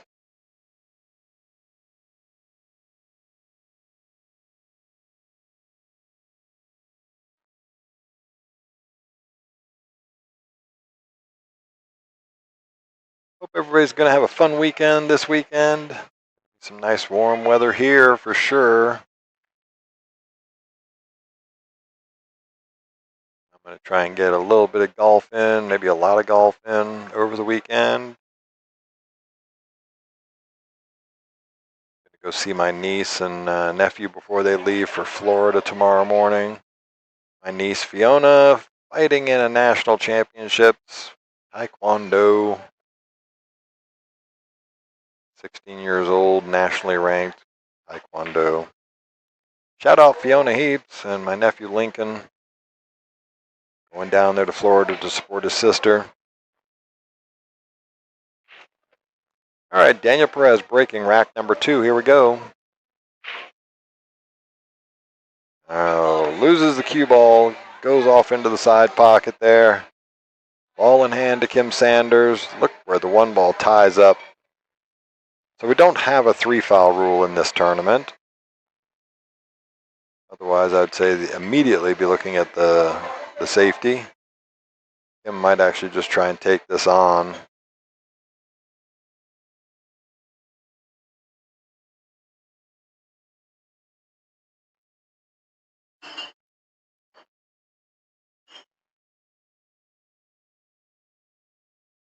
Knocks it down, gets perfectly onto the 2-ball. Now the 3 does not go past the 5. It does go past the 9 into the bottom left corner.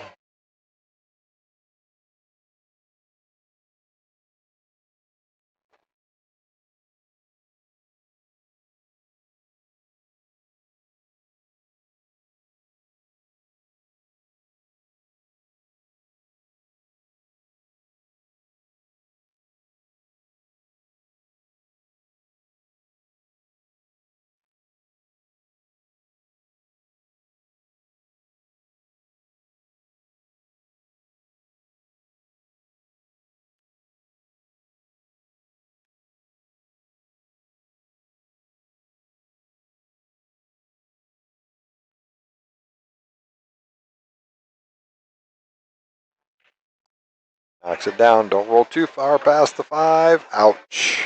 Knew it was a risk. Just fire away at this kick shot. Take a look at it first. Try and kick this thing into the side. That'll keep the cue ball running back down this way towards the 4-ball.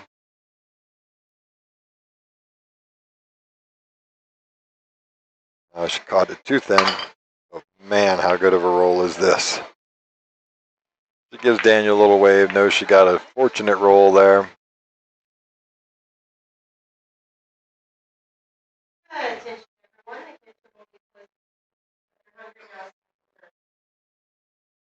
It is that time, huh? They were just making the announcement about the kitchen closing soon, so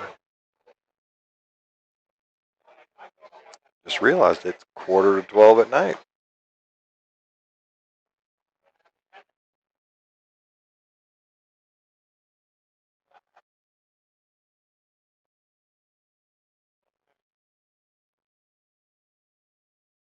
I guess he can see enough of this. Yep, he can see enough of this to make this. Wants to try and miss that 8-ball on the way out of there.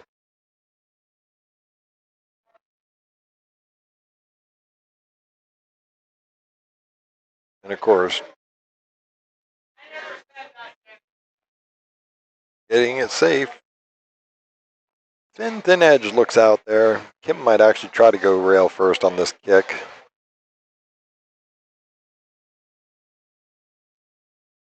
Yeah, it's the right shot. She's just going to overhit this a little speedy. Giving Daniel a pretty good opportunity here.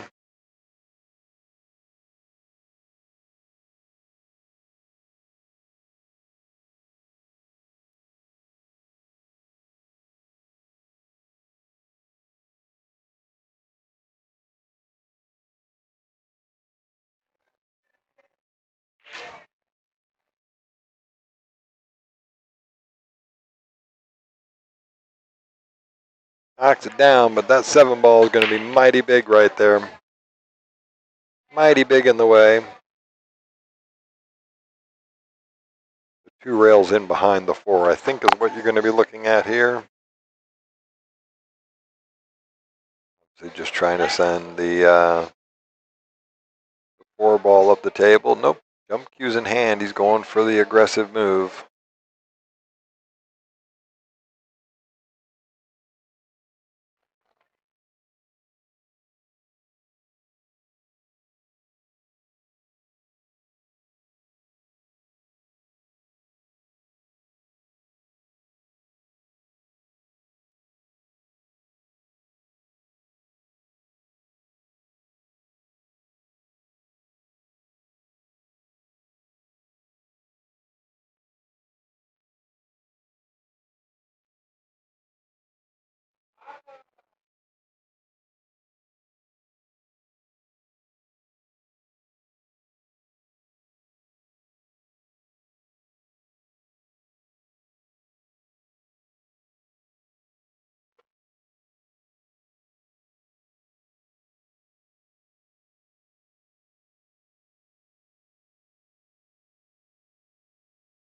Stops for the containing safety. Going to leave the full view of this 4-ball.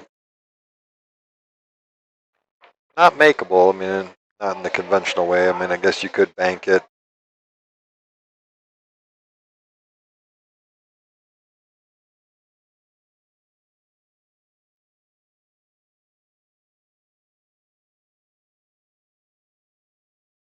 Try to find the safety.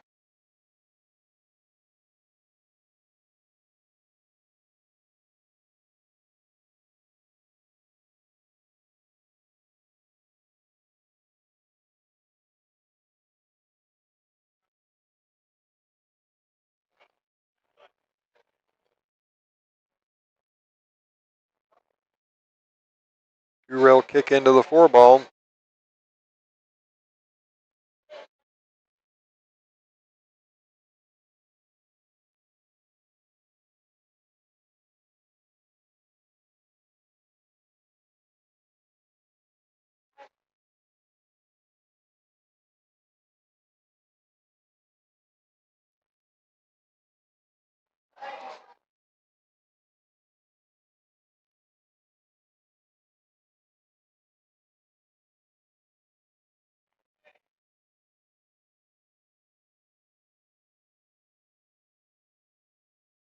Run up and down the table, shoot this 5 in the side. Yep.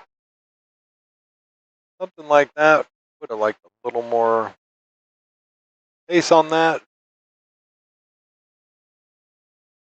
Run through this 5-ball. Gonna probably bounce it off the rail, come back out to shoot 7 in the top right. I don't think he can get to the top side of the 7-ball. Let's see.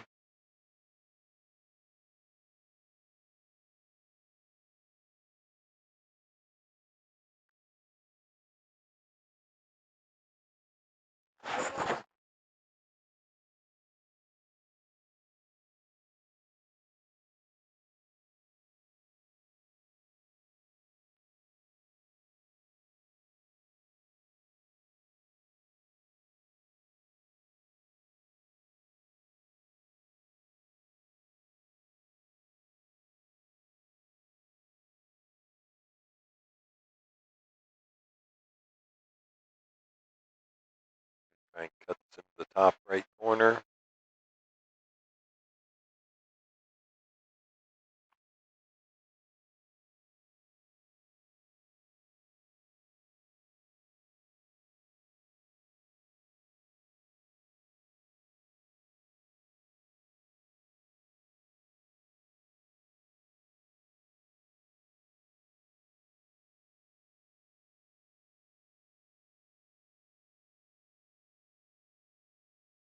Shot. Nice and controlled stroke there from Daniel.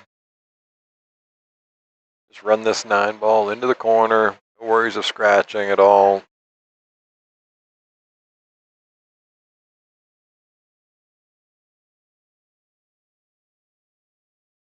There you go. Daniel Perez takes rack number 2.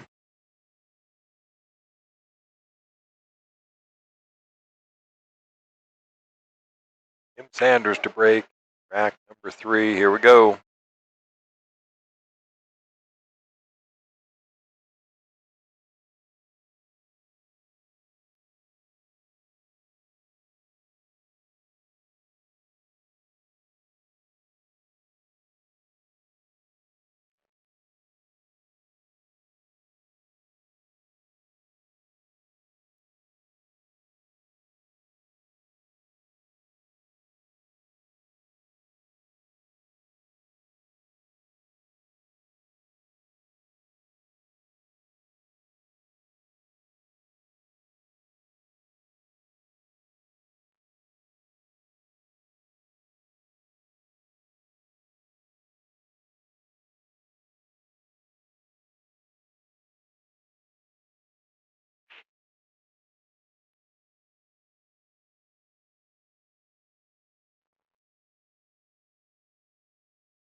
Okay, so Kim's got one down on the break and Found a good looking shot on this one ball. The 3's in a little bit of an awkward spot.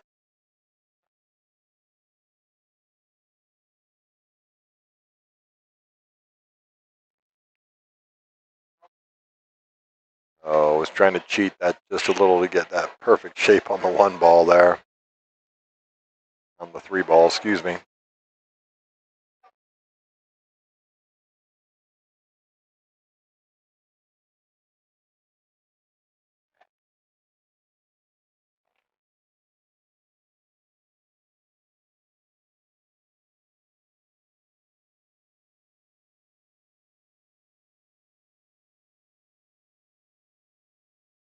That's a really nice shot from Daniel. Well controlled.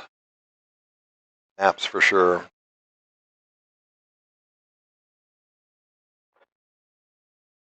Oh.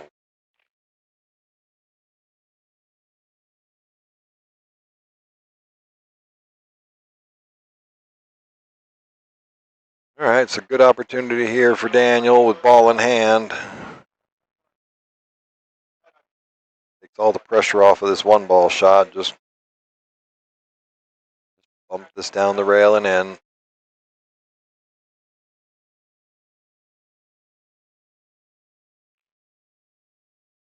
Three ball goes up the rail the other way into the top right corner. Should be able to just draw this straight out off the rail, shoot the 4 into the bottom left corner. Not a whole lot of trouble in this rack once you get past this 3 ball shot.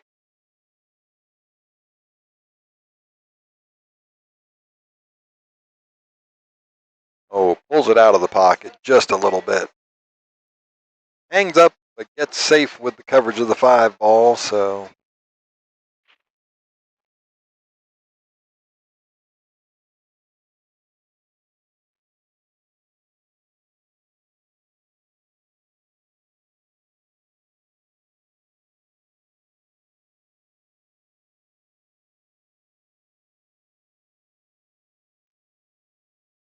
Oh, how do you hit it?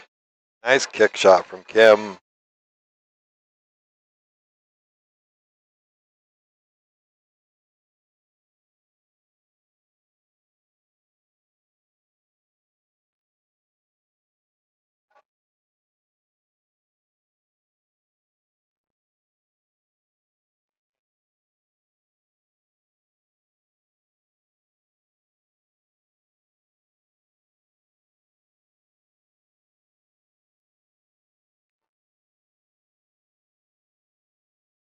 All right, she was trying to make that 4 past the 8 ball. Gonna leave a shot on here for Daniel. Cut this ball in, a little bit of bottom left on it.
All right, a little off on this 6 ball here. Looks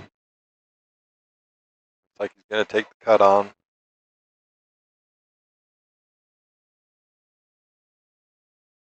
Gonna overcut this. Unfortunate.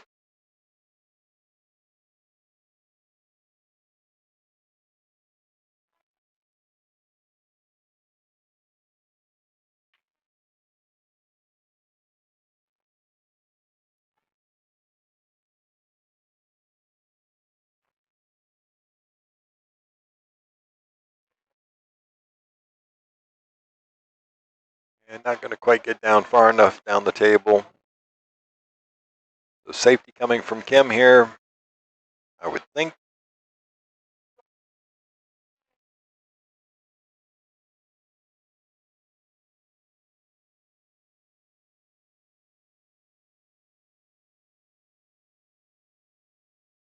Yeah, she's going to underhit this a little bit.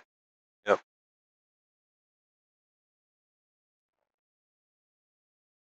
Daniel steps up to the table. Great opportunity to close this match out and move on. The hot seat, or excuse me, to the hot seat winner.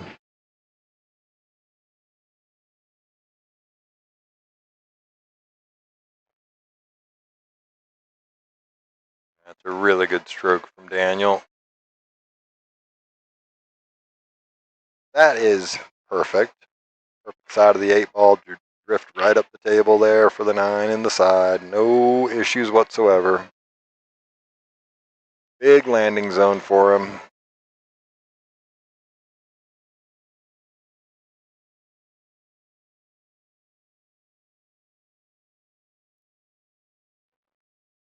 Yep, that's just about perfect.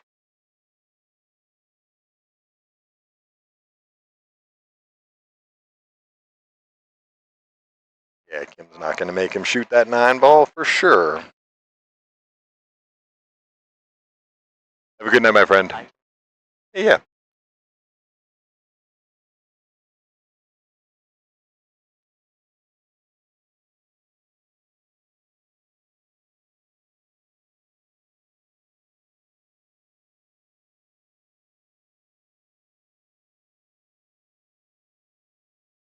Let's see, I don't have any stream matches going on right now, so Kim will drop down to the elimination side of this deal.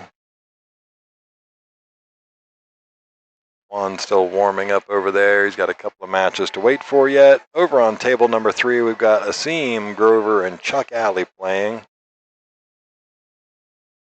Like Chuck's up in that match 2-1. Winner of that goes on to play Matt Wong. Alan Carson and Min Fan over there on table number 4. So again, the 2 matches going right now are not on stream tables. I apologize.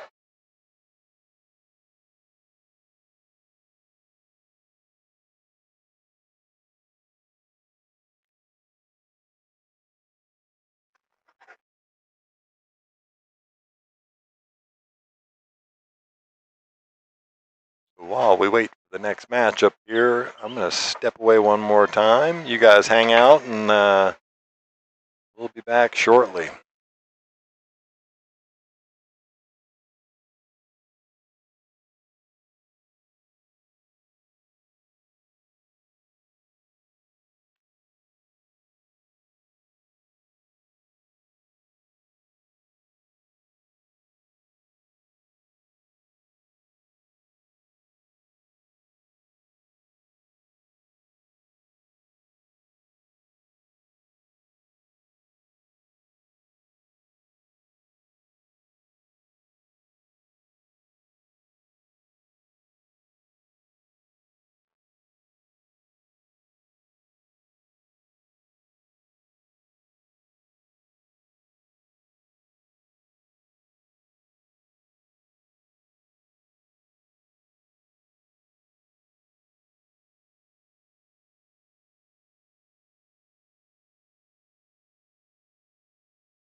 All right, so here we go. We have our next matchup on the stream table, table number 1. I am back.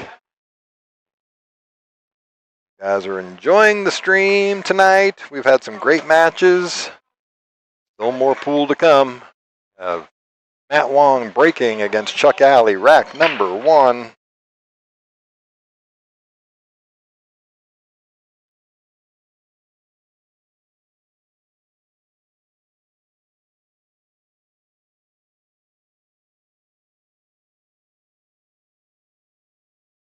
All right, so makes the ball in the break.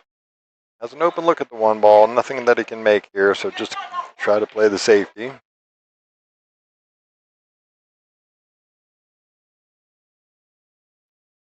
Well, not what he was looking for, but he got away with it. 1 ball sneaks in behind that 6 ball.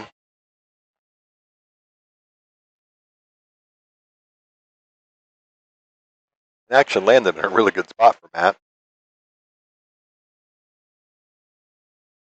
Chuck can't kick. They're right in behind the 1 ball.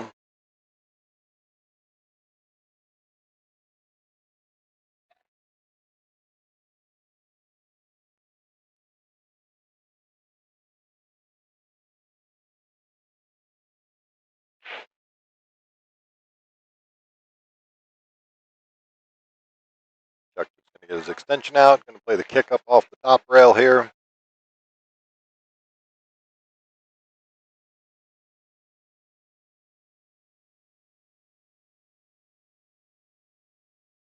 Going to look to kick this 2 rails. Oh, that's a foul. He knows it. For sure. Got a little too much spin on that.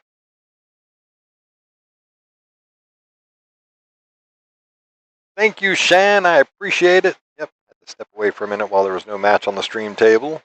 I am definitely back.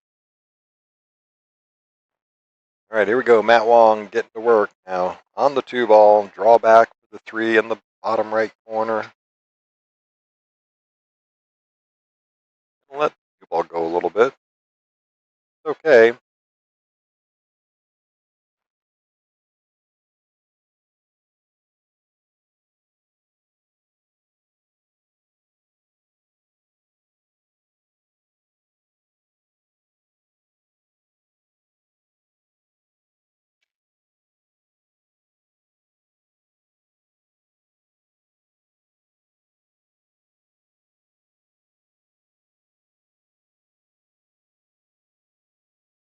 Oh, gonna rattle the 3 ball.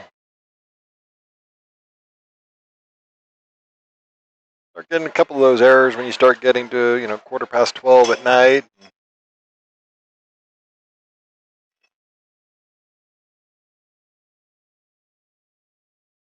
All right, so Chuck overplays the 3 just a little bit, but he's just fine. He's got actually a pretty good line here to drop in below the 5. Run around the bottom of the 9 ball here.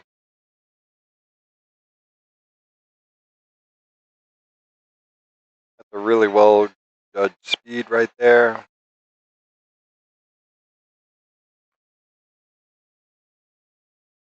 Wants to let this slide up the table just a little bit. Perfect.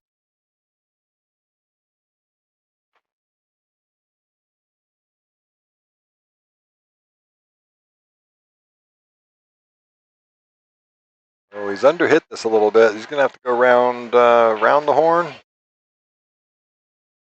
Certainly knows the path.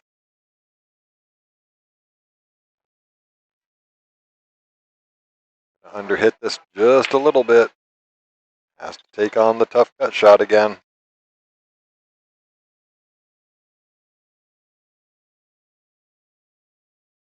Goes for the safe.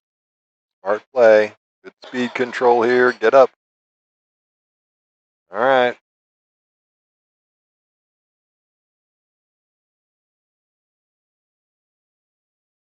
A real important position here. We watched this in the Justin Pena match earlier. He took that thin cut on the 9 ball on, or he was actually playing the really thin opposite side of it. This is a really important shot to learn the safety. Right? There's a 2 rail safe to get the 9 ball back down to this end of the table. Most players are going to take this cut on. I like that Matt kicks at that. I'd like to have caught it a little thicker. Leaves Daniel a similar position. I mean, excuse me, leaves Chuck a similar position. Talking to you guys and over my shoulder and see Daniel over here. So anyway.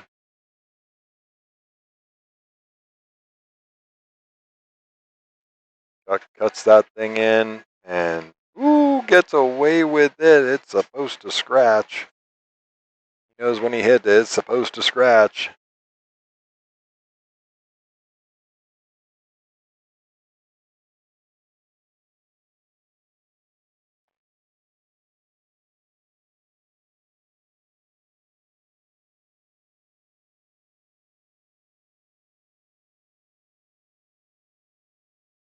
A little bit of the Go-Go's in the background. Man, we're getting after it again with the 80s.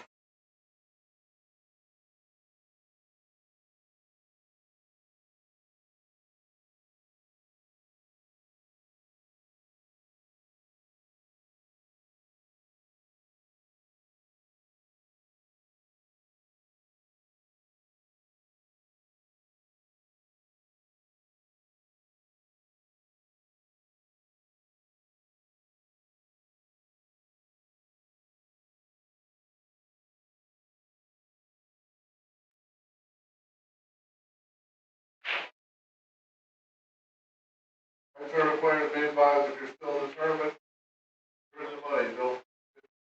Don't think about it.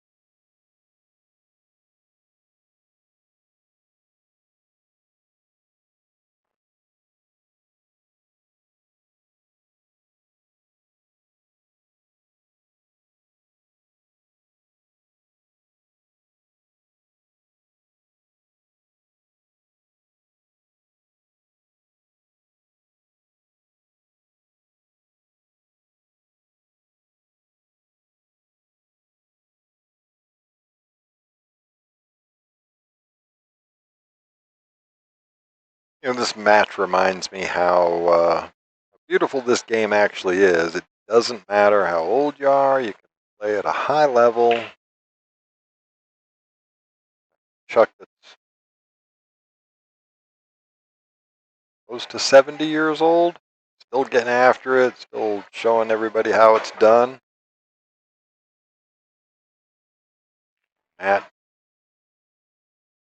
I'd say Matt's in his 40s. Every tournament, man, we have players everywhere from teenagers all the way up to in their 70s. And here at Skinny Bob's, I'm here to tell you, we've got a bunch of great players. Age, just a number. Good for you, Chuck.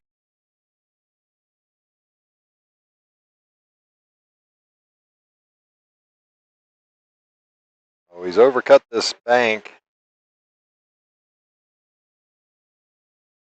Gonna leave Matt a tough one now. Little bit of a decision here. Which way do you go?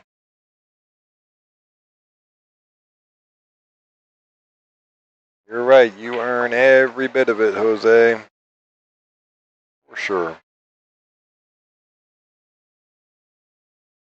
Jose, are you coming out to the Saturday night tournament tomorrow night? Might just make the trip back up tomorrow night myself.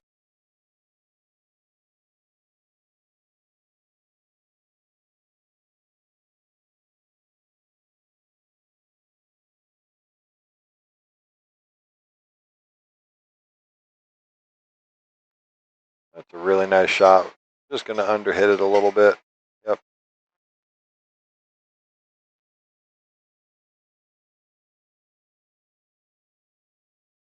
Matt's certainly going to be thinking about the safety here. Problem with a guy like Chuck is everybody knows that he plays a lot of one pocket. He's a very good banker of the ball. Usually, splitting rail to rail, that's not going to be it. That's going to leave mark. for sure. Self-inflicted bruising.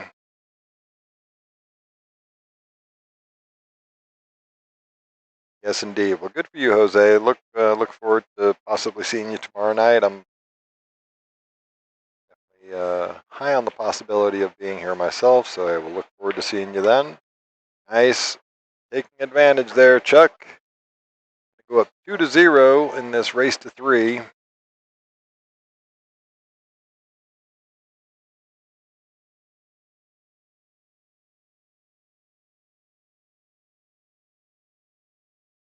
Another thing to look at, Jose, I don't know if you're playing any kind of pool leagues anywhere. The Tuesday night and Wednesday night leagues here are absolutely phenomenal formats. For playing 9-ball, you get to play a lot of better players, a lot of similar ranked players. Yeah, definitely a really, really inexpensive way to get some really good competitive reps in. Definitely check out our Tuesday night and Wednesday night leagues, Jose.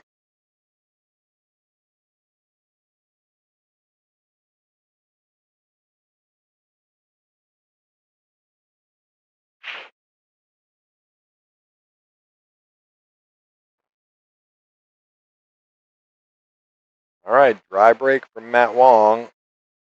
Chuck to the table. Thank you for getting that out of the way, Chuck.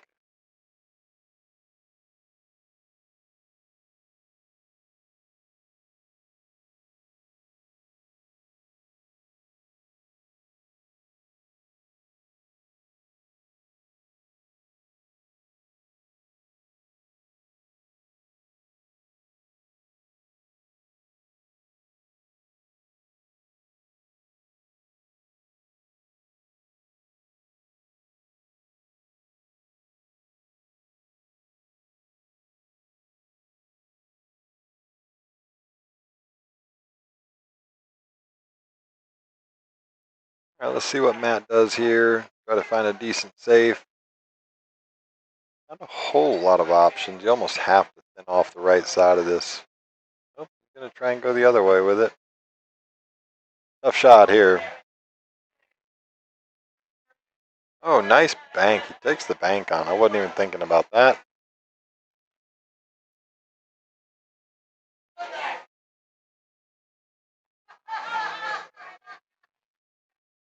Oh, Jose, yeah, that'd be good. The Sunday league that they're starting up would be fantastic. So, Shan, I don't know of any UPL leagues playing out here. It's primarily BCA.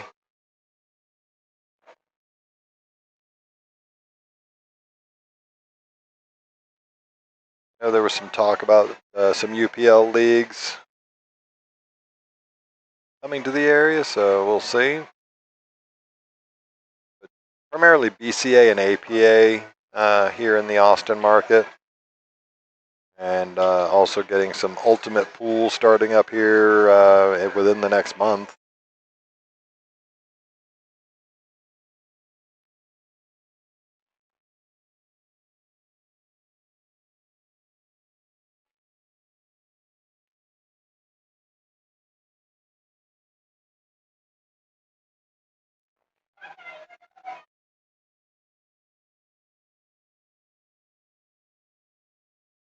Very nice.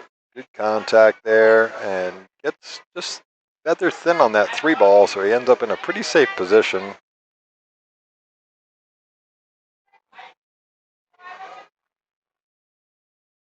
Chuck might just opt for the bank. Back into the side pocket on this one. Yep, just like that.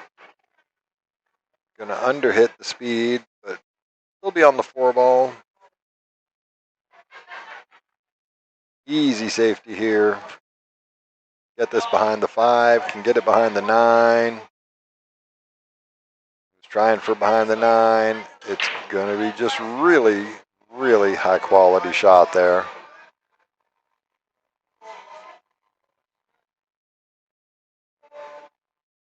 Yeah, Shan, those are the big ones. APA and BCA are obviously, they're definitely the biggest in the country as far as pool leagues go. I know UPL Has a big following regionally around different areas.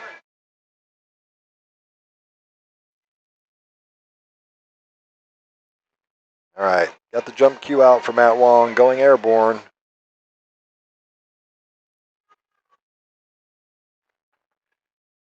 Really good hit.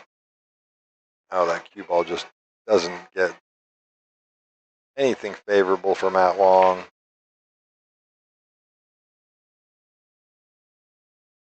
Not only is he leaving the back cut on the 4 ball, but it's the natural way to get down for the 5.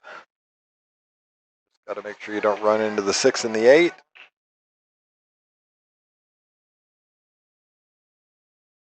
Oh, misses the 4 ball. He was trying to think about running into that 6 and the 8, like I mentioned.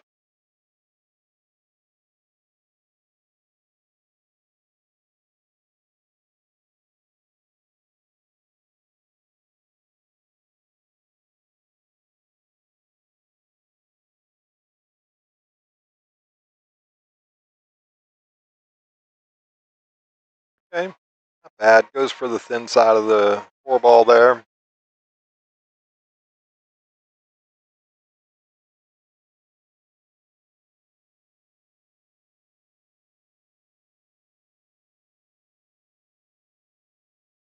Oh, nice shot, Chuck. How good you hit that.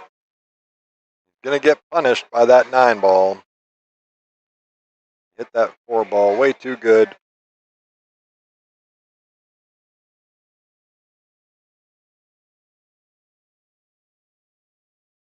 Yep, trying to look to see if the kick is on or not, if you can get the spinach into it.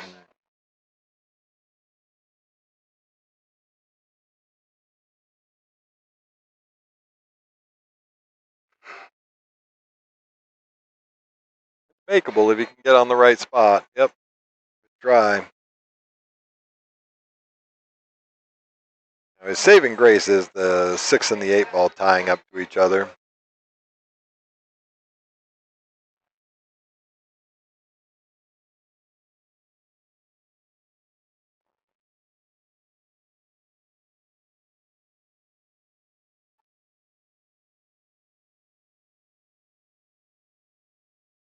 Wong trying to fight his way into staying into this match. Got his opponent on the hill.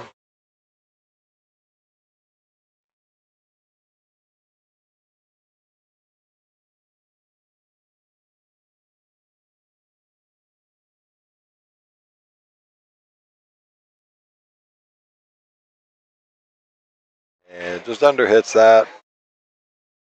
Trying to be a little touchy about holding position for the 6 in the side.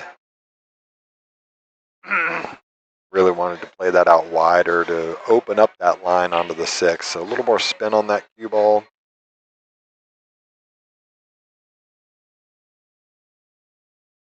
Now he's playing the single rail kick into it. Thinking about how far he wants to go.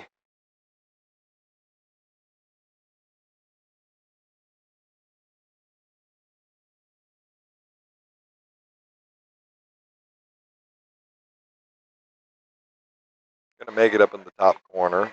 Oh, it leaves it and gets safe. Chuck's gonna be grabbing jump cue again, I think.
All right, just knock down one good shot here on the 8-ball. Keep yourself in this match.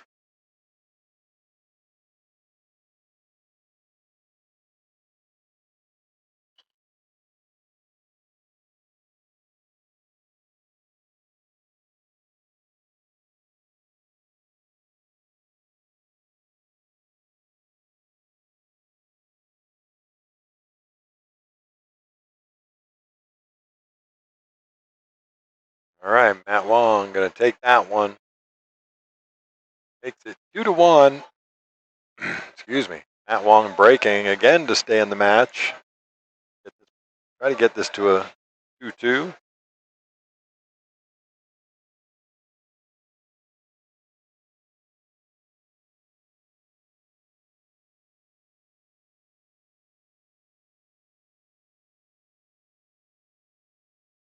Yes, I definitely agree with you as well, Jose.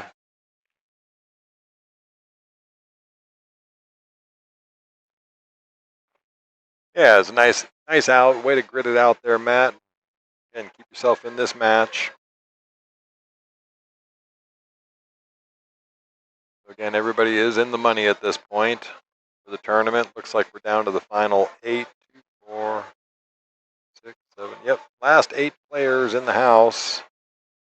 Chuck Alley and Matt Wong playing here on the stream table. Over on table number 2 stream table, we got Justin Pena and Alan Carlson. Looks like Justin Pena's up 2-0 in that match. So way to go, Justin. Keep it up. And coming back after a 4-month paternal, that's what you would call it, paternal mandated break from pool with the new baby.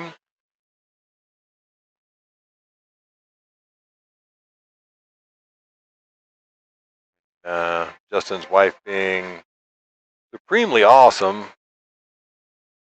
Understanding that Justin does have a love for this game. The family has a love for this game. And allowing him to go play some pool and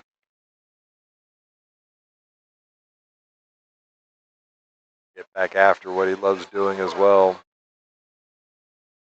Everybody needs that outlet, right? Whatever it is that you love, get after it and do it, man. Enjoy. Splat. Well, welcome to the stream and welcome to the chat. So officially, you break from behind the line. So the base of the ball where it touches the table and not be on the line. The leading edge of the ball can overhang the line, but it shouldn't be on the line.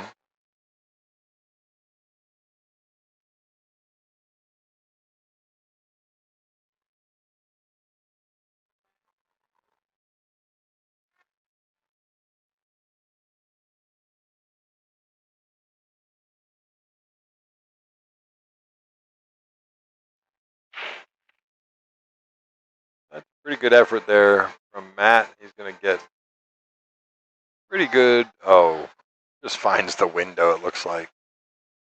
Maybe the 5 covers it. Make. I can definitely see it. Yep. Get out of that side pocket. You never want to see somebody scratch. Never fun to watch that kind of unfortunate rollout.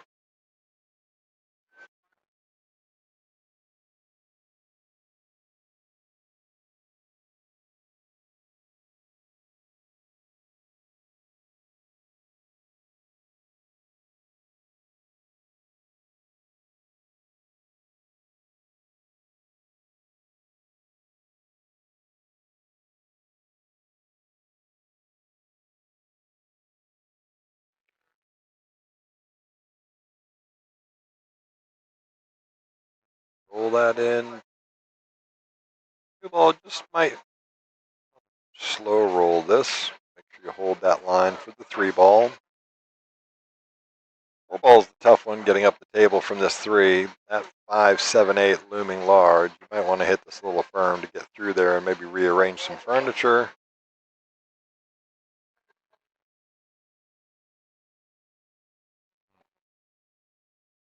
Yeah, Got to make a nice positive stroke there. He's a little tentative on it and trying to get that shape on the 4 ball. Got job number 1.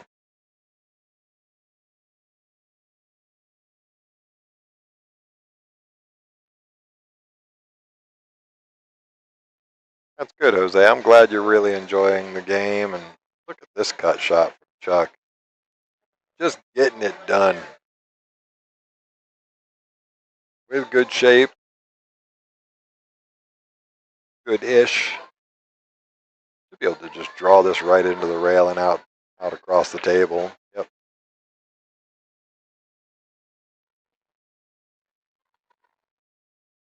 That's the 12:30 at night stroke.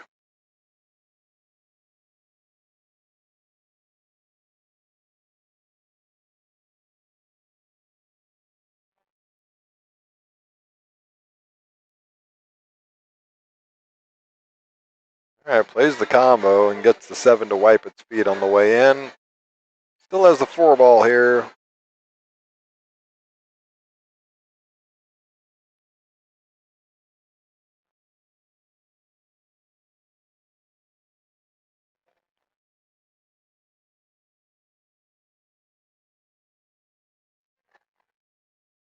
Oh, hangs the 4. That's unfortunate. He hit that pretty good.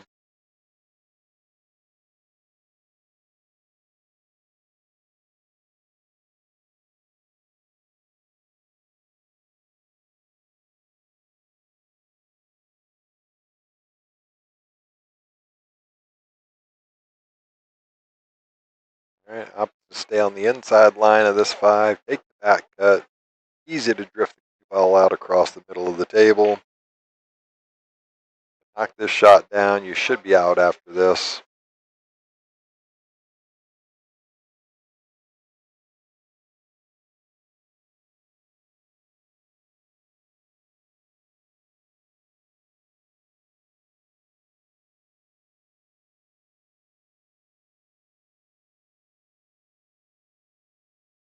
All right, gonna grab the extension for his cue real quick. He's just in a weird, awkward cueing position. He's going to be sort of leaning over the corner of that pocket.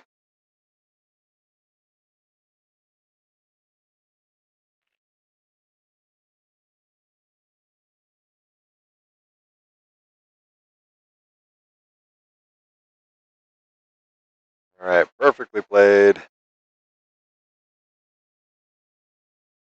Same shot, 8 ball into the corner with just a little bit of top right on it.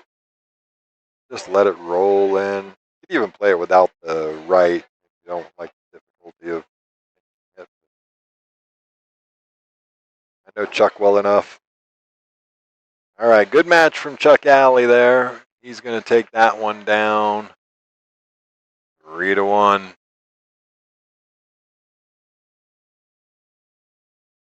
Waiting in the wings for Chuck Alley is going to be Twan Chow.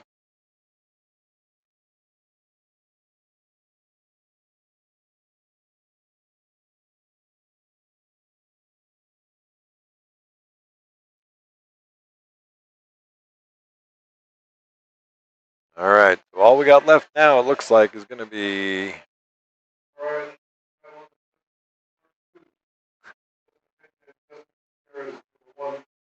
we're going to get them back again. The Battle of the Justins, a rematch from earlier tonight. Justin Pena and Justin Gutierrez. We're going to get after it here on table number 1.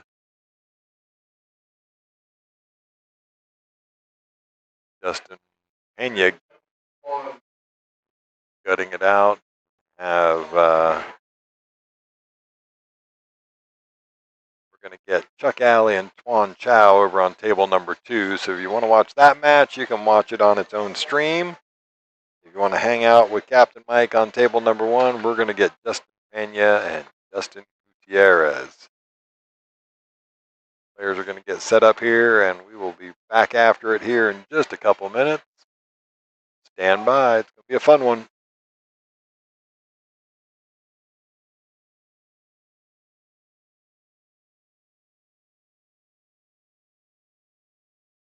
All right, toss the coin up in the air. There's the call. Who's the winner? Looks like Justin Pena's going to get the first break.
All right, so a little scratch there. Ball in hand for Justin Gutierrez, and here we go.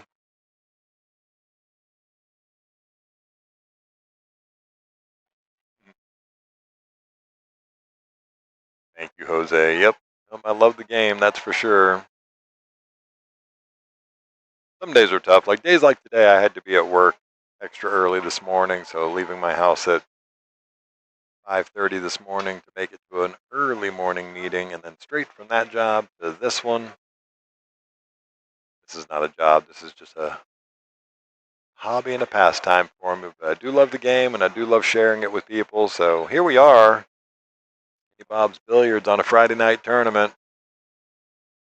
Hanging out with Captain Mike.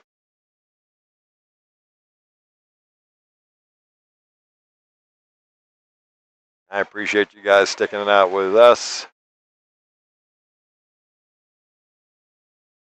They hanging out with me all night over there at work. Definitely appreciate you, sir.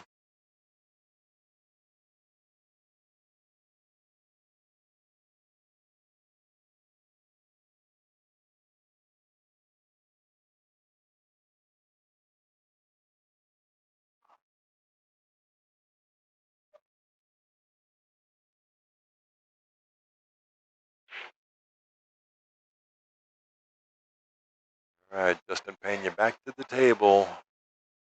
Unfortunate hanging of the 3-ball there. 4 does go past the 7. On the bridge. Does not like the bridge, he tells me.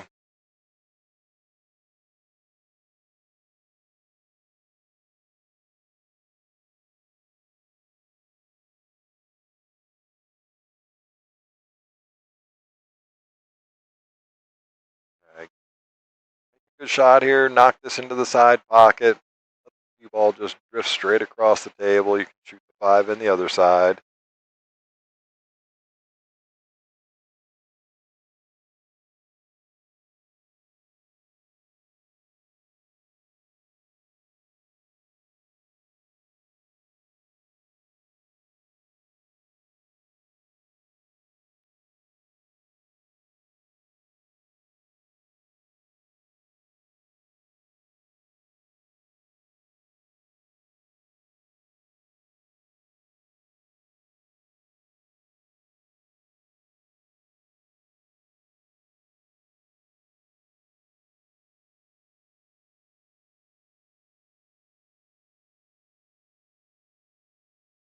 Just knocks that down. Does not get the action he was looking for on the cue ball because he was definitely looking to be the other side of the 5.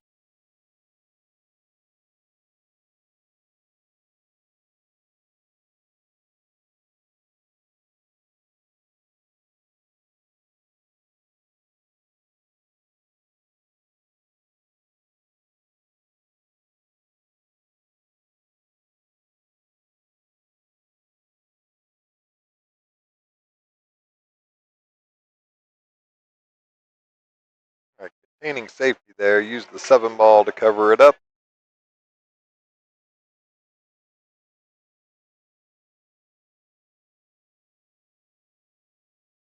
go with the jump cue here and jump into the bank shot, maybe.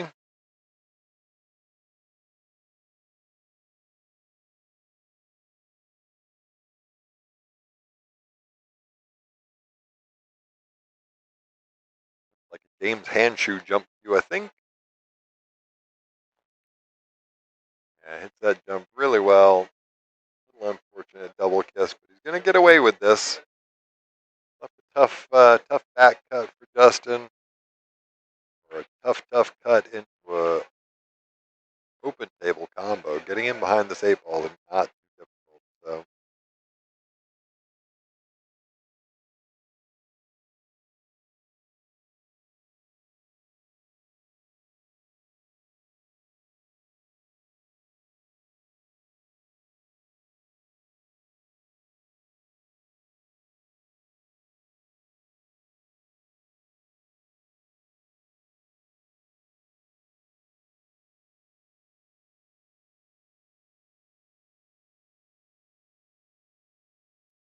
let's see what Justin wants to do here. I don't think he's going to try and take on the cut. So the rail safety that I was talking about earlier. Real important shot when you're learning this game. Nudge, nudge, wink, wink, Jose. Learn to play this shot where you're playing 2 rails, 5, or whatever your object ball is at the very top of the table, middle diamond. Should be able to shoot that shot. See, like, that's not far enough over.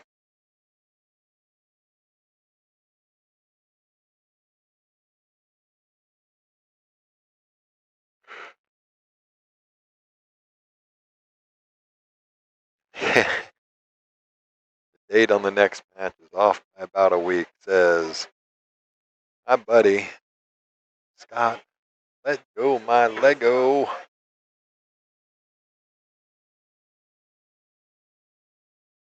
Have the dates wrong on there.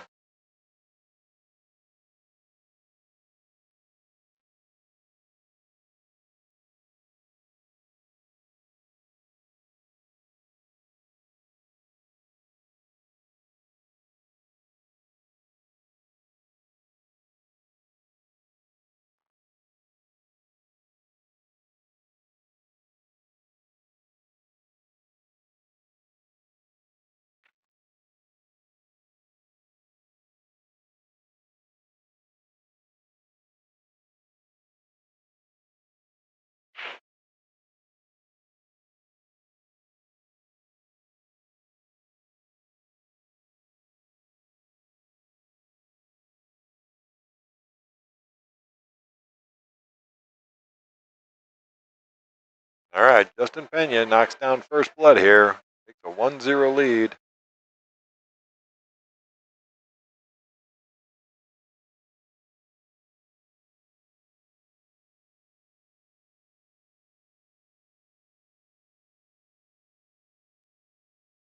Have a good night, brother. Thank you. Be safe getting home, all right? Matt Wong leaving the house.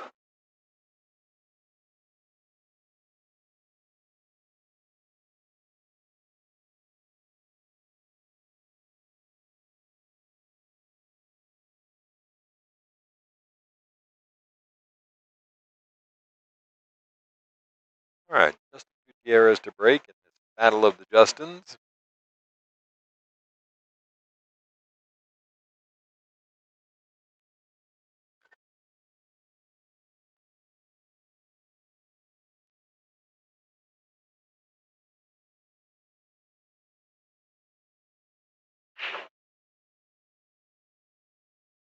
Big hard break. Doesn't make anything there.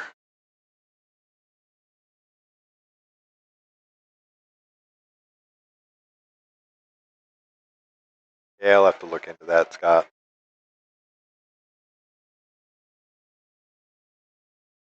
Yeah, he's trying to get a little better safe than that. Put some balls between them, but fortunately it leaves wide open look at the 1 ball.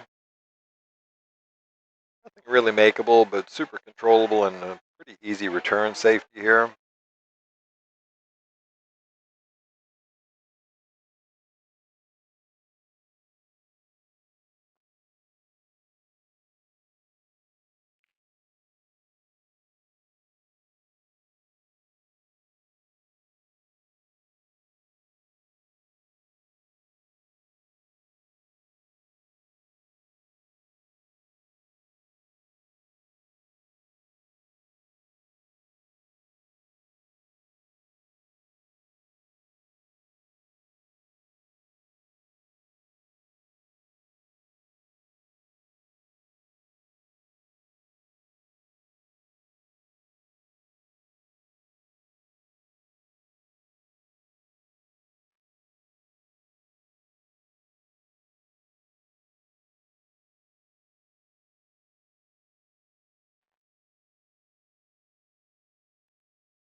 All right, well, he's going to make good contact, get a rail afterwards.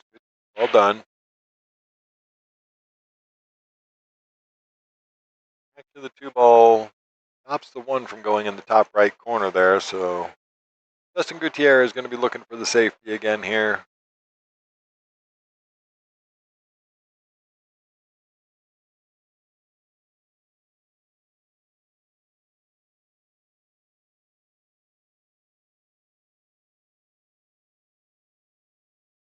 Yeah, good idea. Get that separation between the cue ball and the object ball. I think he can actually see enough of it to make it. I'm not quite sure. It's really close, though. See enough to make it. Then, out of a little thick. Get pretty good roll there.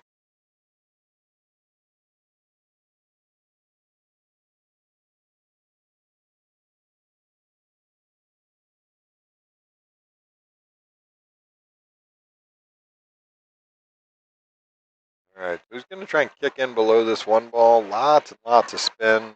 1 ball should run into the 8 here, so. Oh, he managed to miss it. I'm impressed.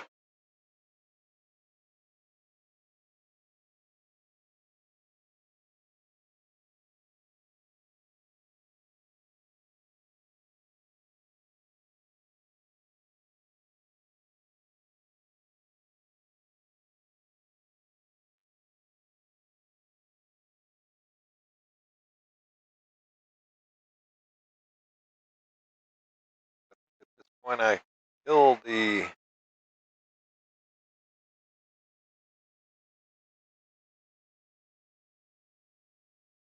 stream over here on table number 5.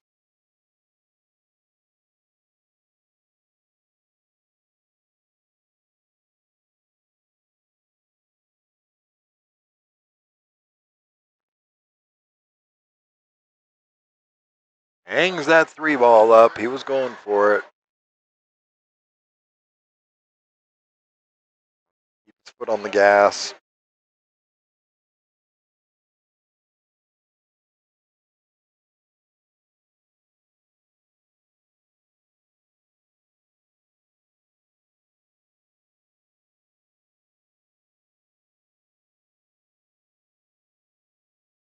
No, I just had one. Thank you, Tom.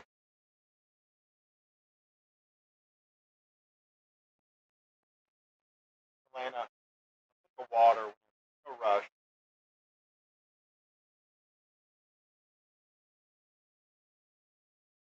All right, ball's pretty flat on this 4 ball here, so might just opt to play the stop shot. Just looked at it, shoot the 5 into the top right corner. Get in a good spot here.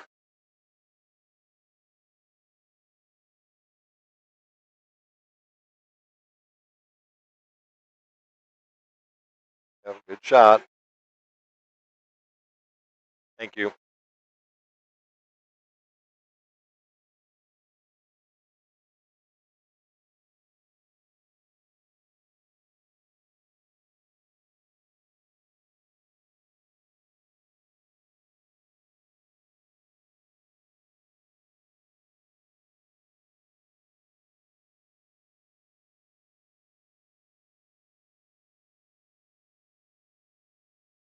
Give it a pretty big swing. Watch this thing. Look out. It's a nice lucky roll. 6 ball covering the kick shot on the short side for him. Justin just going to turn around and grab the jump cue.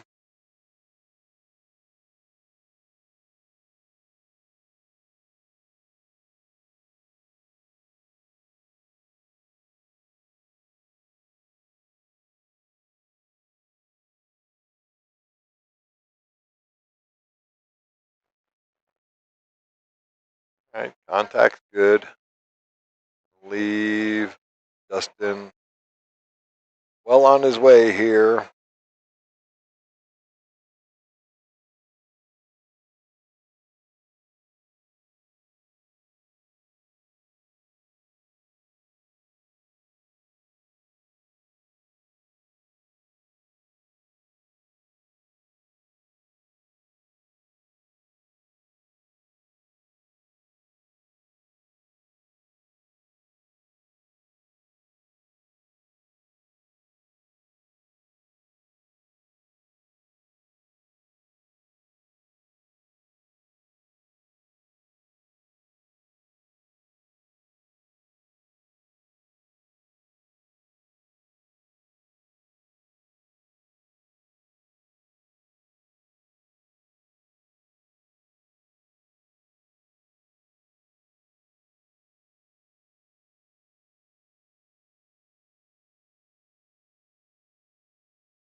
All right, Justin knocks down a good shot there on the 7 ball.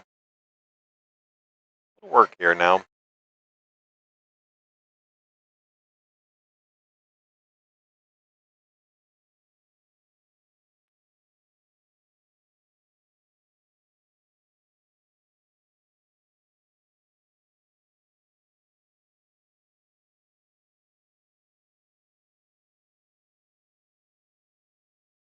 Oh no, that is unfortunate.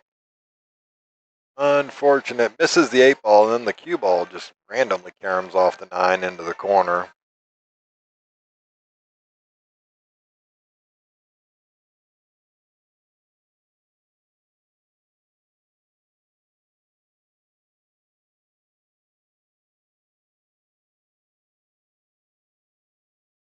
Oh, he's going to hang the 8 ball.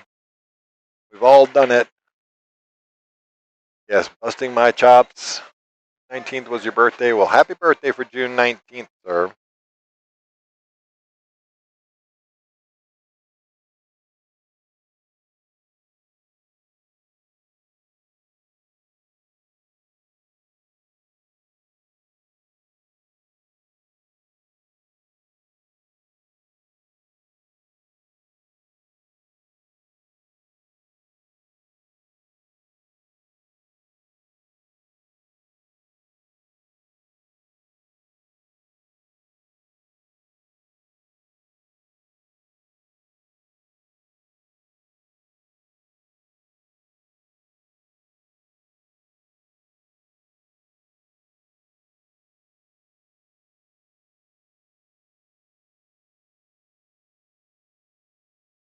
All right, so got a shot on this 9 ball here. It's just a little more difficult than what he should have had.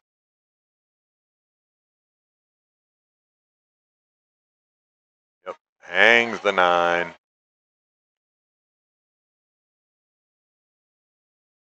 Yeah, it just requires more spin on it to get that ball to slide. Looking for there. All right, Justin Pena takes a 2-0 lead.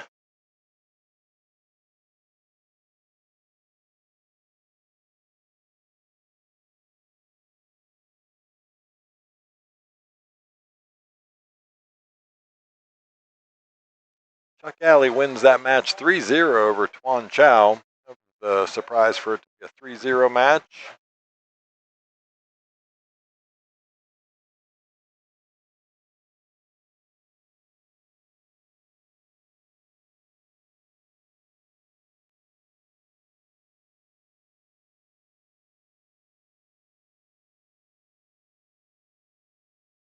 All right, here we go. Rack number 3. Pena to break.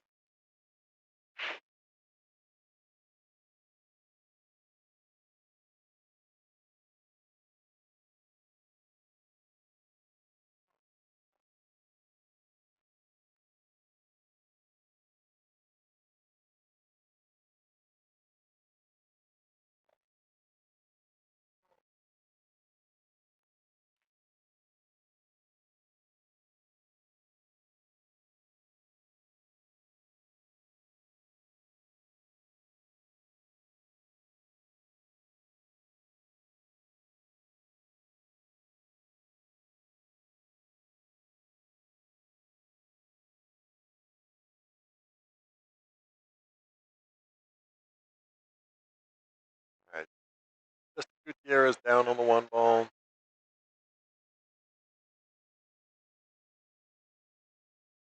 Goes for the containing safe, and unfortunately is going to run it right into the pocket. Good opportunity here for Justin Pena if he can keep it together here at 1 o'clock in the morning.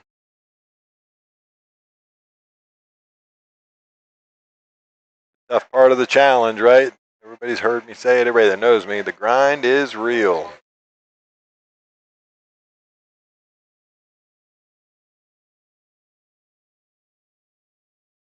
4 to the 5 is just a straight draw stroke here.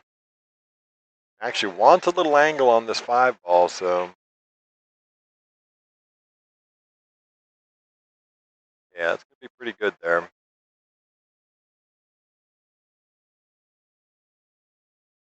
this cue ball when it goes down, table. Out 9 ball. There you go. Draw right off of this. Perfect. You know. Yep. You know. Here's the only tricky shot. Getting from the 8 to 9. Yeah, looking good right now. Yep. That little quick stroke doesn't quite get the left that he's looking for. Anywhere over there, there's this much room on the table, Justin. He's just calling it out himself. There's just so much room on the table. He could have got anywhere out over here and been just fine. Yep. Even when you're free stroking, you just got to make sure of each shot where you're trying to get to. You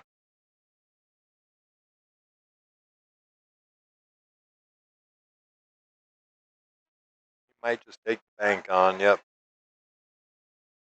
Controls the cue ball, leaves it. Oh, just fires it right in. 3-0 for Justin Pena. Nice win there. Justin Pena and Chuck Alley. Coming up next.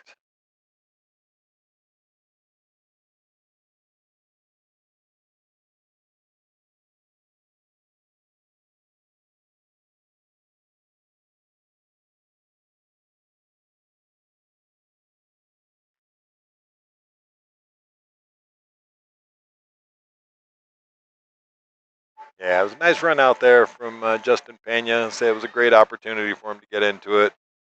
We're going to move on to the next match.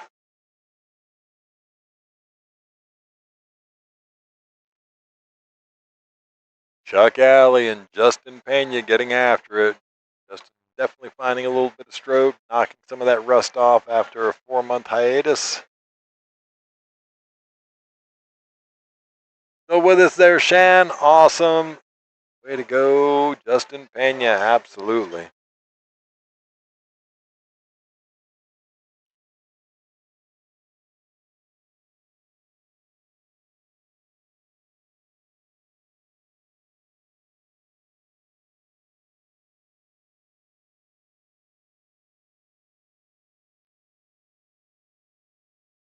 All right. Chuck Alley wins the break.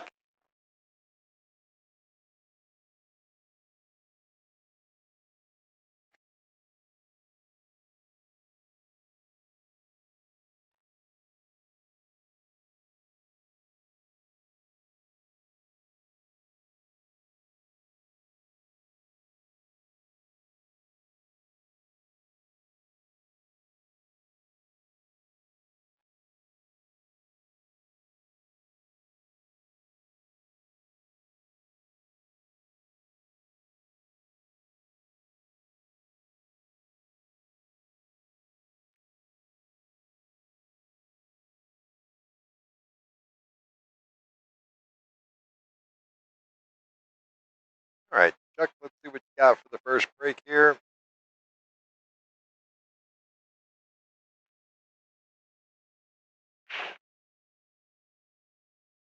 All right, so we're going to go with the dry break option. No real shot on this one ball. I mean, there's a really tight shot. It does go past the 9. It would have to be just about perfect, just trapping down the rail the whole way. Let's see. An obvious safety where you can just punt one ball around the 7.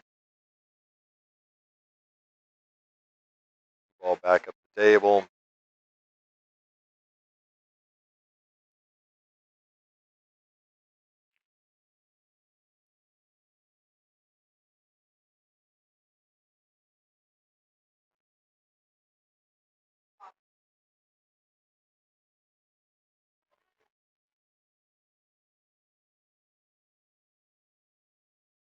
All right, that's going to open up the 1 ball there. It does go.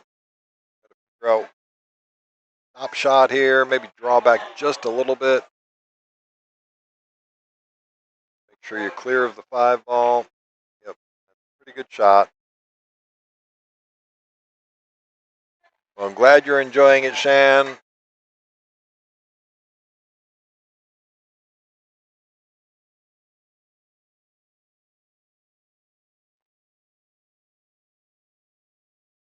that one down. Gets far enough out to get clear for the 3 ball. Tough shot because he's got to get all the way back out to that side of the table where he's at now.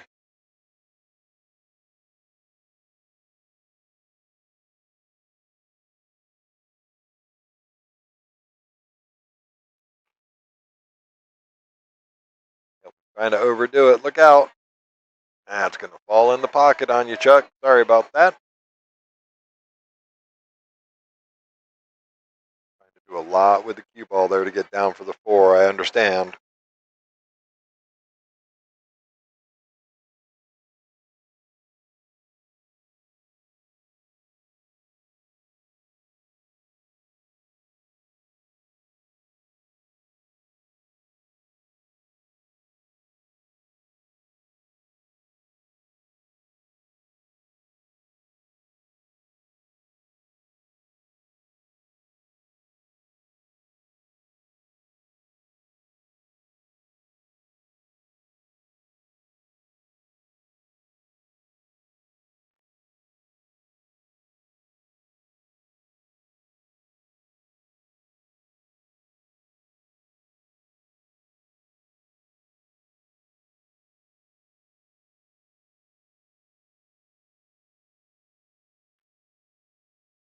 Oh, he's overcut it. His geometry, that's why they come back together. Oh, Shan, thank you so much for that ever generous chat donation. Glad you're enjoying it. And it is my honor and privilege to present matches to you guys, hang out, chat with you. I'm ever so gracious of just having you guys on the chat and in the stream, the donation. Thank you so much. All right, Chuck rattled that 5 ball. See if Justin can get back in this. Fire in the hole, he says. A little unfortunate that nudge on the 7 ball, because now it puts it into an awkward spot. If it does go past the 9, it is super tight going down. See what he does. All right, he obviously thinks it goes.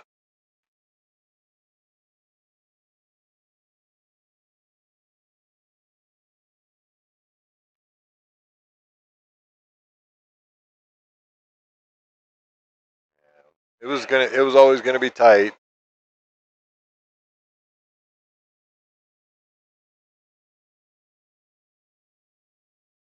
Let this thing bounce up off the rail.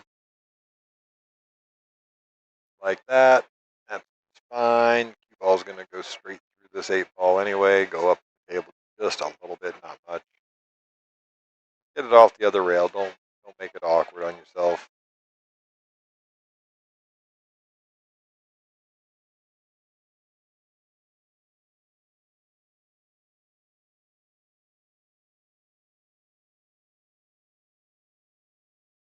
All right, so Chuck's gonna take advantage of that mistake. Start this thing off 1-0.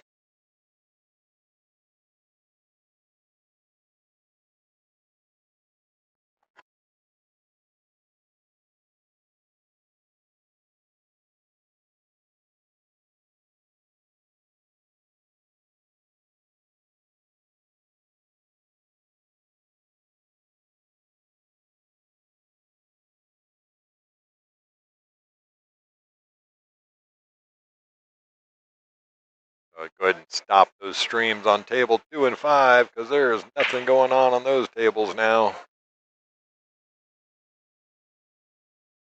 All right, Justin Pena with the break there makes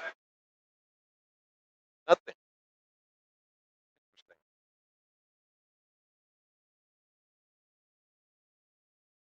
Chuck's going to just play thin off this 1 ball, bank it back towards the middle of the table.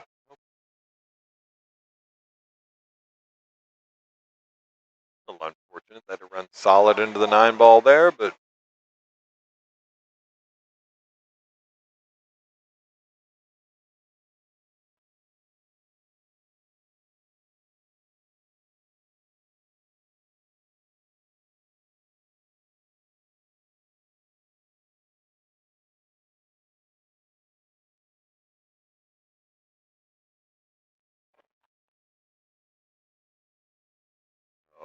draws it right into the 2-ball instead of back up the table.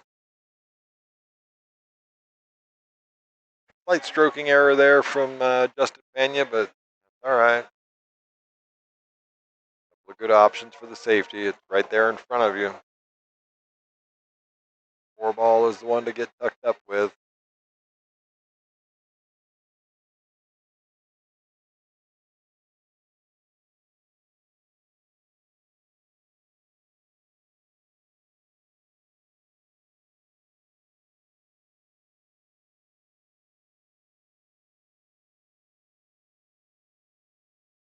Yep, just tuck this thing up right on the underside of the 4-ball would be perfect. Beautiful shot. Snaps for sure.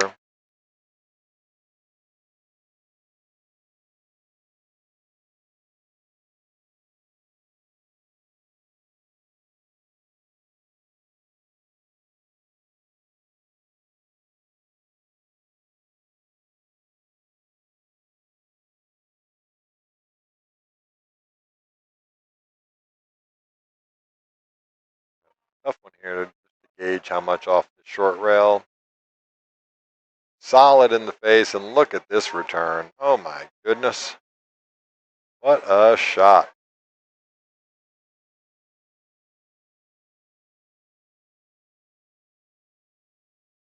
Man, that was a good shot. Look at this kick. Kick, solid, just runs right in and nestles on that 8-ball. Pretty good shot there.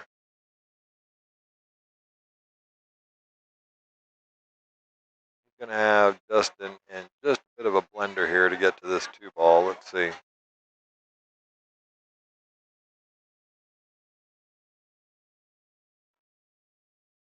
Damn near made it.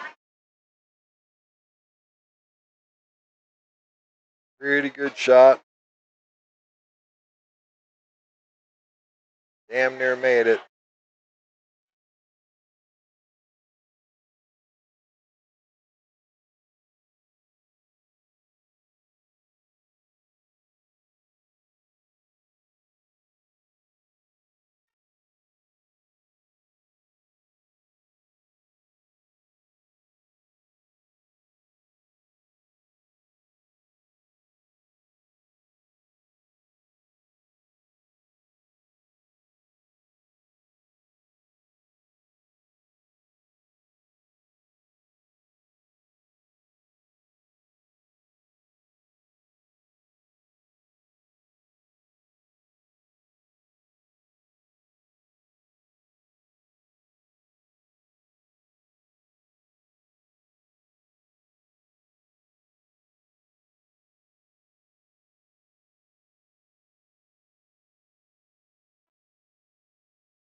He was going for it.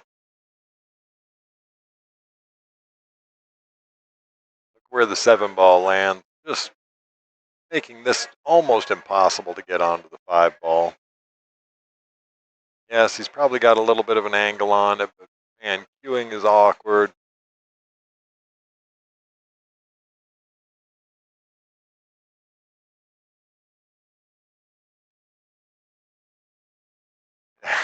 Actually, he gets to a spot where he does have shape on the 5.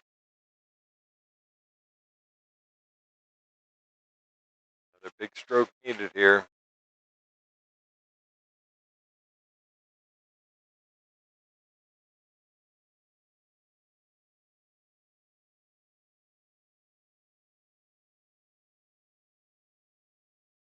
There in the hole, he's not hit it hard enough. And nudge on there, not leave him a shot on the 6 at all. It was always going to be tough. That 8-ball just blocking so much of it.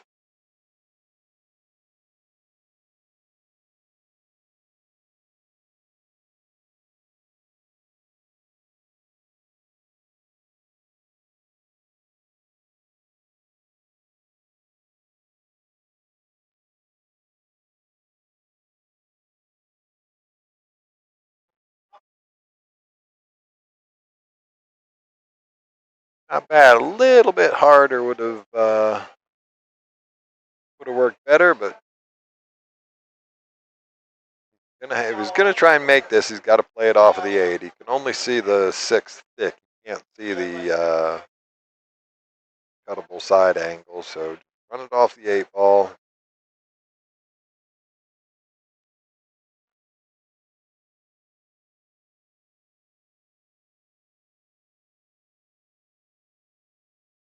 That's right, Jose. Let's go, Shan, with that super chat donation. Again, always appreciated.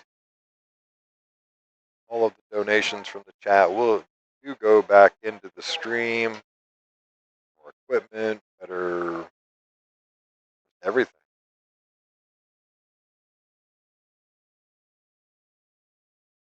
I was super humbled during the Open back in February, the 10-ball Open Championship. The chat donations were off the hook. Now, granted, we had thousands of people watching that one. Can't express to you how much I appreciate it.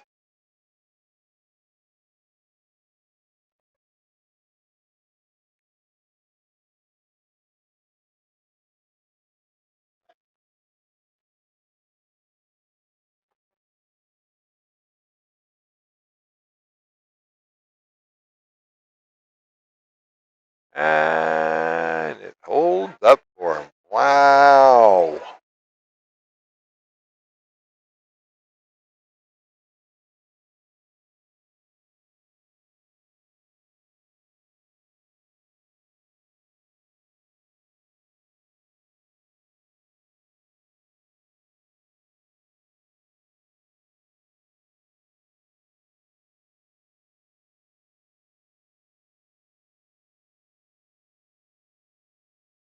And the big smile on my face, Shan, you thinking that it is, well,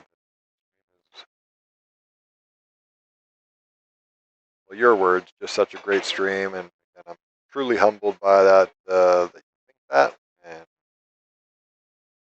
continue to try and do a good job for everybody out there.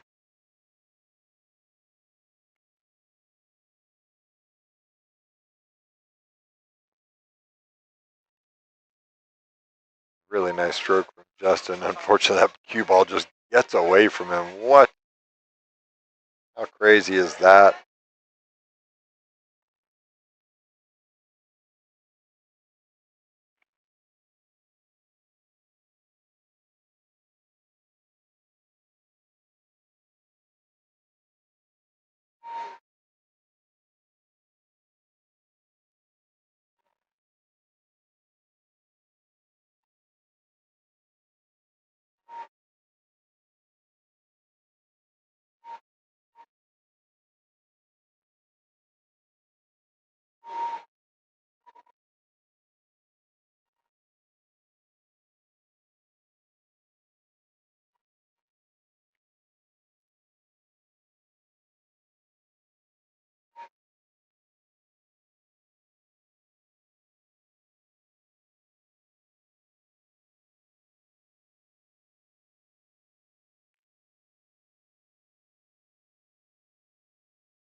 All right, Chuck Alley takes that one down.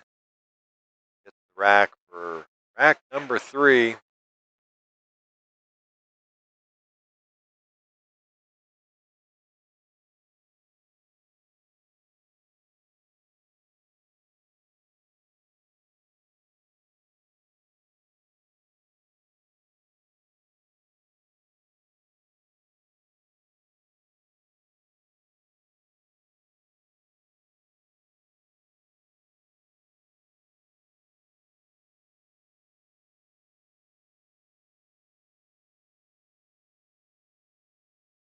All right, Chuck Alley breaking rack number 3.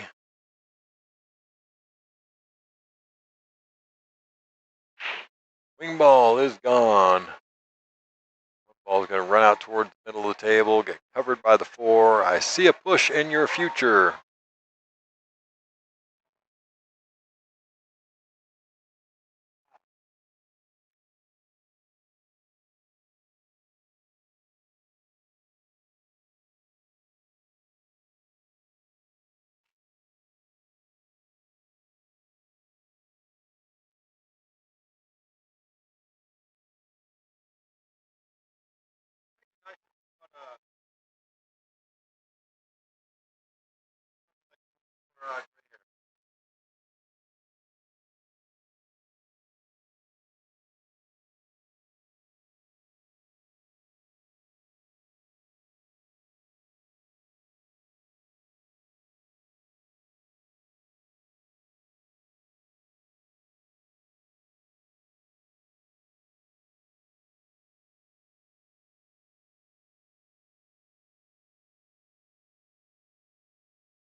Yeah, funnily enough, Shan, I was actually talking to Justin about that between matches earlier. That he knows he's hitting him hard. He just can't stop himself from doing it.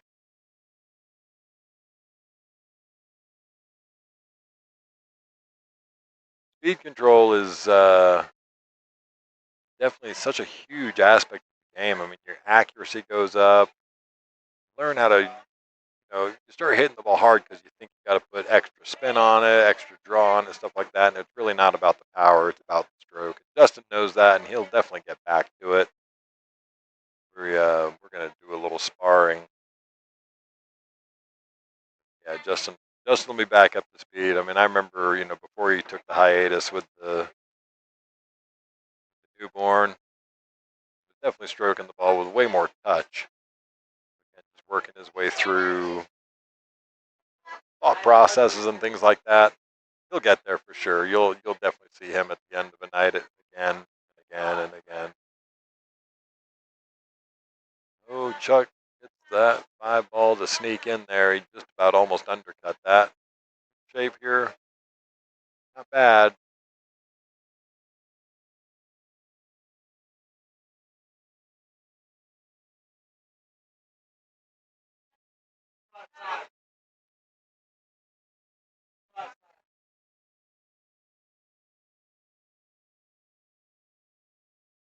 Oh, he misses the 7 ball. He got there. He got there. Well, you know what I call it? Position without. Excuse me. Yes, position without possession.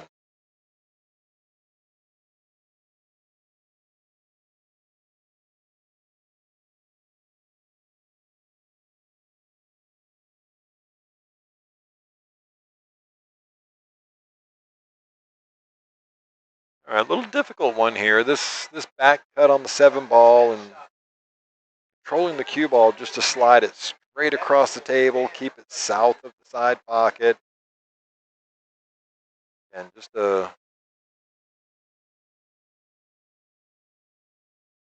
to wrap around this corner I don't like. Yeah, take what the table gives you. There you go. You can make this shot. Just roll this in. This one you don't have to work very hard on. Nice positive stroke. Yes, great shape. Good job there, Justin.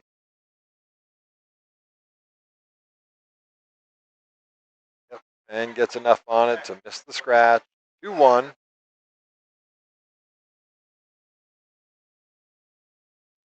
I'm going to apologize to you guys. I'm going to jump away for just a quick second while they start this fourth rack. Bottles of water running through me. I'll be right back.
All right, back at it again.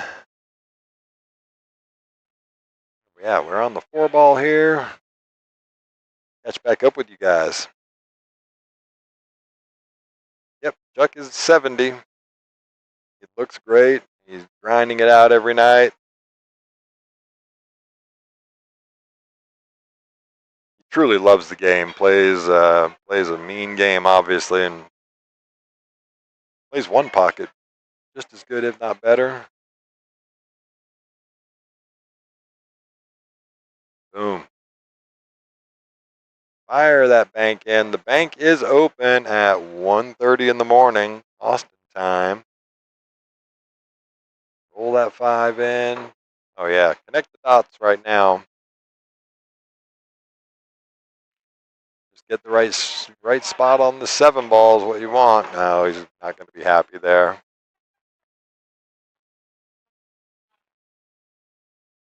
Like giving up on the stroke halfway through it, right? That cue ball just dies and stops. And again, trying to do too much with the cue ball there. He was trying to wrap around that corner.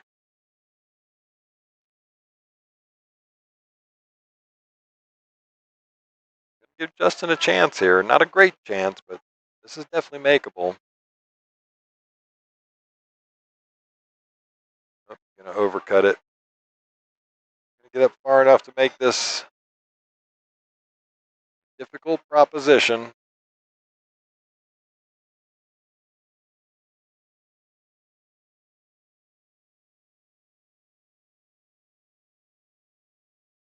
Yep. So it's makeable both ways. He could bank this if he wanted to. The cut into the corner is definitely there. I think I like the cut. A little bit of inside English.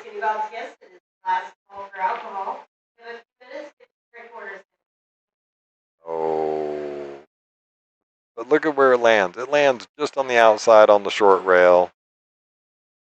What a fortunate roll. Mean. Chuck just looking at me from the sidelines over there, just shaking his head that he missed that 7 ball.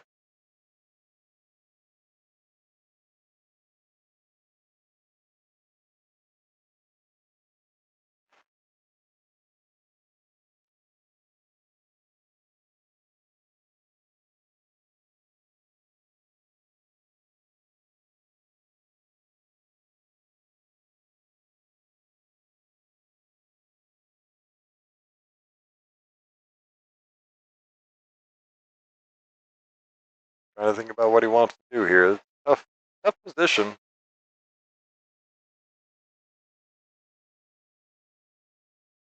It was a lucky roll to get it out of the pocket there, for sure. That's 9 ball.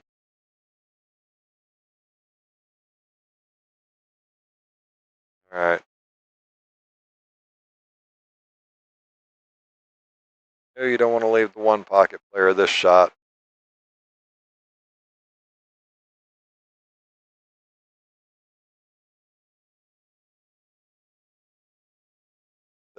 Don't leave a one pocket player that shot.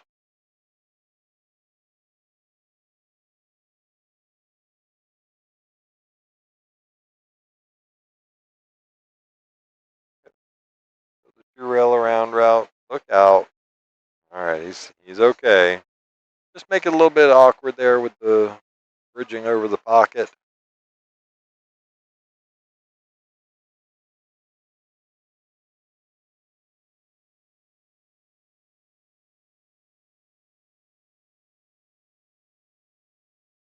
All right, Chuck Alley's going to knock that one down.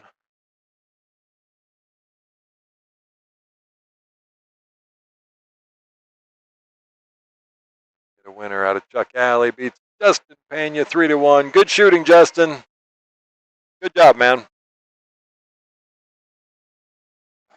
Glad to see you back.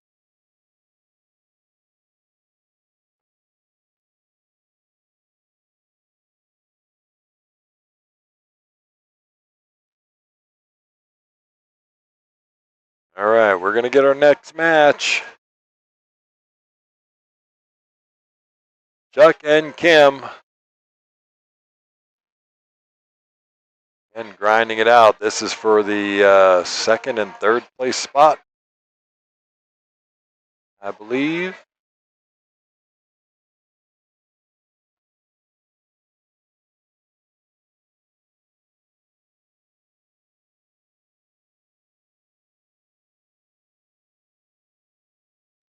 All right, Kim's going to get the first break.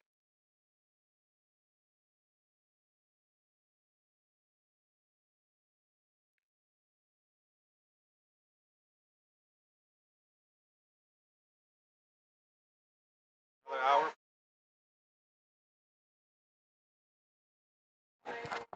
No, this will be the last. Yeah, it looks like this will be the last one. I think Daniel's actually taking the chop for the first place after winning the hot seat. And we do close at 2 o'clock in the morning, so it's pretty much this one, and then we are going to be done for the evening. Again, just a big shout out to all you folks hanging out there watching the pool and enjoying it with us.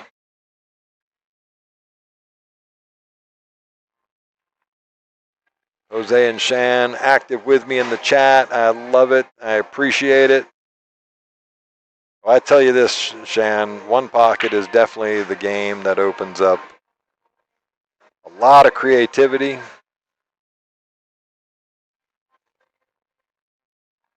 a lot of cue ball control.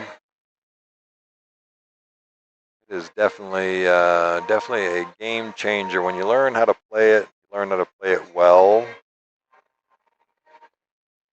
It is a beautiful thing. So I play a lot of one pocket. I play a lot of three cushion billiards.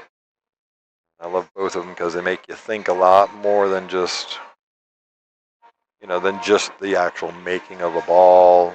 I mean, even like this game, you're playing to get shapes and stuff like that, but playing one pocket and three cushion, that's like playing chess.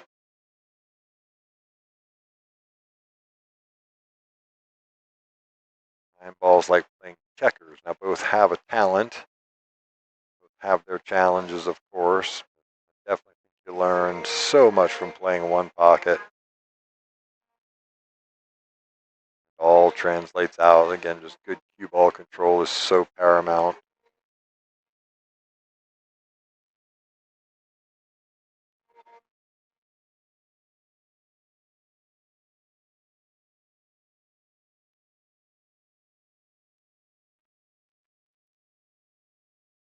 Oh, thank you so much, Jose. I appreciate those really kind comments.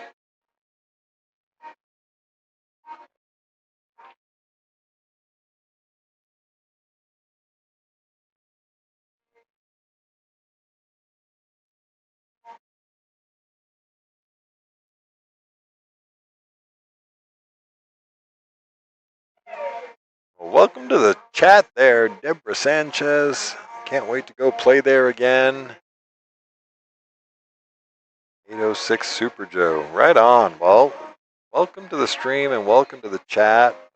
Can't wait to have you over here playing again also. Come on down. Oh, Kim hangs that. He was playing a little punchy shot. Gets lucky, lucky, lucky, lucky. Waves her hand.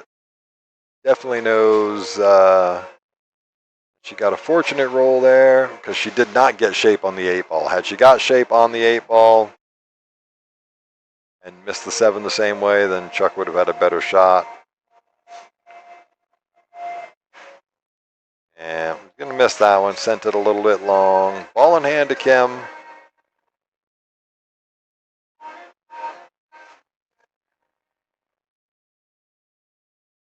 Oh, thank you. Thank you so much. I appreciate you thinking so, Shanna, and I'm glad that you're enjoying the stream and the chat and the commentary.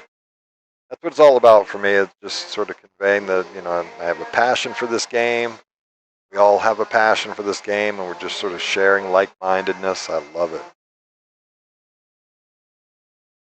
And it's you guys out there watching that make this fun for me. I mean, I can sit and watch pool for hours and hours and hours, which I do. You guys make this fun and make it a worthwhile endeavor for me. So thank you guys so much for hanging out.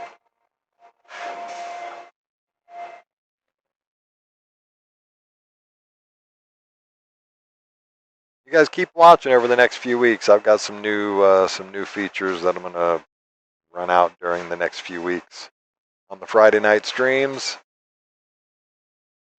Ooh, she knows she almost missed that one.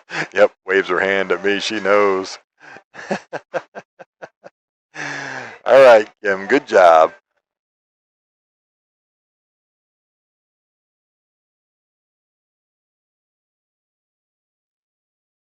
Knocks it down.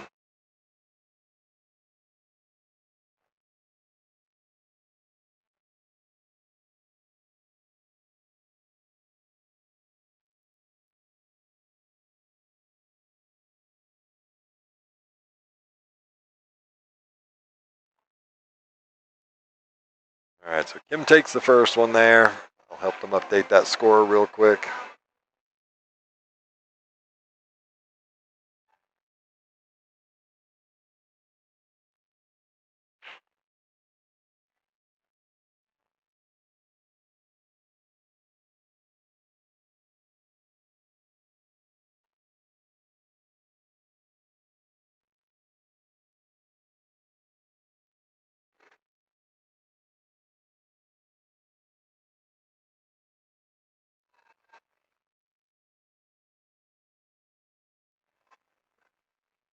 Going for the containment. Get a little coverage there, or is she going to leave an opening? Looks like she left an opening. Yep, definitely left an opening. Not an easy shot. Definitely left an opening here. Yep, Chuck was playing that with a ton of inside English. Fortunate little nick off the 5 ball there.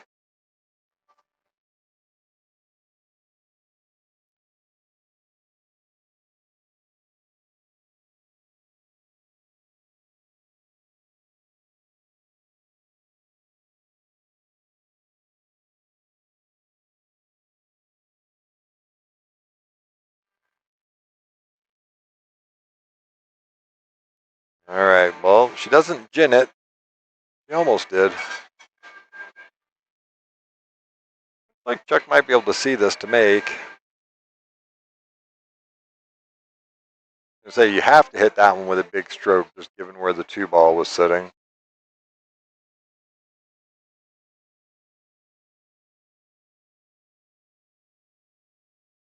A little jacked up on this, maybe a little touch of masse needed.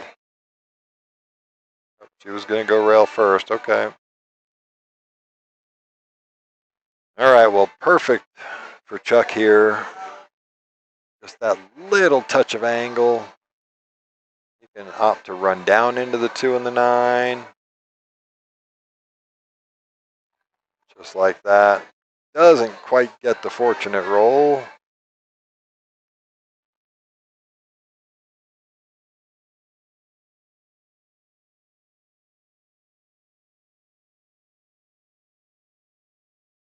I see you getting stuck behind the 9 and the 4. Yep, just like that.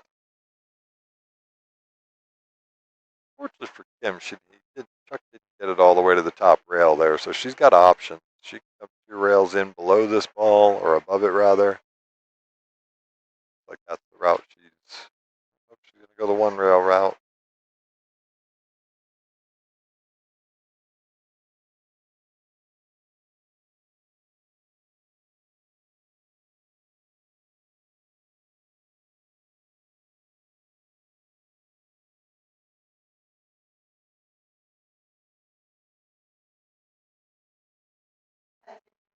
That's perfect.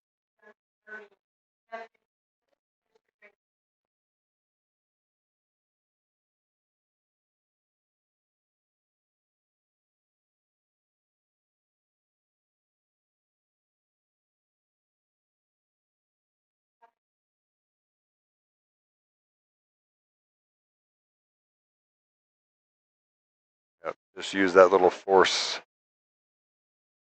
Oh, that is so unlucky, Chuck. He was using a little force friction on that 3 ball to throw the 5 into the pocket. Very unfortunate that it rolls all the way out and scratches in the side. Now the 4 does go into the bottom left, so she's just going to, there you go, get the angle like that. She can run straight across the table.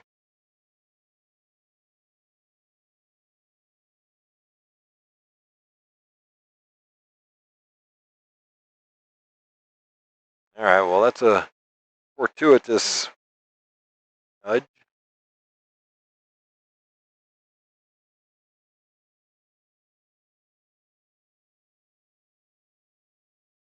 Yep, not going to be happy with that one. He was looking to get all the way across the table. Be able to shoot that in the side, but still down on it.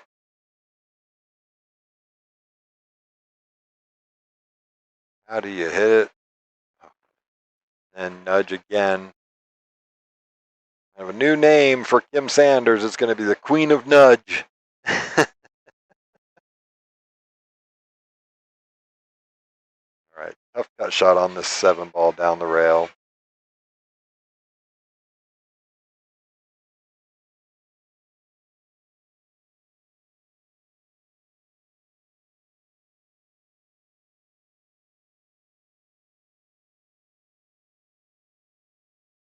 Yeah, that was a tough shot for sure.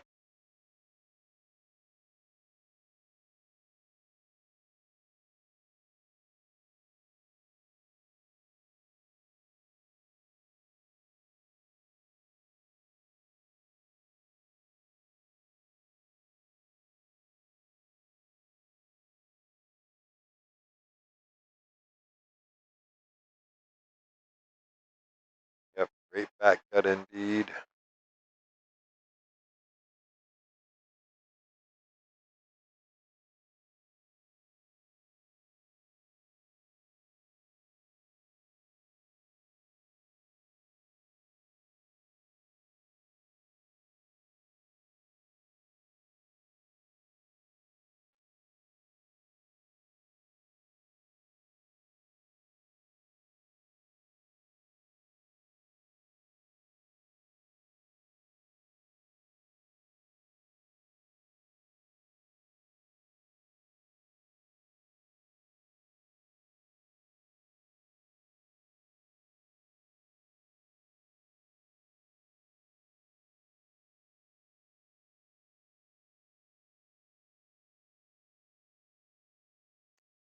Overrun the 9-ball just a little bit. Yeah, hate it when those jump out like that.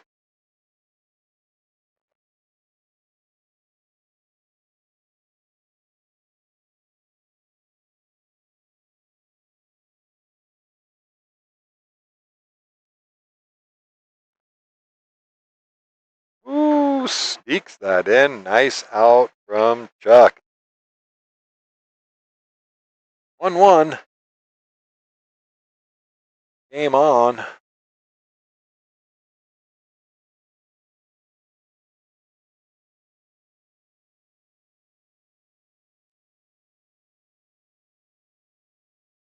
I have confirmed this will be the last match. Daniel did take the chop for the first place. This will be the last match of the night for us. Closing the doors here in about 9 more minutes. So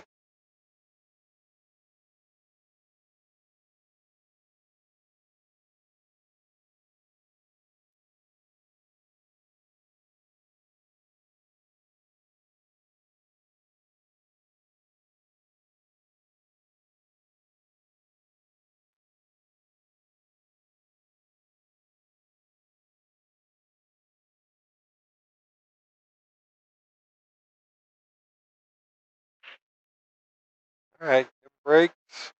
6-ball down. Look at this 5-ball just going to get in the mix and be upsetting.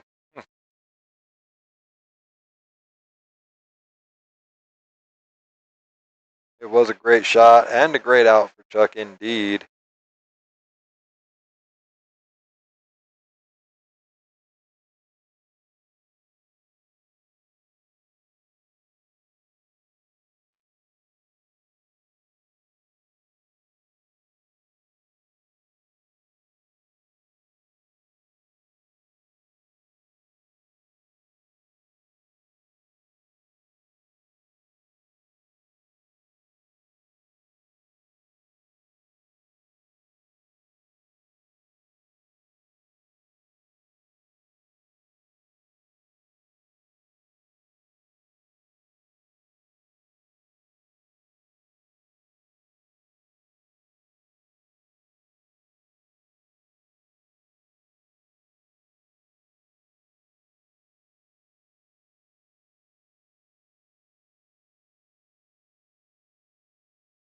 High quality shot there from Kim.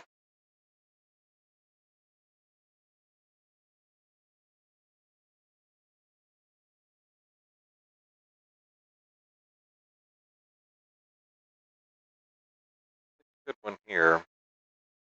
Try and draw up into the 9-ball. Like that. Hold for the shape. Doesn't quite hold for the shape. That makes this shot really tough.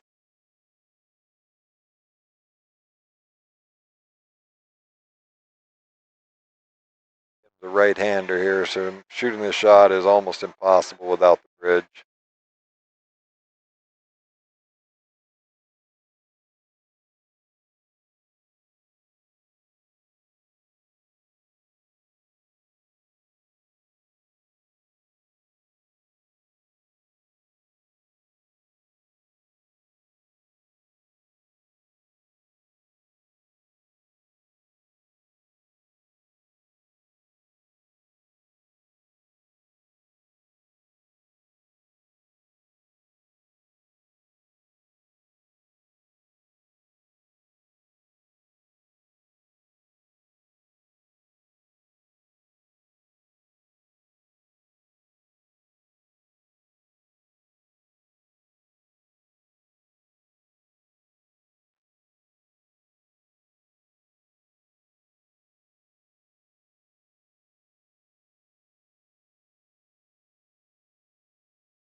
Kind of force the issue there to get back up on that 8 ball.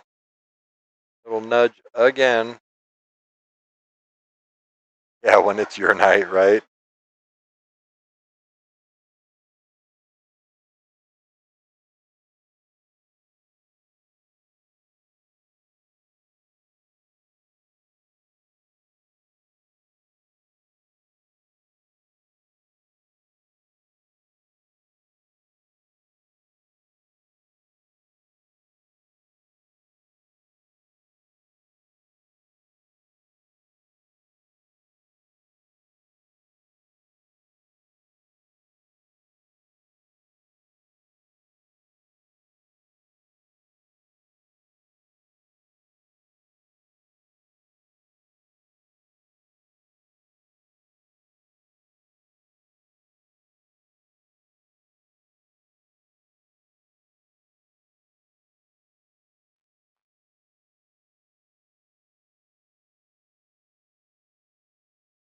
Find the good safety here.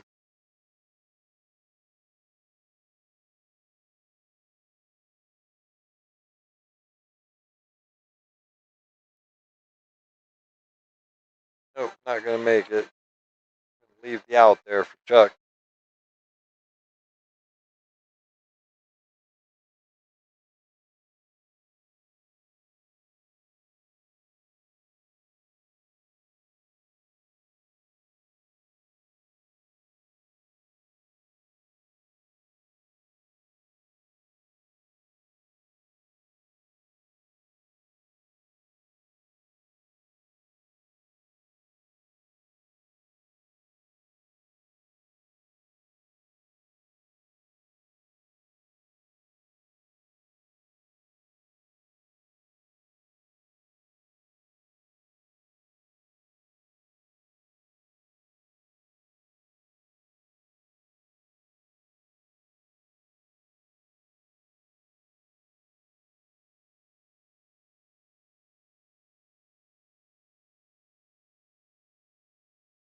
All right. Him. Take control of this rack again.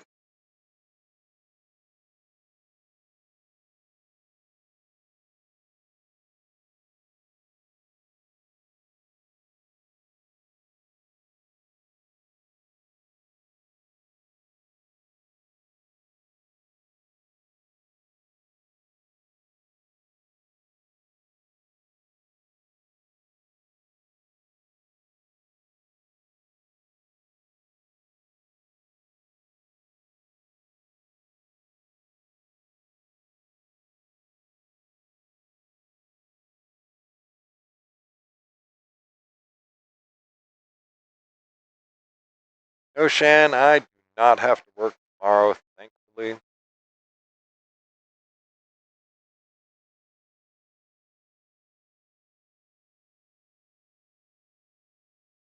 That does make for tough days. I do work like every third Saturday, so when I do that, work Friday, come here, and then work Saturday morning, it does make it tough, but still getting it done.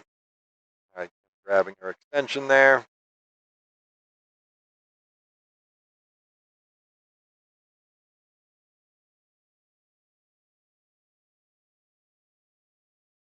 I have to do in the morning is go visit my niece and nephew before they leave for Florida and South Carolina. A week in Florida for Taekwondo tournaments.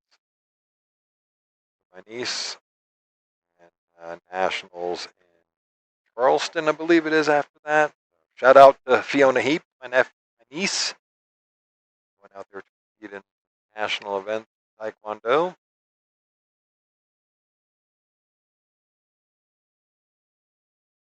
Nice out there. Nice stroke on that one from Kim. Makes it 2-1. Putting Kim on the hill first. See if Chuck can battle back and get us into a hill thriller.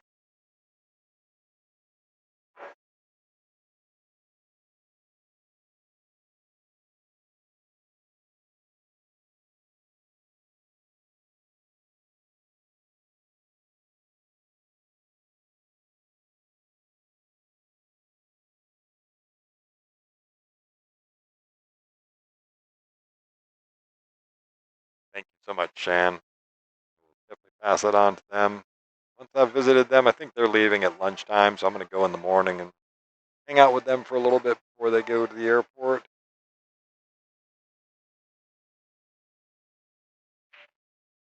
After that, I'm sure me and my brother, their parent, his father, my brother, sure we'll probably go get lunch or something.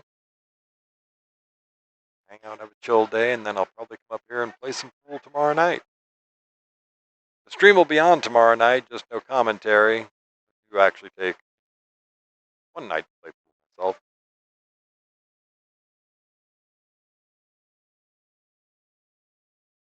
Good. Morning, which was, we need everyone to start heading to work. Down on the one ball here.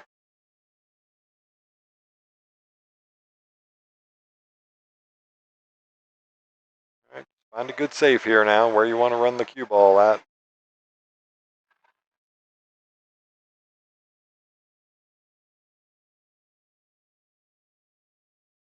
Spin this around the 9 ball.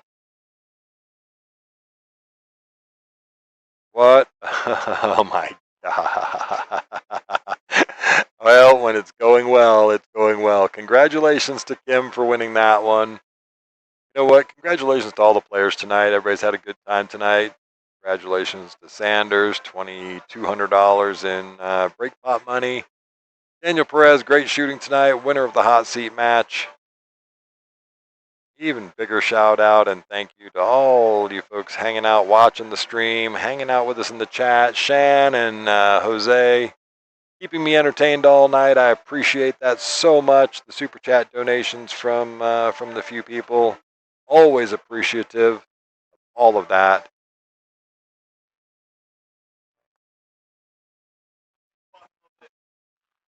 You too, brother.